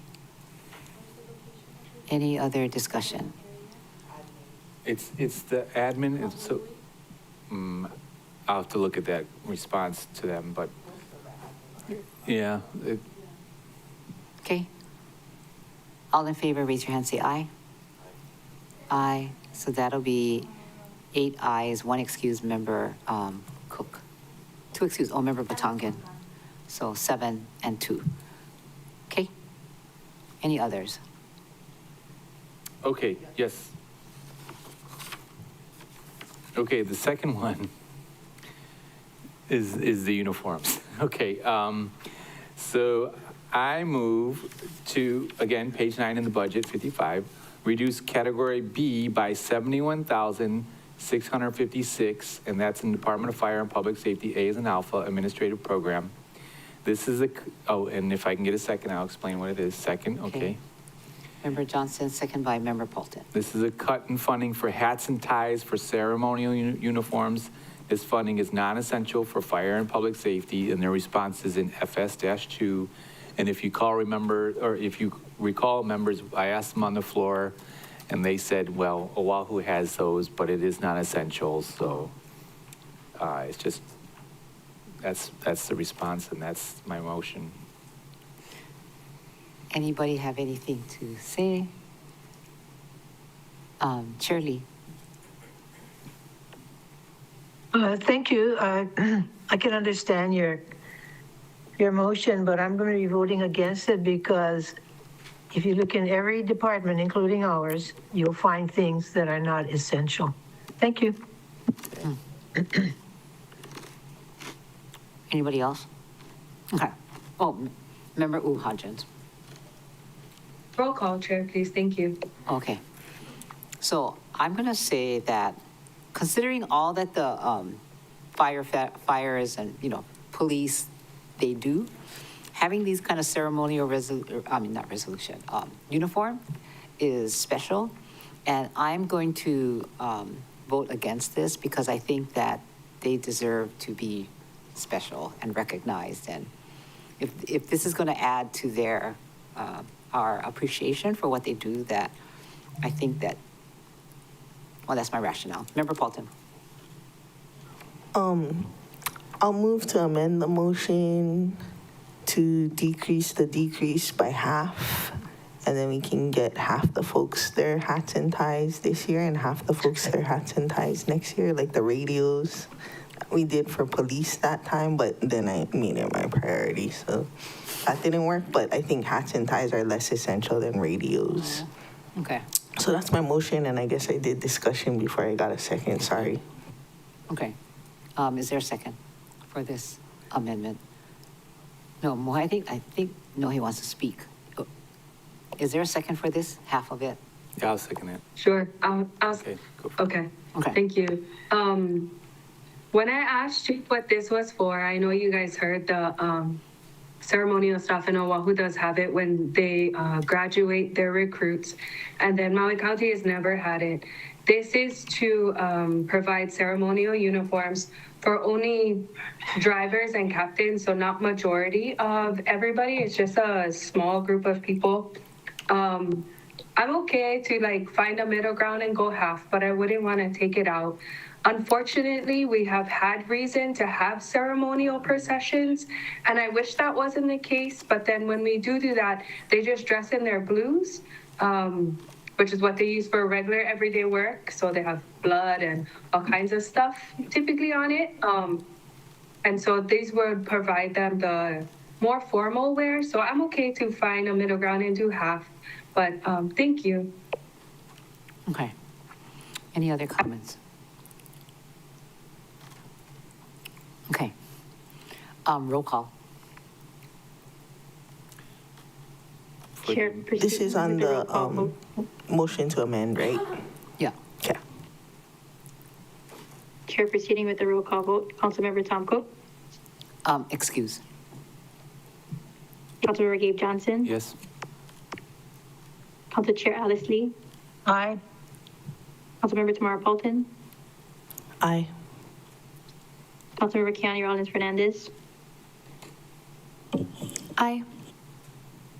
Councilmember Shane Sinensi. Aye. Councilmember Nohe Hodgins. Aye. Committee Vice Chair Ko'onoe Batangan. Excused. Excused. Committee Chair Yukile Sugimura. No. Motion carries. Motion carries, Chair. Okay. 6 ayes, 1 no, 2 excused. Okay. Main motion is amended. Main motion as amended. Okay, main motion as amended, members. All in favor, raise your hand, say aye. This is going to be, okay. All right, all in favor, raise your hand, say aye, and we have Aye. two excused, yeah? Mahalo, Member members. Cook and Member Batangan. Okay, Okay, I have Next. one more. All right, so second verse, same as the first. Department of Fire and Public Safety B training program, page 9 in the budget bill. I move to reduce category B by $115,000, leaving a total appropriation of $1,003,185. If I get a second, I explain why.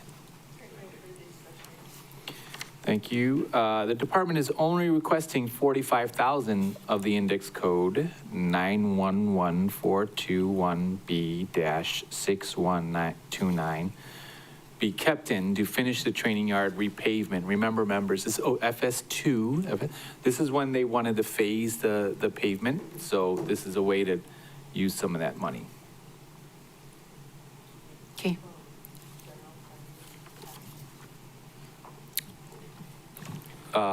I could ask Director Milner if it's general fund, but I'm 99% sure it's general funds. Yeah. That would be my question, is if it's general fund cash. Director? Thank you, Chair. Yes, this is general fund. Mm-hmm. Ready to vote? Okay. All in favor, oh, Member Hodgins? No? Okay. All in favor? Thank you, Chair. Wait, hold on. I have a question, if you don't mind. Okay. I thought when you asked this question, they said it was nearly complete, unless you're talking about something else. Maybe Director Milner can please expand. Thank you, Chair. Thank you, Councilor Member Hodgins. Yes, it is nearly complete, which is why the funds aren't needed in fiscal year 27 now. They were able to do a significant portion of the work this year with fiscal year 26 funding. Thank you, Chair. Okay, thank you. I just don't want to spend millions of dollars on trucks and then have them drive over really junk pavement, and then there's no reason to spend millions of dollars of trucks. But if they don't need the money, I'm okay to cut. Thank you. Okay, members. No more discussion. All in favor, raise your hand, say aye. Deleting 115,000. So that looks like 8 ayes. Member Cook is excused. And just for your information, this was my cut too. I was going to propose, so same, with the same rationale. Chair? Member Chair Lee. Chair. Okay, since I'm in charge of for sandwiches after the public hearing, before the public hearing, I have to leave your meeting right now, and I'm on my way to the building. Yay. Okay. Yeah, she has sandwiches. Okay, thank you. Next, anybody has any more? Wait, I think that's it. Okay, so, wait, sorry, that's my rationale.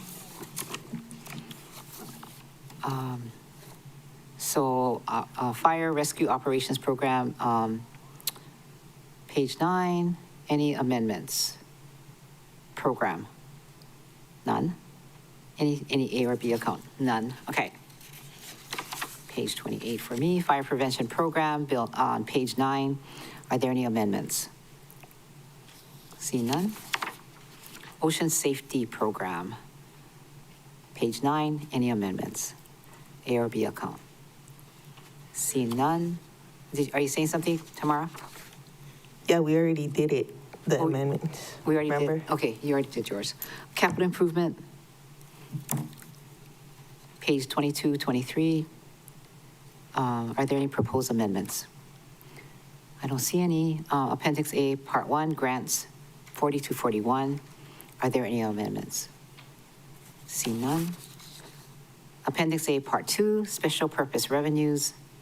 As a reminder, the following funds are under this department: Fire Hazard Removal Revolving Fund, page 3.68, chapter 3.68, Maui County Code, page 51. Fireworks Auditor Fund, 3.95, Maui County Code, page 51. Plan Review Processing and Inspection Revolving Fund, Fire, section 16.04E.060, Maui County Code, page 58. Are there any proposed amendments? See none. Are we on rates and fees? Not Yes. yet? Oh, we're on rates and fees? Exactly where we are. Appendix B, rates and fees, page 18 to 30, 220, 18 to 20. Member Paulton. On page 19, aerial special fireworks, I would like to multiply that by 10, $110 times 10. You can do the math. Okay. Don't you just add a 0 at the end? Just move the decimal point. Do it. 1100. Okay. Because, fire. I hope it helps stop it, but, all right, who's the second? Second is Member Senensi. Discussion? All right, so we just increased the fee to 1,100. Okay. Can I actually ask for the, so who primarily pays for aerial and special fireworks? Are these primarily done by hotels? I know the and Ritz-Carlton does it a lot. I can watch fireworks from my lanai. Wow. So I guess if you're a private citizen, you can also, buy permits. But I see lots, I don't know if they buy permits. Yeah, I see a lot of unpermitted ones that I know for sure happen. Yeah. Chair, I see the budget director popping on. She's going to tell us Director. we got to change state law or something. That is exactly what I'm going to say, Chair. Thank you, Councilmember. HRS Section 132D/10, sub 2, sets the fee of $110. Thank you, Oh, Chair. Can't change it. We got to lobby that fire marshal guy or girl that they just hired. Okay, withdraw, right, your motions. We can't do this. Okay, withdraw. But what a statement. All right. Member Senensi. Is there a fee for dynamite use? Does somebody know that? Under the fire? Mr.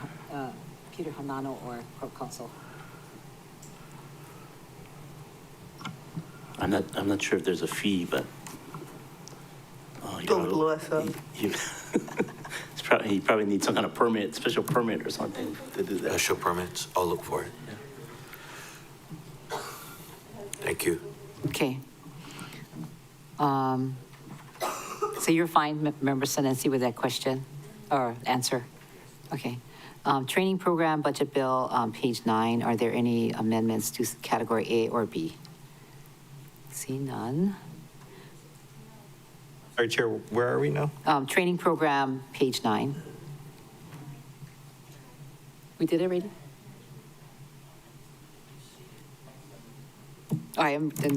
Because we did the 115, I'm sorry. I'm stuttering. Okay. Okay, we're done with the department. Anybody else have anything for fire?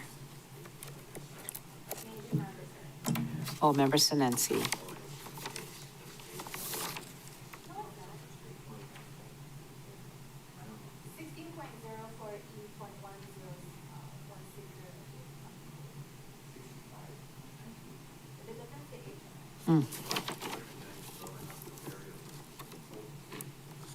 Member Senensi, you're fine?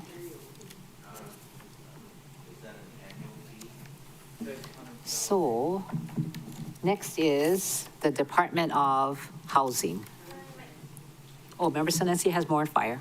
Yeah, Chair, under Department of Fire Public Safety General Fund to increase on page 19 at the top, increase for explosive materials as stated in section 65.9.2 from 100 annually to 500 annually. Okay. We can do that. I was wondering if somebody's going to say Maui County Code. Can you say you're increasing it? From 100 annually to 500 annually. Chair. Okay. Which line is this one? For explosive materials, Okay. in section 65.9.2, page 19. Thank you.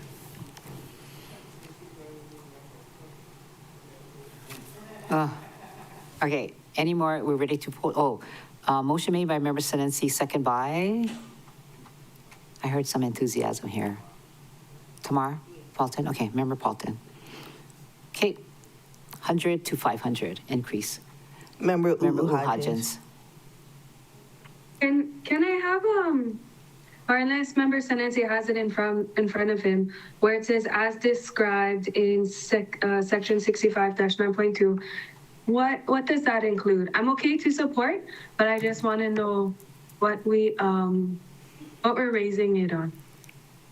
So one of the attorneys may help us? Corp Counsel or? Chair, I'm looking up right now. I would need some time to look up that section. Okay. Thank you. Like I said, I'm okay with it, but typically, like when we would use explosive, it would be for grading, and it would be interesting to have it in fire. Chair. Director, yes, Milner. Sorry, thank you. I'm not looking at exactly 65, but I'm looking at 16.04E.160, which says explosive materials permits will be required as indicated below to manufacture, sell, dispose, purchase, store, use, possess, or transport explosives within the jurisdiction. Flammable and combustible liquids and tanks is number 3. So it doesn't specifically state, it just states that they have to be used. The permits are required for the manufacture, sale, disposal, purchase, storage, use, and possession or transportation of explosives. And I'll defer to Corporation Counsel if they've been able to take this time to find 65.9.2. Mahalo, Chair. Corp Counsel or somebody? Thank you, Chair. I think we need a little bit more time to research this. Okay. Thank you. Member Rollins Fernandez. I also see in our county code for explosive materials in 16.04E.160 that fees must be in the annual budget ordinance. I think, so that's when it would be set. Okay. So we're in the right place. Okay, you folks are still researching.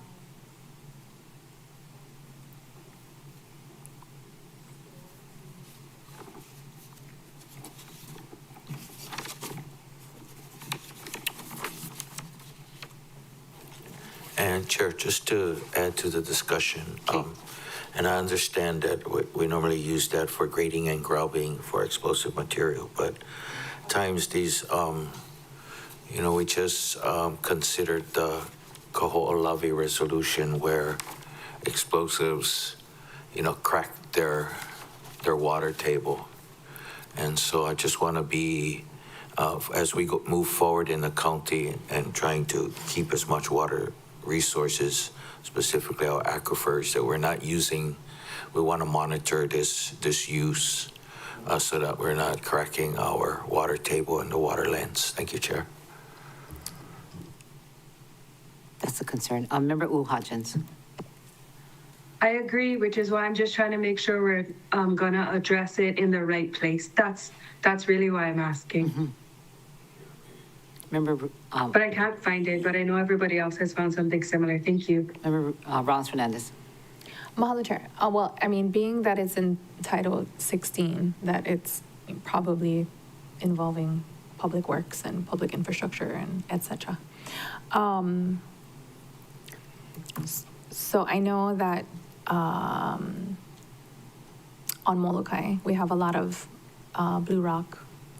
And when, doing septic, that's basically what's used to be able to put that underground. So I guess as member Uuhajan is trying to avoid, the cost of this increase being passed on to, like our local homeowners. Yeah, and I only know that this happens because my papa used to do this work on Molokai, and so my dad used to do the dynamites to create the cesspools. 200? Oh, I don't know. I just want us to. I hear what you are trying to stop, and I'm supportive of that. But I also want to ensure that we aren't inadvertently passing that cost to, our residents. I agree. Okay. Chair, I'll be open to if members have another figure. So you want to come back, Member Uuhajan? Thank you, Chair. Maybe we can hold this discussion because I'm not against this at all. I agree with Member Rollins Fernandez, as I'm just trying to make sure like this is in the right spot, because it's interesting that it's in fire, but it's a public works issue. So I want to make sure that we're adjusting the fees so that we can get the impact we desire. Do you mind holding this on the side, Member Senensi, and we can come back after we get some information, because I know we're trying to take a break and you guys got to eat sandwiches and we got to come back at 6 and we got to come back at 7. So sure, I don't want this one thing to trip us up. Thank you. Okay, so we can put this on the side and come back. And Corp Counsel and Mr. Hanano needs to do research. Is that right? Okay. All right, members, so I'm going to continue on with fire then. So on the Rescue Operations Program, page 9, any amendments to category A or B? Huh? Oh, we did. Oh, was I going backwards? Oh, sorry. I shouldn't have organized my pages nicely. We're on You're rates right. and fees, and I don't think anyone else had any amendments to it. So I don't know what's after rates and fees. I'm trying to buy you time, Chair. Oh, try to find time. Nothing. Find time. Buy you time while you find your notes. Oh, we are So fine. I think it might be done. We are done. So we're going to. And we're going to set that one on the side. We're going to, come back to it. Can you, got it? Okay. All right, so now we are in housing, members.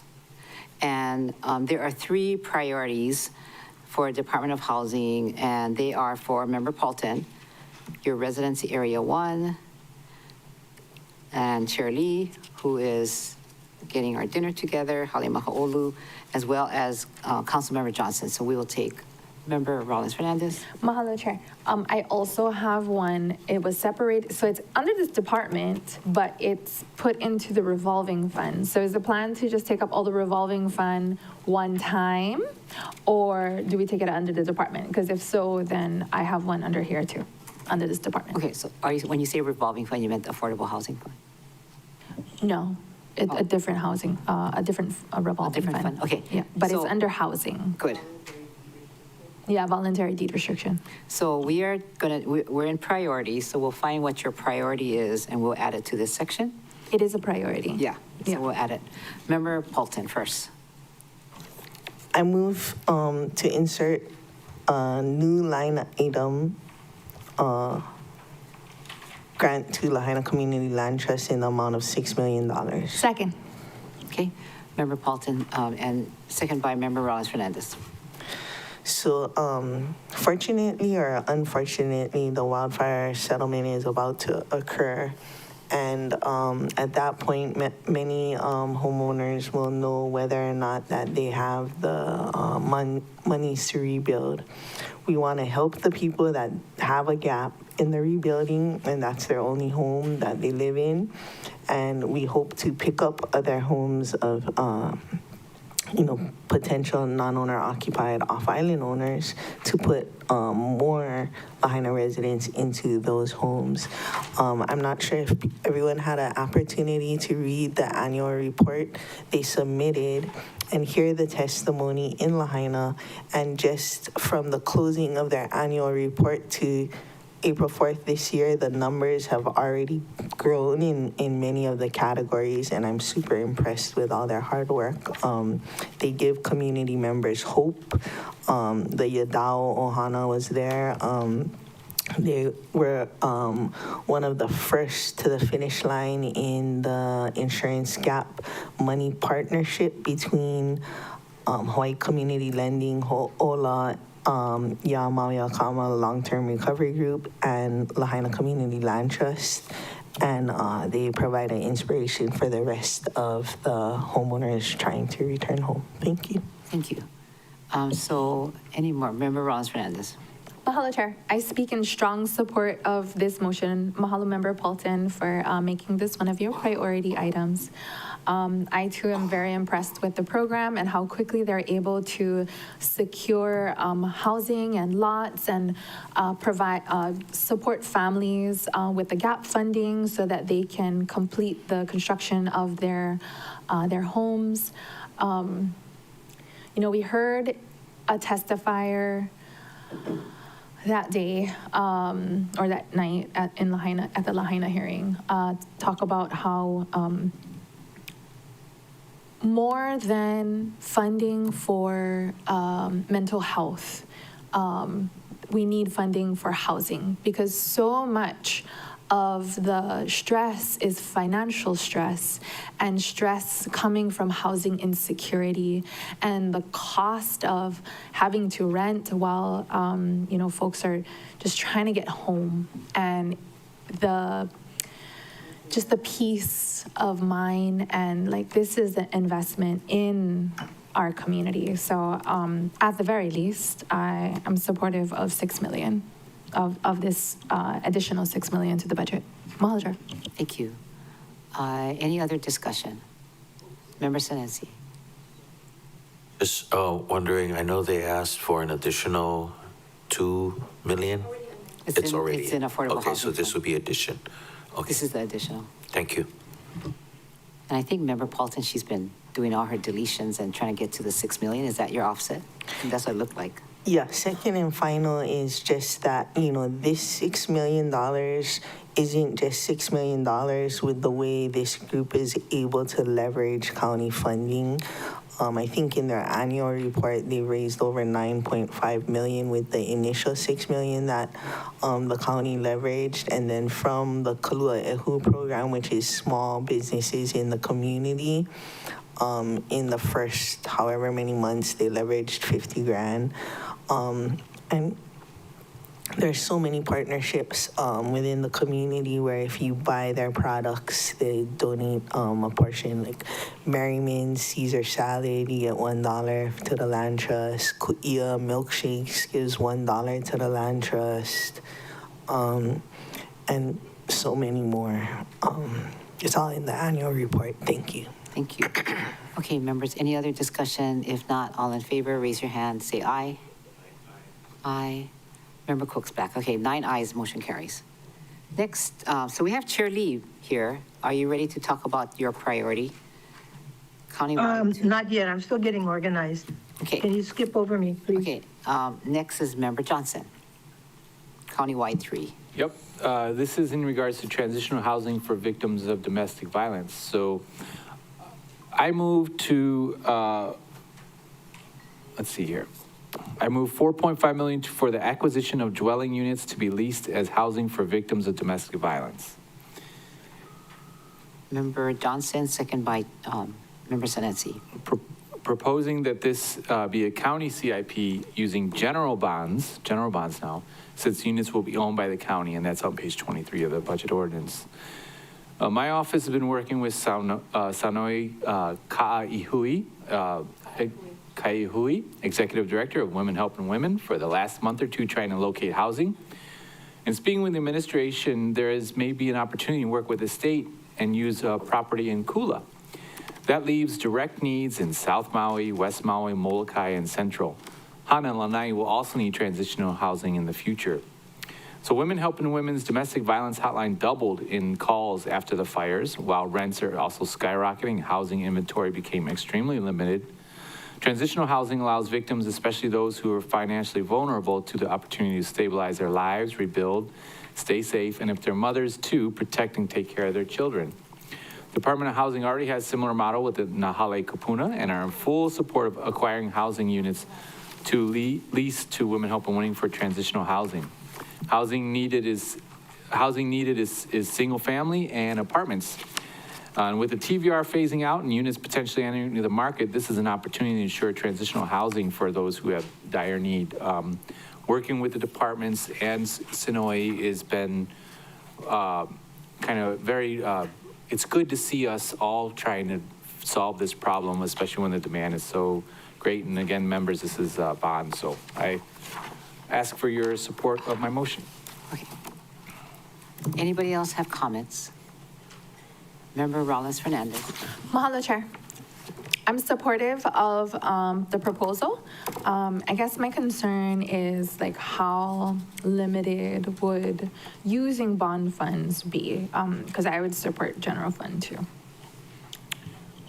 Well, maybe we could bring up Director Milner for that, but as we all know, we were just talking about how like it has to be county owned. So so maybe Director Milner can add to that. You're asking for limitations on bonds. Is that what you're saying? Yeah, I just, because it's a fiscal year, as we all know, goes very quickly. And just the mechanics of making that happen within a fiscal year, identifying a site or a house or apartment building or a condo, whatever it is, and then, like how quickly that'll like close, especially if it's a bond, it's not like general fund. And I see the budget director. Budget Director. Thank you, Chair. Hello, Chair. Thank you, council members. Yes, if the county would be acquiring these properties and they can be capitalized as county assets, it's acceptable to use bond fund. But as with any CIP, the funds would need to be encumbered by the end of December 2027, 18 months. Thank you, Chair. Thank you. So I have a comment. Member Johnson, I think you mentioned the property in Kula. I want you to know that my community has been working on this property. And I think we're talking about the same thing. And I think if somehow this ended up to be what you're talking about, a communication, please do communicate with my community, because Kyle Ellison and a bunch of people have been trying to get that those houses that's been sitting vacant connected to the wildfire. So if somehow the use is going to, and what's happening is because it's been sitting there as HHFDC, Department of Health, and we've had site visits, a couple site visits about those houses, and the county is supposed to, I think, is saying that they'll take it over, but somehow communication needs to happen so that this doesn't just change and my community is thinking something else. Right. So if you would, please. Well, this doesn't like, require that must be the place, as long as it's county owned. We want to find places in all the districts, but those, okay. I listed some of the districts that are really important. Okay, so whoever mentioned that, then just, if they say, oh, like the houses in Kula, say, okay, go talk to Yuki. Okay. Because I tell you, my community's been working on that. So just communication again. Okay. Oh, sorry, Member Hudgens. Thank you, Chair. Thank you, Member Johnson. I'm wondering if you could provide us a list of potential properties that are going to help spend down this $4,500,000. Do you have a plan? And if you don't have any specific properties, could you tell me how you came to this number? Okay, so the department is going to work with, Sonoe, of course, on what parcels or what properties that they're going to, what works for her and what works for the administration. There isn't a list right now of 101 Street, there's no address or tied to it. It's what comes up that fits the model, right? That is like, Sonoe was saying she for for a single family or single person, they want an apartment. But some folks have children with them, they might need a house. So it's not marked for a particular address per se. And you're planning on buying about how many spaces or units with this $4.5 million? Well, hopefully one in each district, or some of the districts, 9 districts ideally, but we probably won't have that kind of money. But a house, or for example, an apartment on Lanai, it will be much cheaper than, say, an apartment in, West or South Maui. So if something comes up, they'll work with each other and they'll go and purchase it with those bond monies. It's hard to say, this is tied to this apartment, because that apartment could go tomorrow, right? So it's a pot of money that the administration can use working with Sonoy guys to find a place that the county would own, and then they could lease it to her to find. That's a valid point, that sometimes Councilmember Paul mentioned that off, but it is important to have a little bit of privacy when we talk about women helping women. No, for sure. I don't want any specific addresses, but my concern is, like, if we have a year and something to expend, 18 months to expend the bond funds, but it's easy to spend money sometimes, but when you're trying to look for a specific type of, share your volumes on, type of home, it might not be as easy, especially when you said they're trying to look for some of the condos for single family, and those are sometimes ready, sometimes not. But I understand your point. I don't think we should advertise the addresses either. I'm just curious how quickly they can expend that money without anything in mind. Well, yeah. Well, I would just say the demand is there, right? And if the administration and Sonoy work together, I think they can do it, because Sonoy's going to be telling everybody these are our folks and this is what they need. And if the administration is sincere about wanting to house these folks and buy these units up, there's the money, and they can go and do that. I mean, we always want to put a candle under them to make them go a little faster as government goes slow, but this is something that's sometimes crisis level and emergency level. We want to have those units set up for folks to come in. Member Senenzi. Thank you. Thank you, Chair. I just wanted to let Member Johnson know that we do have a triplex for sale in East Maui. If Ms. Ka'ai Hui is interested, I can send her the MLS. Thank you. Huh?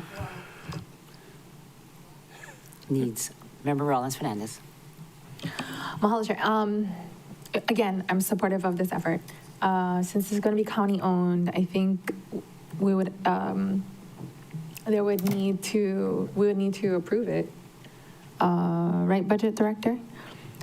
If the county is acquiring property, the council would still need to approve the acquisition. And if we're approving the acquisition, I believe the address becomes public.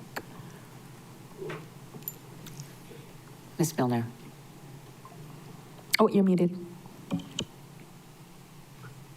I clicked above the microphone. My apologies.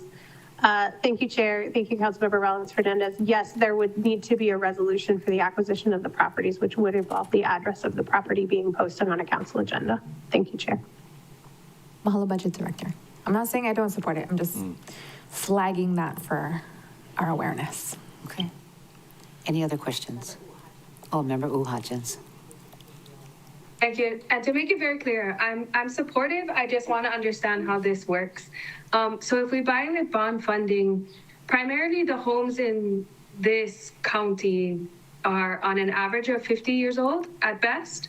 Can we use bond funding to renovate as well? Because you're probably going to need some money to renovate. And if not, are we paying for the renovation? Or, I mean, I would love a brand new turnkey home, but reality is, if you're going to try to buy something in all the different, regional areas, there's you cannot buy a brand new home in Paia or Makawao. So I just say, okay. Can maybe Budget Director answer that, if that could be used for renovations and what that may look like? Thanks.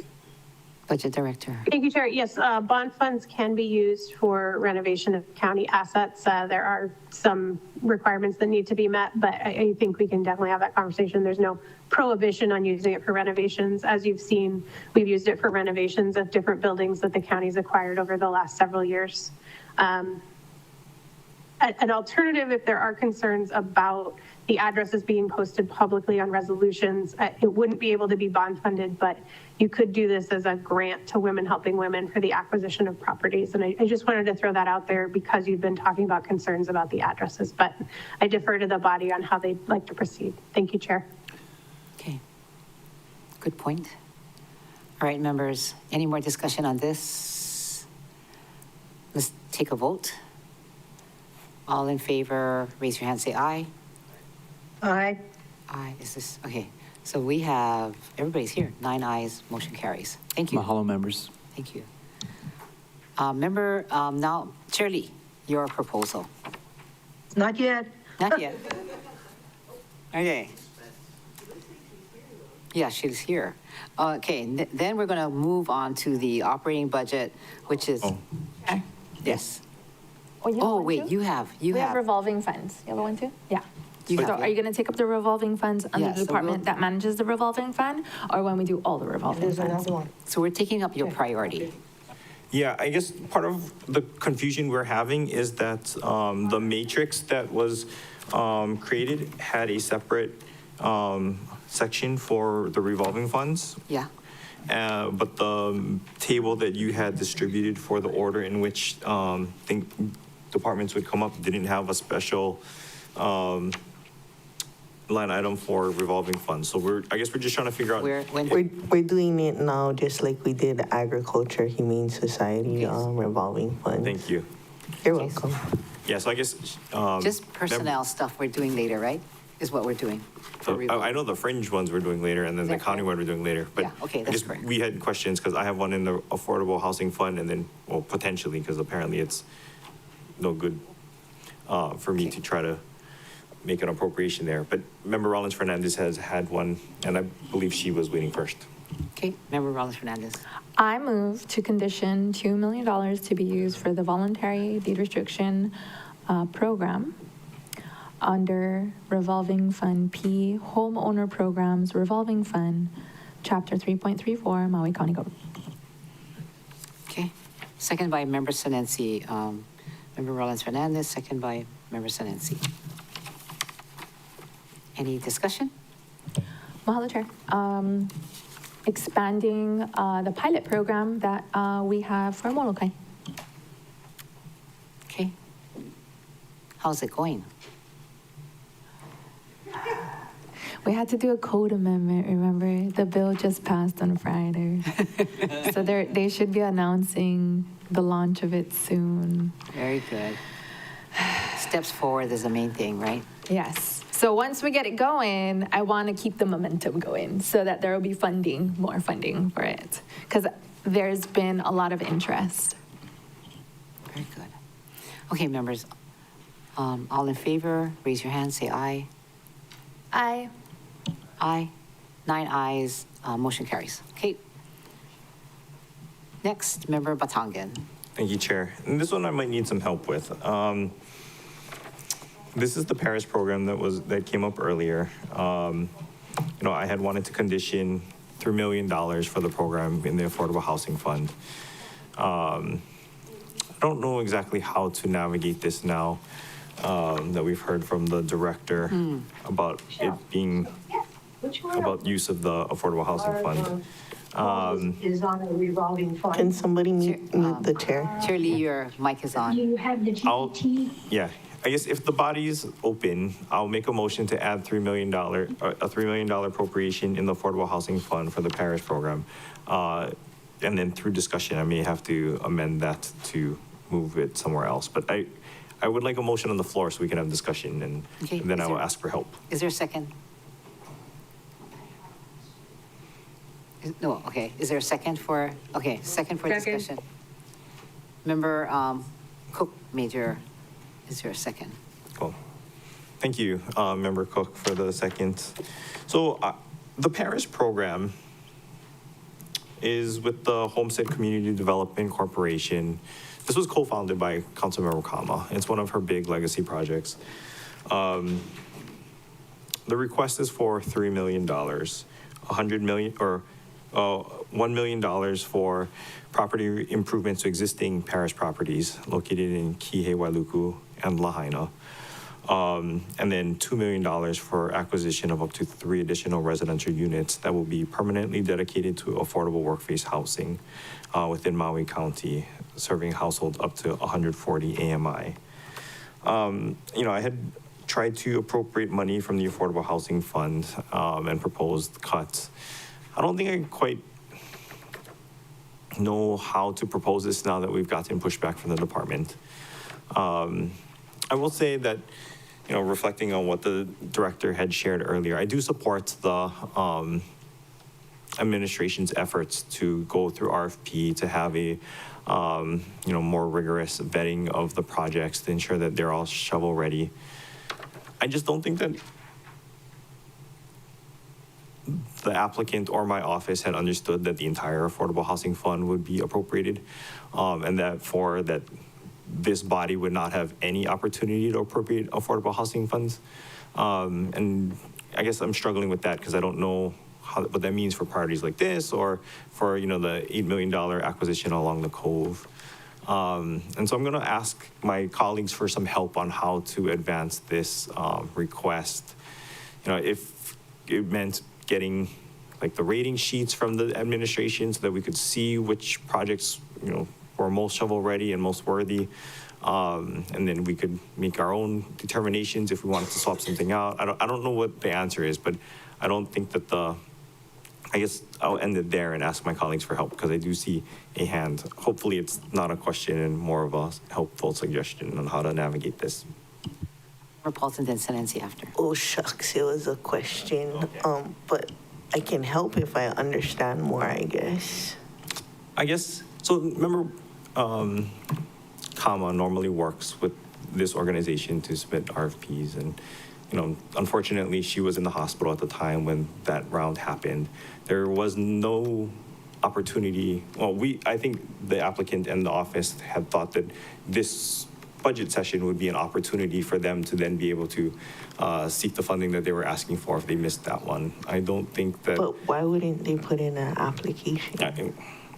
I can't speak to what happened in the fall. All I know is that. Then my other question is, the $1 million that you're asking for renovation for existing parish units in Kihei, Wailuku, and Lahaina. So is there nobody living in the units that they acquired? Yeah, I don't have that off the top of my head. I do know that some of the properties do need roof repairs, and that there was a proposal for solar and battery. So I don't think that would necessarily require them to vacate the property. Is there anyone from the parish that would be able to come speak to us as a resource to answer questions? Or was Member Kama the parish? I know she had worked very closely with their executive director, Robin Danner, who I did not call for to appear today. I didn't realize that we were asking for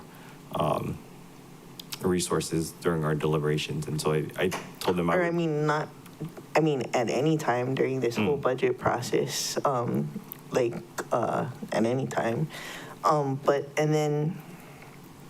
So we don't know how many units they have, if there's anyone living in the units. I guess there's just so much that we don't know. I'll leave it at that. It would be helpful for me if someone from the program,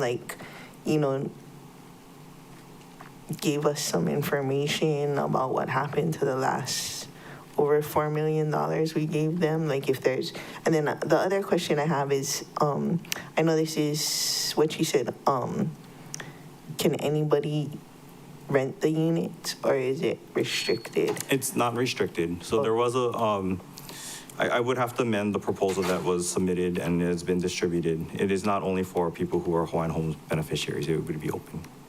anybody in the county? I do think that there are some AMI restrictions that were placed on If the it's from program. the Affordable Housing Yeah. Fund, there's but no like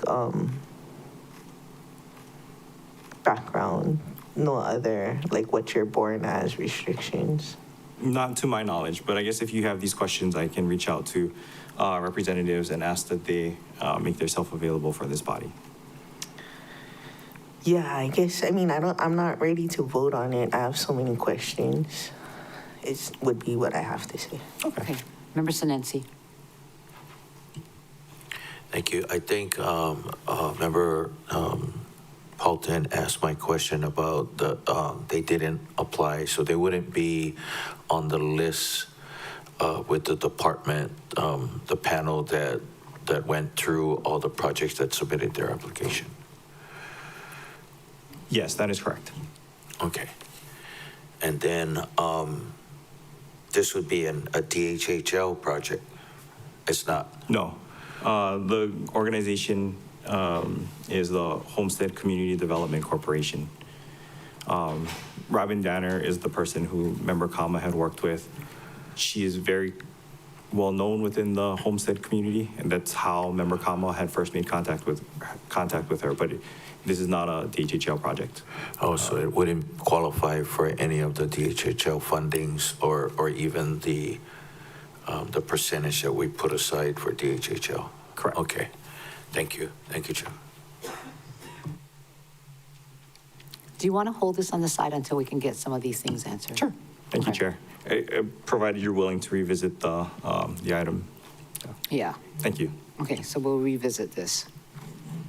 Chair Lee, you have your project? Oh, I think there might need to be a withdrawal at this time, and we'll revisit at a later time. Mahalo, Member Paulton. I withdraw the motion. Yeah, we had a motion. Member Cook, Member Rollins Fernandez.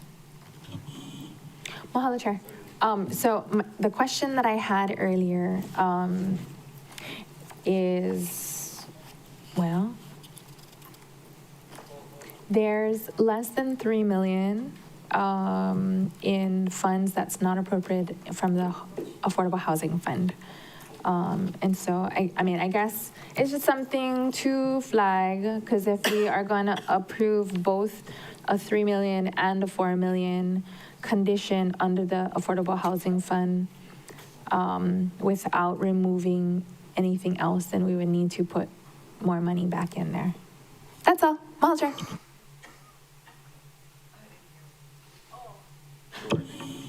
Just the process, because there was less than 3 million that was not appropriated in the Affordable Housing Fund that we received from the mayor. And so what would be the process? Like first dibs? Or, you know, I mean, I guess we would have that discussion, because Member Batangan has a 3 million and Chair Lee has a $4 million condition under the revolving funds. But Chair Lee had offset for real property tax, so it looks like there is a plan for that. Yeah.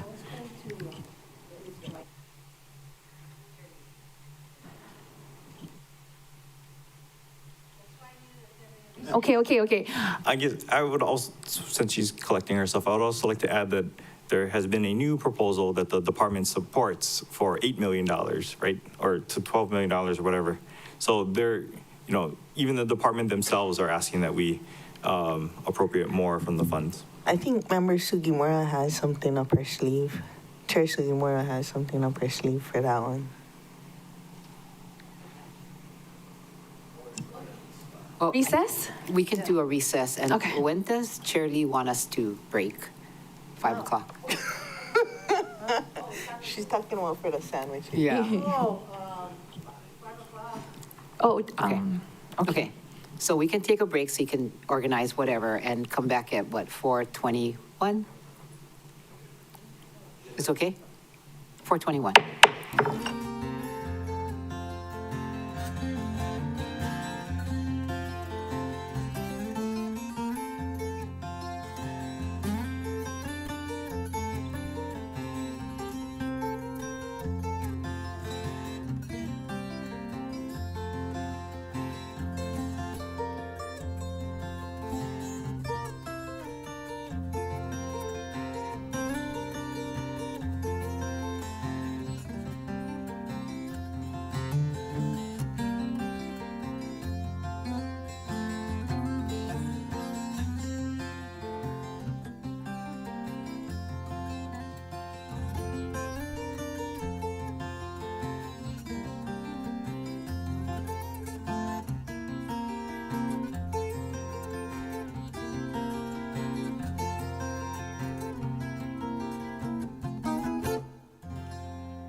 back to the Budget Finance Economic Development Committee. It is now 4:22, and we'll hear from member, Council Chair Lee on your priority in housing.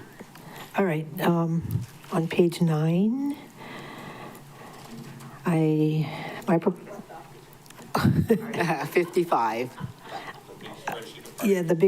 Yeah, Appendix A, Part 2, Special Purpose Revenues. Oh, no, that's not the one. It just says, it's the big version of the small version they gave us earlier. Just turn to page 9. It says housing. It says housing. And then, I'm proposing to increase, this is for increasing the housing, the Hale Maha'olu Homeowners and Housing Counseling Program by $165,000. Second, somebody. Second. Member Paulton. Yeah, that's a motion to approve. You want to explain? Discussion? Yeah. Okay. Discussion. Okay, I think most of you are familiar with Hale Maha'olu's home ownership program because they have been doing it since I was director of housing, and that was back in 2000. So they have a very sustainable and very successful program, and if we give them more money, they're able to help more people. Okay. They're good. Any further discussion? All in favor, raise your hand, say aye. 9 ayes, motion carries. Anything else, Chair Lee?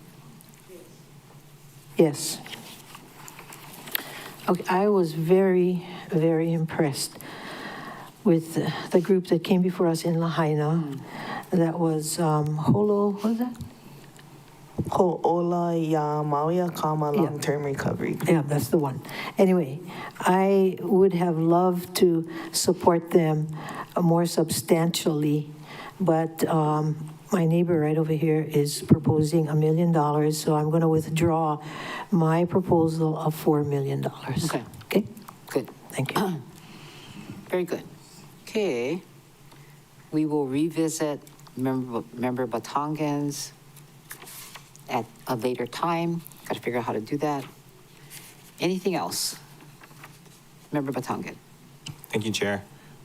I just, when you say anything else, this is just in the department, right? So if I'm at the the budget ordinance, under the housing program general, I'd like to add 1 EP. Okay. So they would go from 27 to 28. To 28 EP. Yes. Okay. No funding attached, just the EP. Okay. Second. Okay, Member Batangan, second by Chair Lee. Thank you. So I am proposing an update to, or I am proposing a code change to the long-term rental program. It was started by Member Kama. I've continued working on it with the Director of Housing and the Director of Finance. The Director of Housing indicated that if we were to adopt this, he would need an additional EP to support the changes.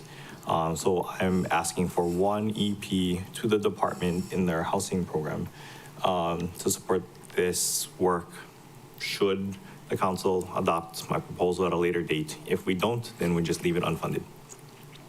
Okay. Member Rollins Fernandez. I'm supportive, but what is the position? I don't know, he didn't tell me what, like a specific title. So I guess the work would be to verify that landlords are complying with, I see the budget director. Budget Director. Thank you, Chair. Thank you, Councilmember Rollins Fernandez. Yes, it would be a housing specialist position to assist with this long-term housing program to put it in place. Thank you, Chair. Do you need us to specify what level housing specialists? 1, 2, 3, 4, 5? Thank you, Chair. Thank you, Councilmember Rollins Fernandez. Since there's no funding, I don't think there's any need to do that at this point because we don't need to determine the salary until they determine what position needs to be created. Thank you, Chair. Okay, housing program specialist. Okay, any more discussion? All in favor, raise your hand, say aye. Aye. 9 ayes, motion carries. Thank you, Member Batangan. You can't talk about me when your mic is on, Charlie.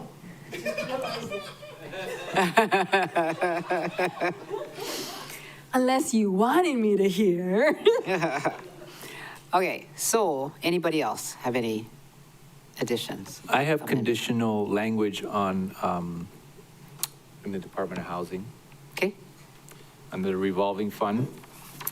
And that's on the, in the revolving. giant matrix of our list here.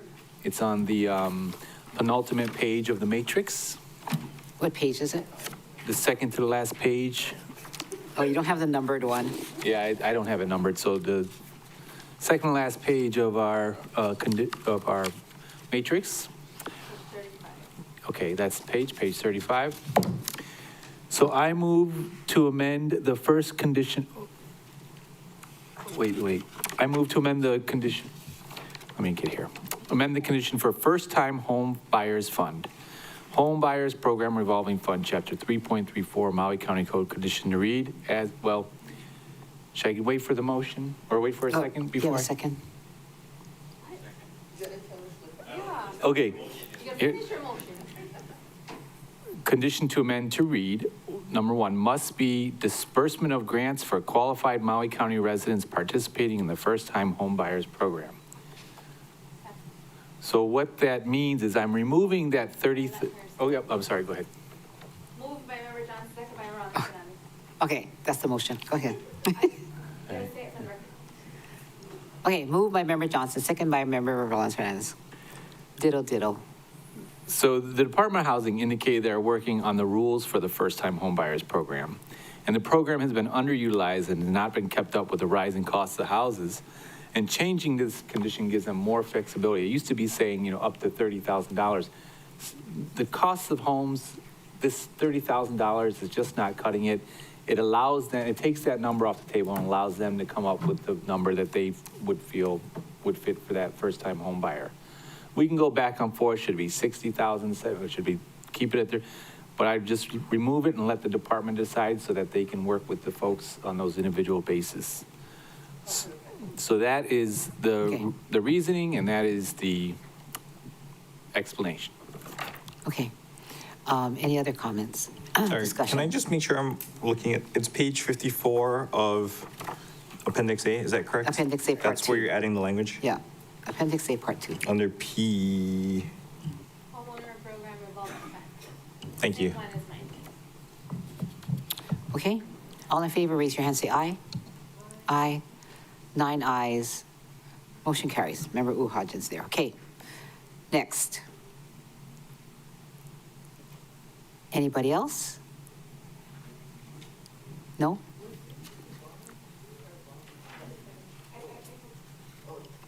You're fine? Okay. All right. Thank you, members. Thank you. So Appendix B, rates and fees. Any amendments to rates and fees? Ramsey-Erd version is pages 21 and 22. Okay, that's it.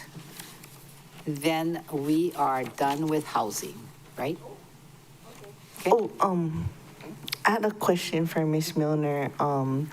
The fee waivers, did that adjustment get put in the mayor's budget proposal, that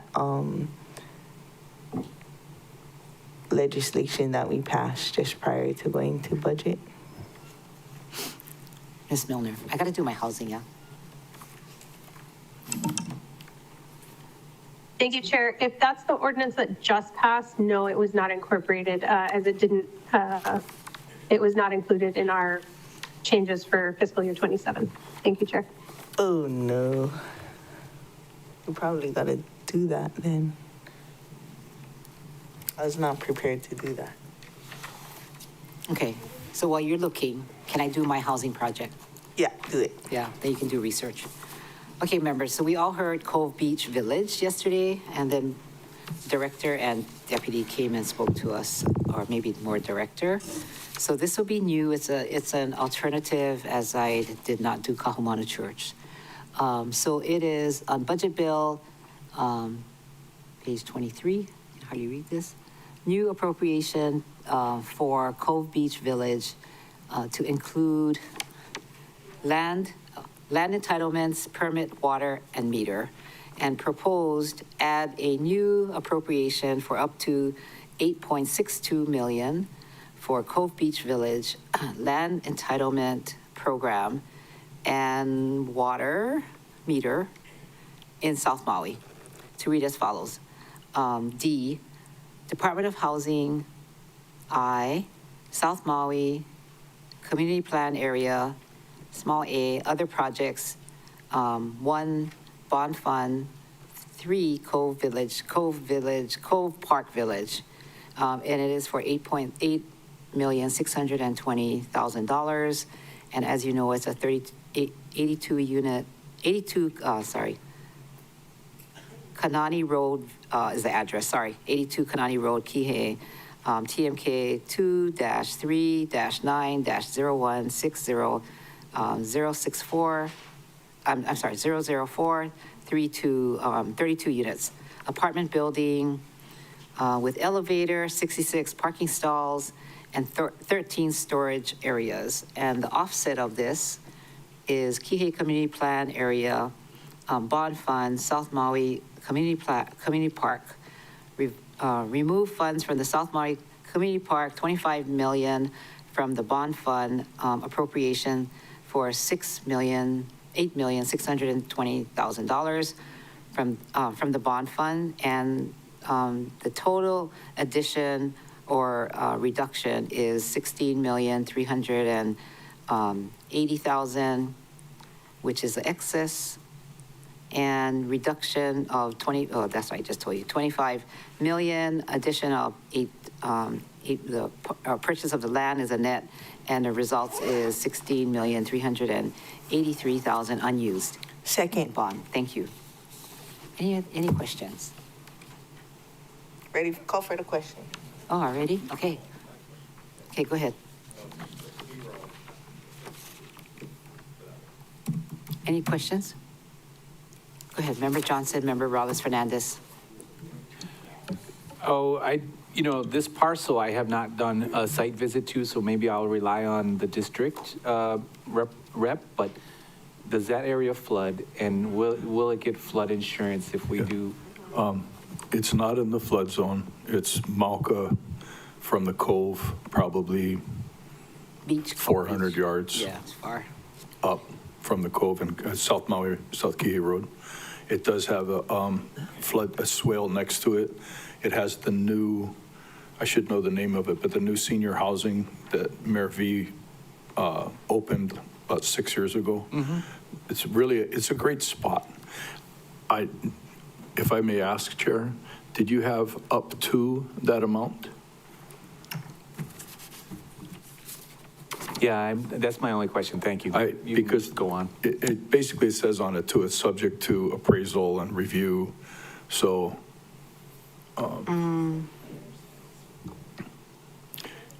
it doesn't say up to. I can put up to in it. I think that would be prudent because basically the Department of Housing is going to be negotiating on it. And also to let them know that it's subject to negotiation. So I'll add that. So the write-up, can you put in up to? Yeah, can you add up to? So for Chair, appropriate. well, the staff will note that adding language like up to into Appendix C for these sorts of things is a bit unusual. We do note that the budget director has turned on her camera. I'm not sure if she has something to add. Oh, okay. Director Milner. Thank you, Chair. Thank you, council members. Yeah, I think the department does have some concerns here between the land price, which is valued at approximately $2.5 million, and the requested purchase price currently for $8.6 million. I know they're willing to have conversations with them and enter into negotiation. I just worry that putting a full $8.6 million sets an unrealistic expectation for the seller that is what the county is willing to pay, which may not be the case. As you are proposing to bond fund it, the other option is if you maybe bond the land cost right now, and then we could come back for an amendment once negotiations are concluded, so that, you know, we're not over-promising what the county might be willing to pay for that property. Thank you, Chair. Okay. Member Rollins Fernandez.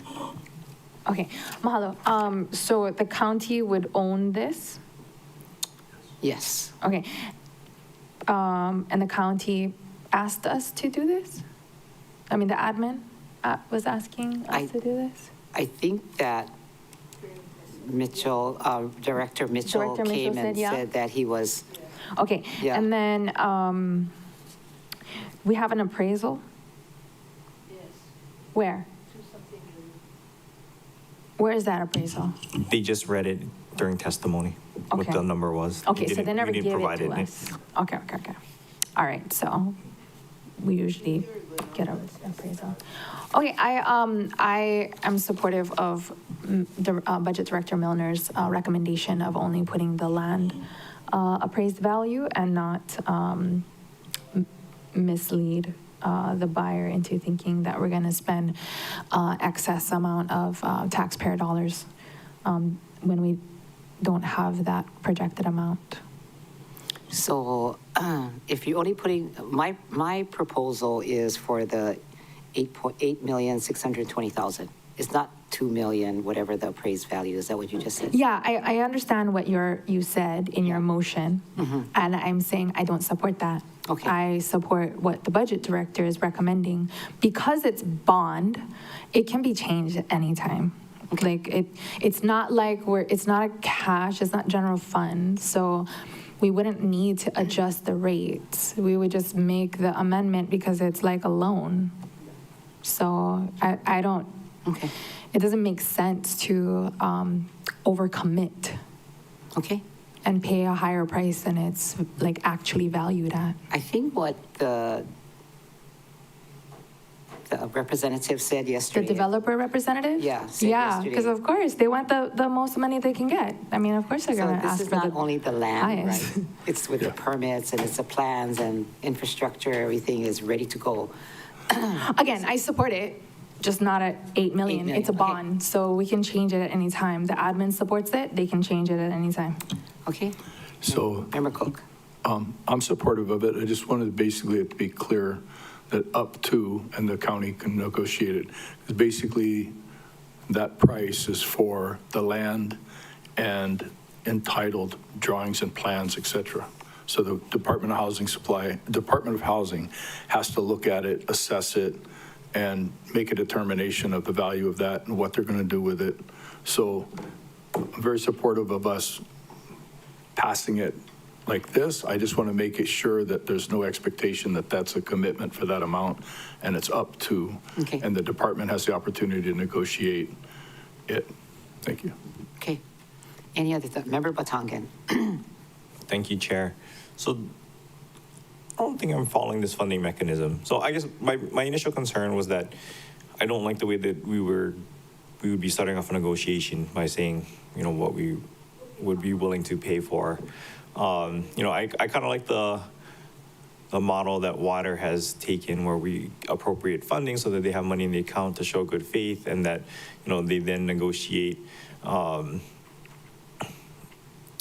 with different owners, you know. And do a deal. Correct. And then come back. I don't really like the way that this has come about, you know, at the 11th hour with very little details. I have not seen plans. I have not seen what these permits entail. You know, we were given an appraised value and what an asking price is, and then asked to make a decision. That's a little bit, you know, too large of a leap of faith for me.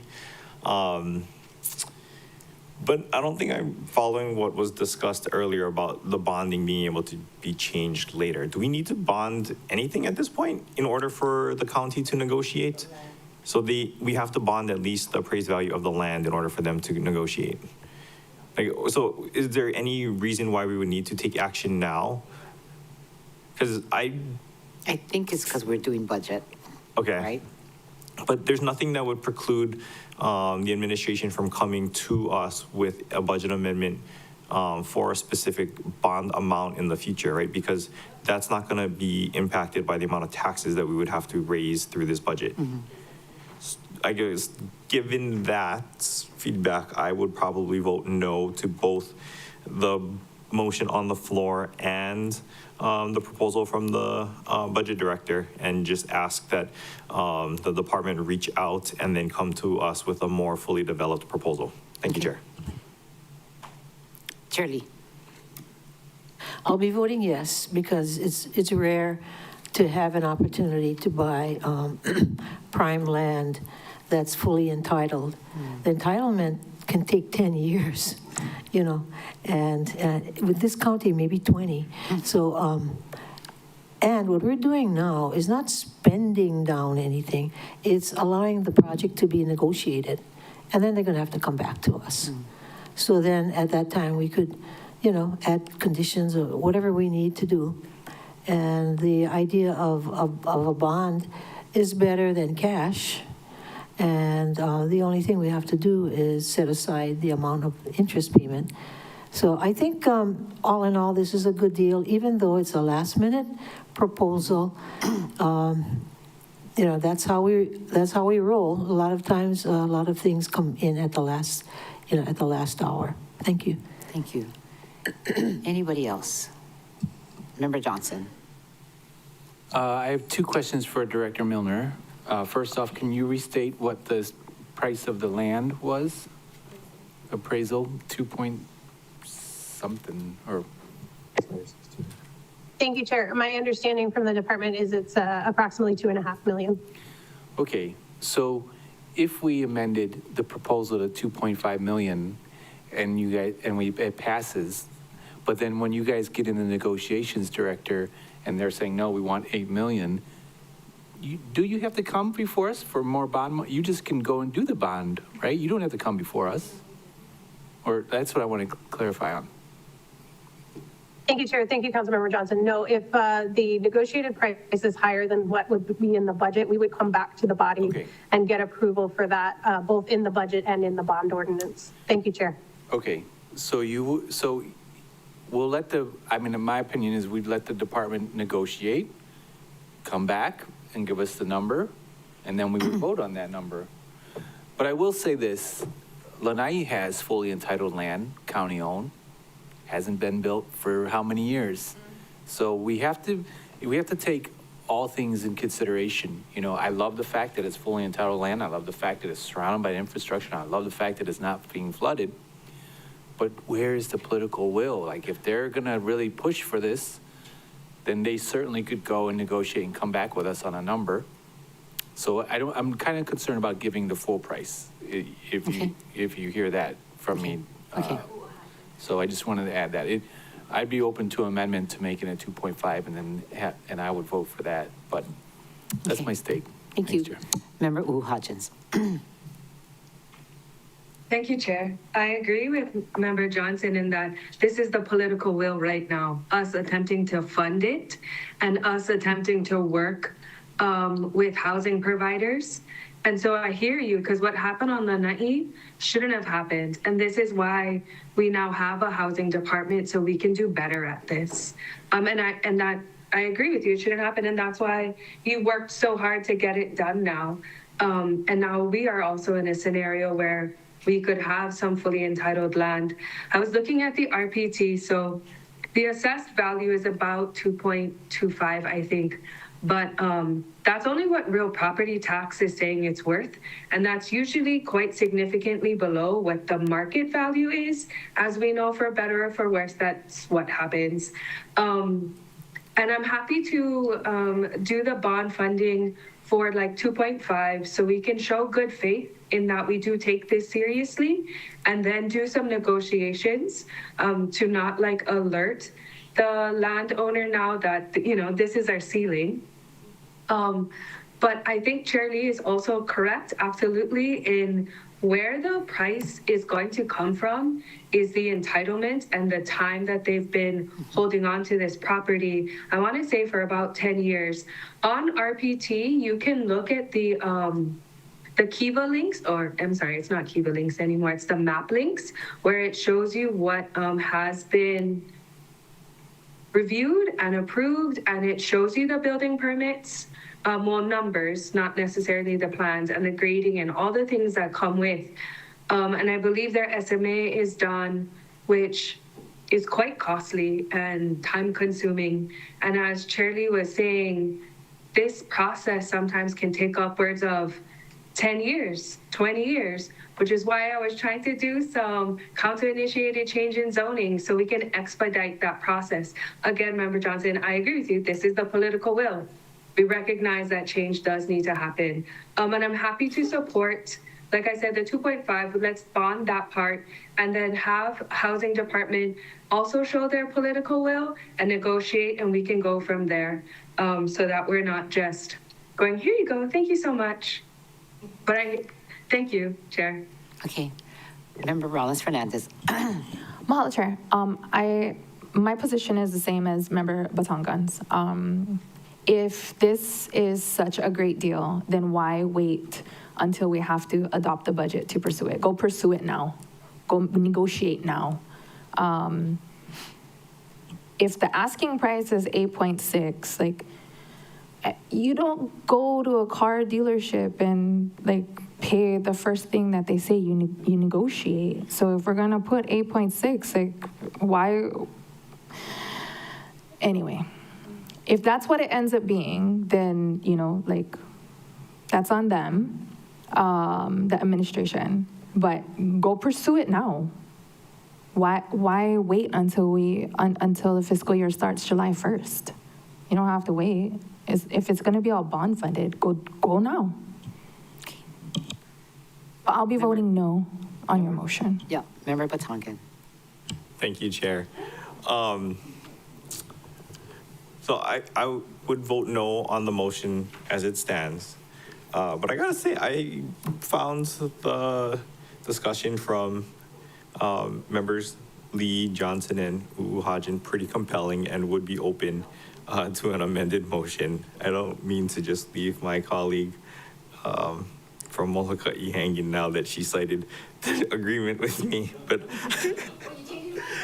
not on the motion. I would vote no to the motion as it stands, but I'm saying that I did find the discussion from members Johnson, Uhajan, and Lee pretty compelling and would be open to considering the amended motion. Thank you. Okay. So anybody else? Member Johnson. I move to amend your proposed priority to 2.5 million. 2.5. Second. Okay. So that's the motion. 2.5. Director Milner was mentioned 2.5, correct? And whatever Director Milner said, I thought it was 2.5. Okay. Member Johnson, second by Member Paulton. Any more discussion for the amended version? Member Cook. Thank you, Chair. I think by passing this, and it's sending a message to the administration and to the Housing Division that we're supportive, and that also that we expect them to do their job, which is to evaluate the project holistically, to make an offer that works. This is kind of a big step for the Housing Department because it's a project that is shovel-ready, and that they can move forward. So I'm supportive and hoping that we collectively can move with Member Johnson's amendment and move on. Okay. Okay, so the motion is amended for 2.5. And all in favor, raise your hand, say aye. Okay, so we have 9 ayes. And motion as amended. One team, one dream. Okay, 9 ayes. Okay, members, so my dream is, yes. I'm motion ready carries. for mine. Oh, yeah, one more. Oh, wait, let me just say what my dream is. I tell hope one day. Tell us your dreams. I hope one day that all your this hopes and project can be like Kulamalu, which is in Kula. I always hear about how the county built housing and all these people come to farmers market and they love it. And I tell you, there's hope. I don't know if the developer would sell it to us at this price, but, all right, next, member. Hopes and dreams over. Moving on. Hopes and dreams over.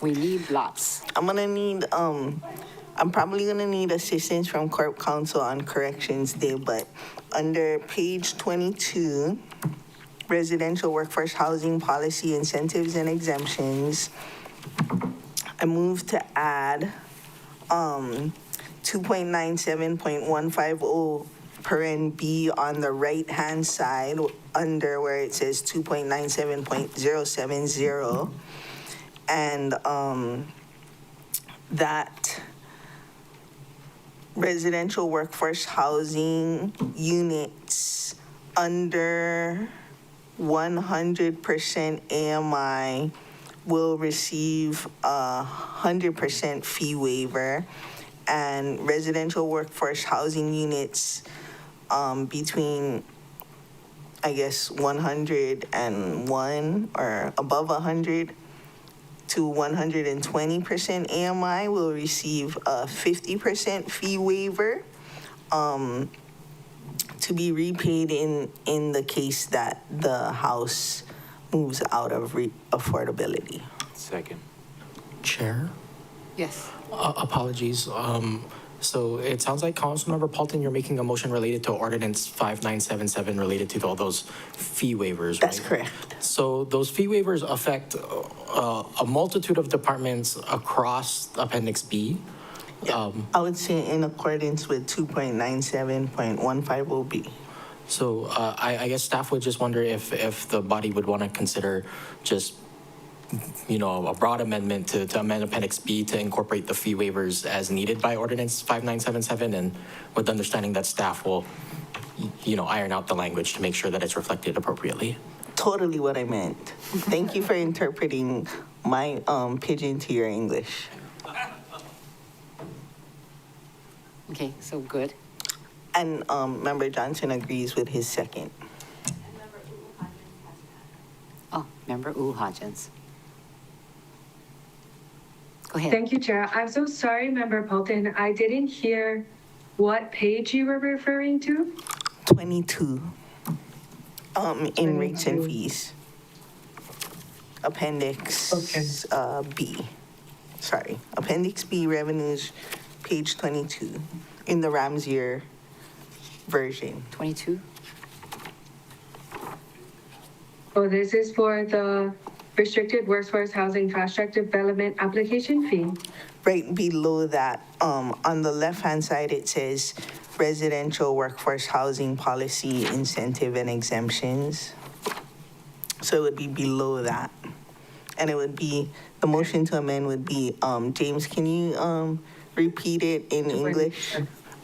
Yes, so the motion before the body would be to amend Appendix B to incorporate the fee waivers as described or as related to Ordinance 5977 across the departments in Appendix B. That's what I meant.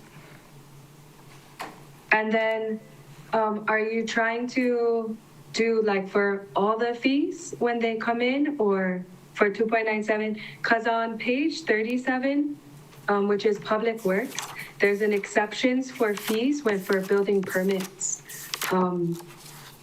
But I'm not too sure if that's your intention, but I understand what you mean with the 50,000, because that's a lot of money. Okay. I'm amenable to what the attorneys deem appropriate for the place. Thank you. Yes, thank you. Okay, Member Rollins-Fernandez, is your hand up? Yes, mahalo. Okay, so I am on in Appendix B. Is the motion written down somewhere? No, yeah. I mean, for In us to James's see. head. It's written in James' head. Okay, and okay, so I guess my concern is the word waiver. Because what are we waiving? Because it's like across departments. Fees. So and that includes like water.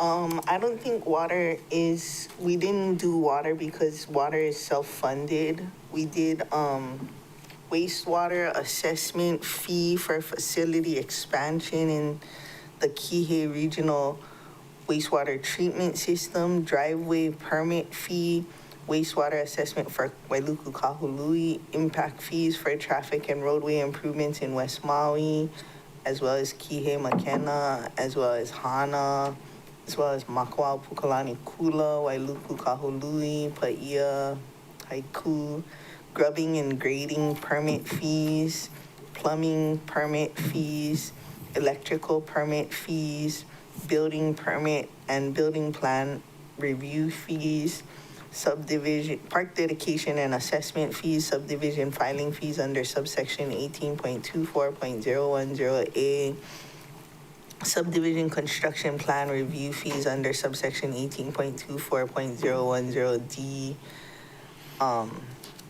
So like the ones that aren't self-funded, general funded. Okay, but wastewater is self-funded? Yeah, but it's It's the assessment fees for facility expansion. Okay. Okay. Not the wastewater fees themselves. All right. Okay, I just want to make sure our departments are made whole with if we're With gonna be general fund waiving. money. Yeah. Okay, so We didn't do self-funded because it's hard. That was like step 2 for my whoever comes after me. Okay, as long as the departments are made whole and we, address all are you of okay? that. Yeah, okay. Okay, James got it, and Kirsten. All right, so you guys want to vote? You ready? Chair, can I just make sure I understand the proposal before us? So, Member Paulton, you're proposing to incorporate the fee waivers or reductions that were adopted in a previous ordinance, correct? Yes, I think Member Kama's proposal, Lipoa apartment projects, may be able to take advantage of this because they have signed their residential workforce housing agreement, and that's one of the criterias that would allow Director Mitchell to then waive the fees for the 120% and below AMI units. Okay. I guess I'm just trying to make sure that I understand. We're not creating any new waivers or anything, that these were all concepts that were previously discussed and adopted, and all we're doing is incorporating them into Appendix B. Yeah, because Ms. Milner said when we adopted it, they had already done this section, so that's why somebody else had to do the work inside of them. Understood. Chair, since this is Ms. Apo Takayama's last budget session, this might be a good parting gift for her. That's a good reason. Okay, members, all in favor, raise your hand, say aye. Aye. That's 9 ayes, motion carries. Any more? I don't know. This is our last budget session, though, because she just got. Any more? Are we done then? We finished the whole housing? Yeah, we did, yeah, okay. Okay, we are done with housing and we will then, okay, these are the choices. Right now, it's 5 o'clock, which we're supposed to break, right, to go to dinner. And we have human concerns and liquor left for tonight. And human concerns has 20 priorities, so there's a lot from members. Liquor should be pretty fast. But this is my question. We are kind of behind because there's a lot of enthusiasm with the many testifiers that came this morning. So we're not that we lost half a day, but we basically stopped at 11:30. And so we couldn't really continue on. I want to know if after the public hearing, after the real property tax public hearing tonight, can we recess today now and come back at 7 and talk about, 7 p.m. and talk about this, human concerns and liquor to catch up. You might want to say 6:30. 6:30. Okay, you think it's going to be fast, huh? Okay. Member Uhajins. Thank you, Chair. I do have to cook dinner for my kids, so I hope we're almost paused soon.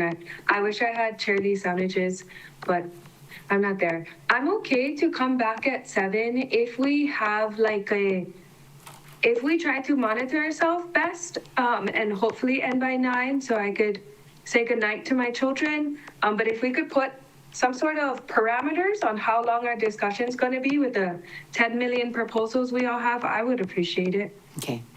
So, again, human concerns is the next big chunk that we need to talk about.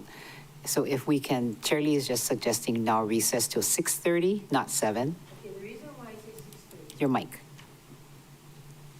The reason why I say 6:30 is because we may not have hardly any testifiers.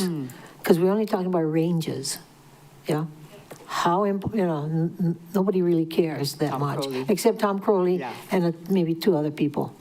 Yeah. So we don't want to be finished by 6:10 and then wait till 7 o'clock to reconvene. That's why I said 6:30. Okay. So what I want to know is, would you like to recess this meeting then to 6:30? Yeah, looks like everybody can for tonight. It is tonight. And what I would like to do is tackle human concerns, because it's huge. Well, it has those 20 priorities from members, as well as liquor. And if we do this tonight, then tomorrow we have management, mayor, OEV resources, parks, and personnel services, and planning. Oh, and police. Oh, okay, up to police tomorrow. So I'm trying to catch up because, we're behind right now. And I'm trying to make it so we don't have to stay very late. So thanks for making this sacrifice. Member Rollins Fernandez. Mahalo. Housing and human concerns usually take long, as well as the Office of the Mayor with OED under it.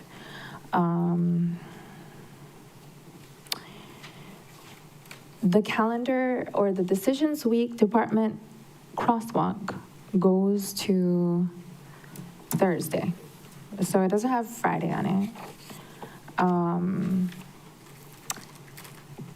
I don't want to go Friday till midnight, so I'm supportive of trying to be aggressive. Thank you.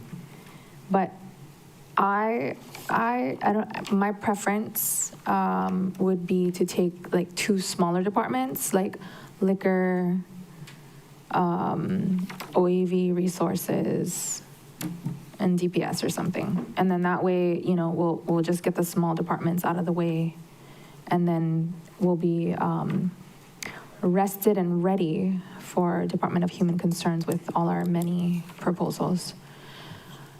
Okay, so you're saying that for tonight at 6:30, the departments to take up then, we'll put aside human concerns till tomorrow, right?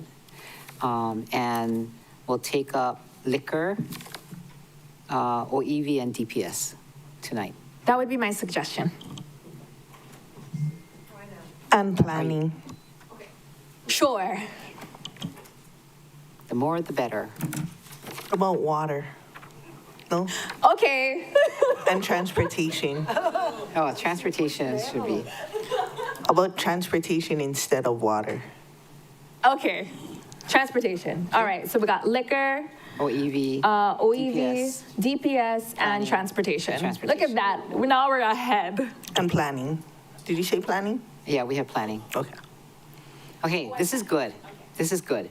And then I hope to finish. Hey, thanks for committing to work extra tonight. And we will have a fun time evening. All right, so this meeting is now in recess, and we will reconvene at 6:30 tonight. Are you guys fine with that? Okay. And we did say what departments we're going to take up. Thank you, Chair Lee. Good idea.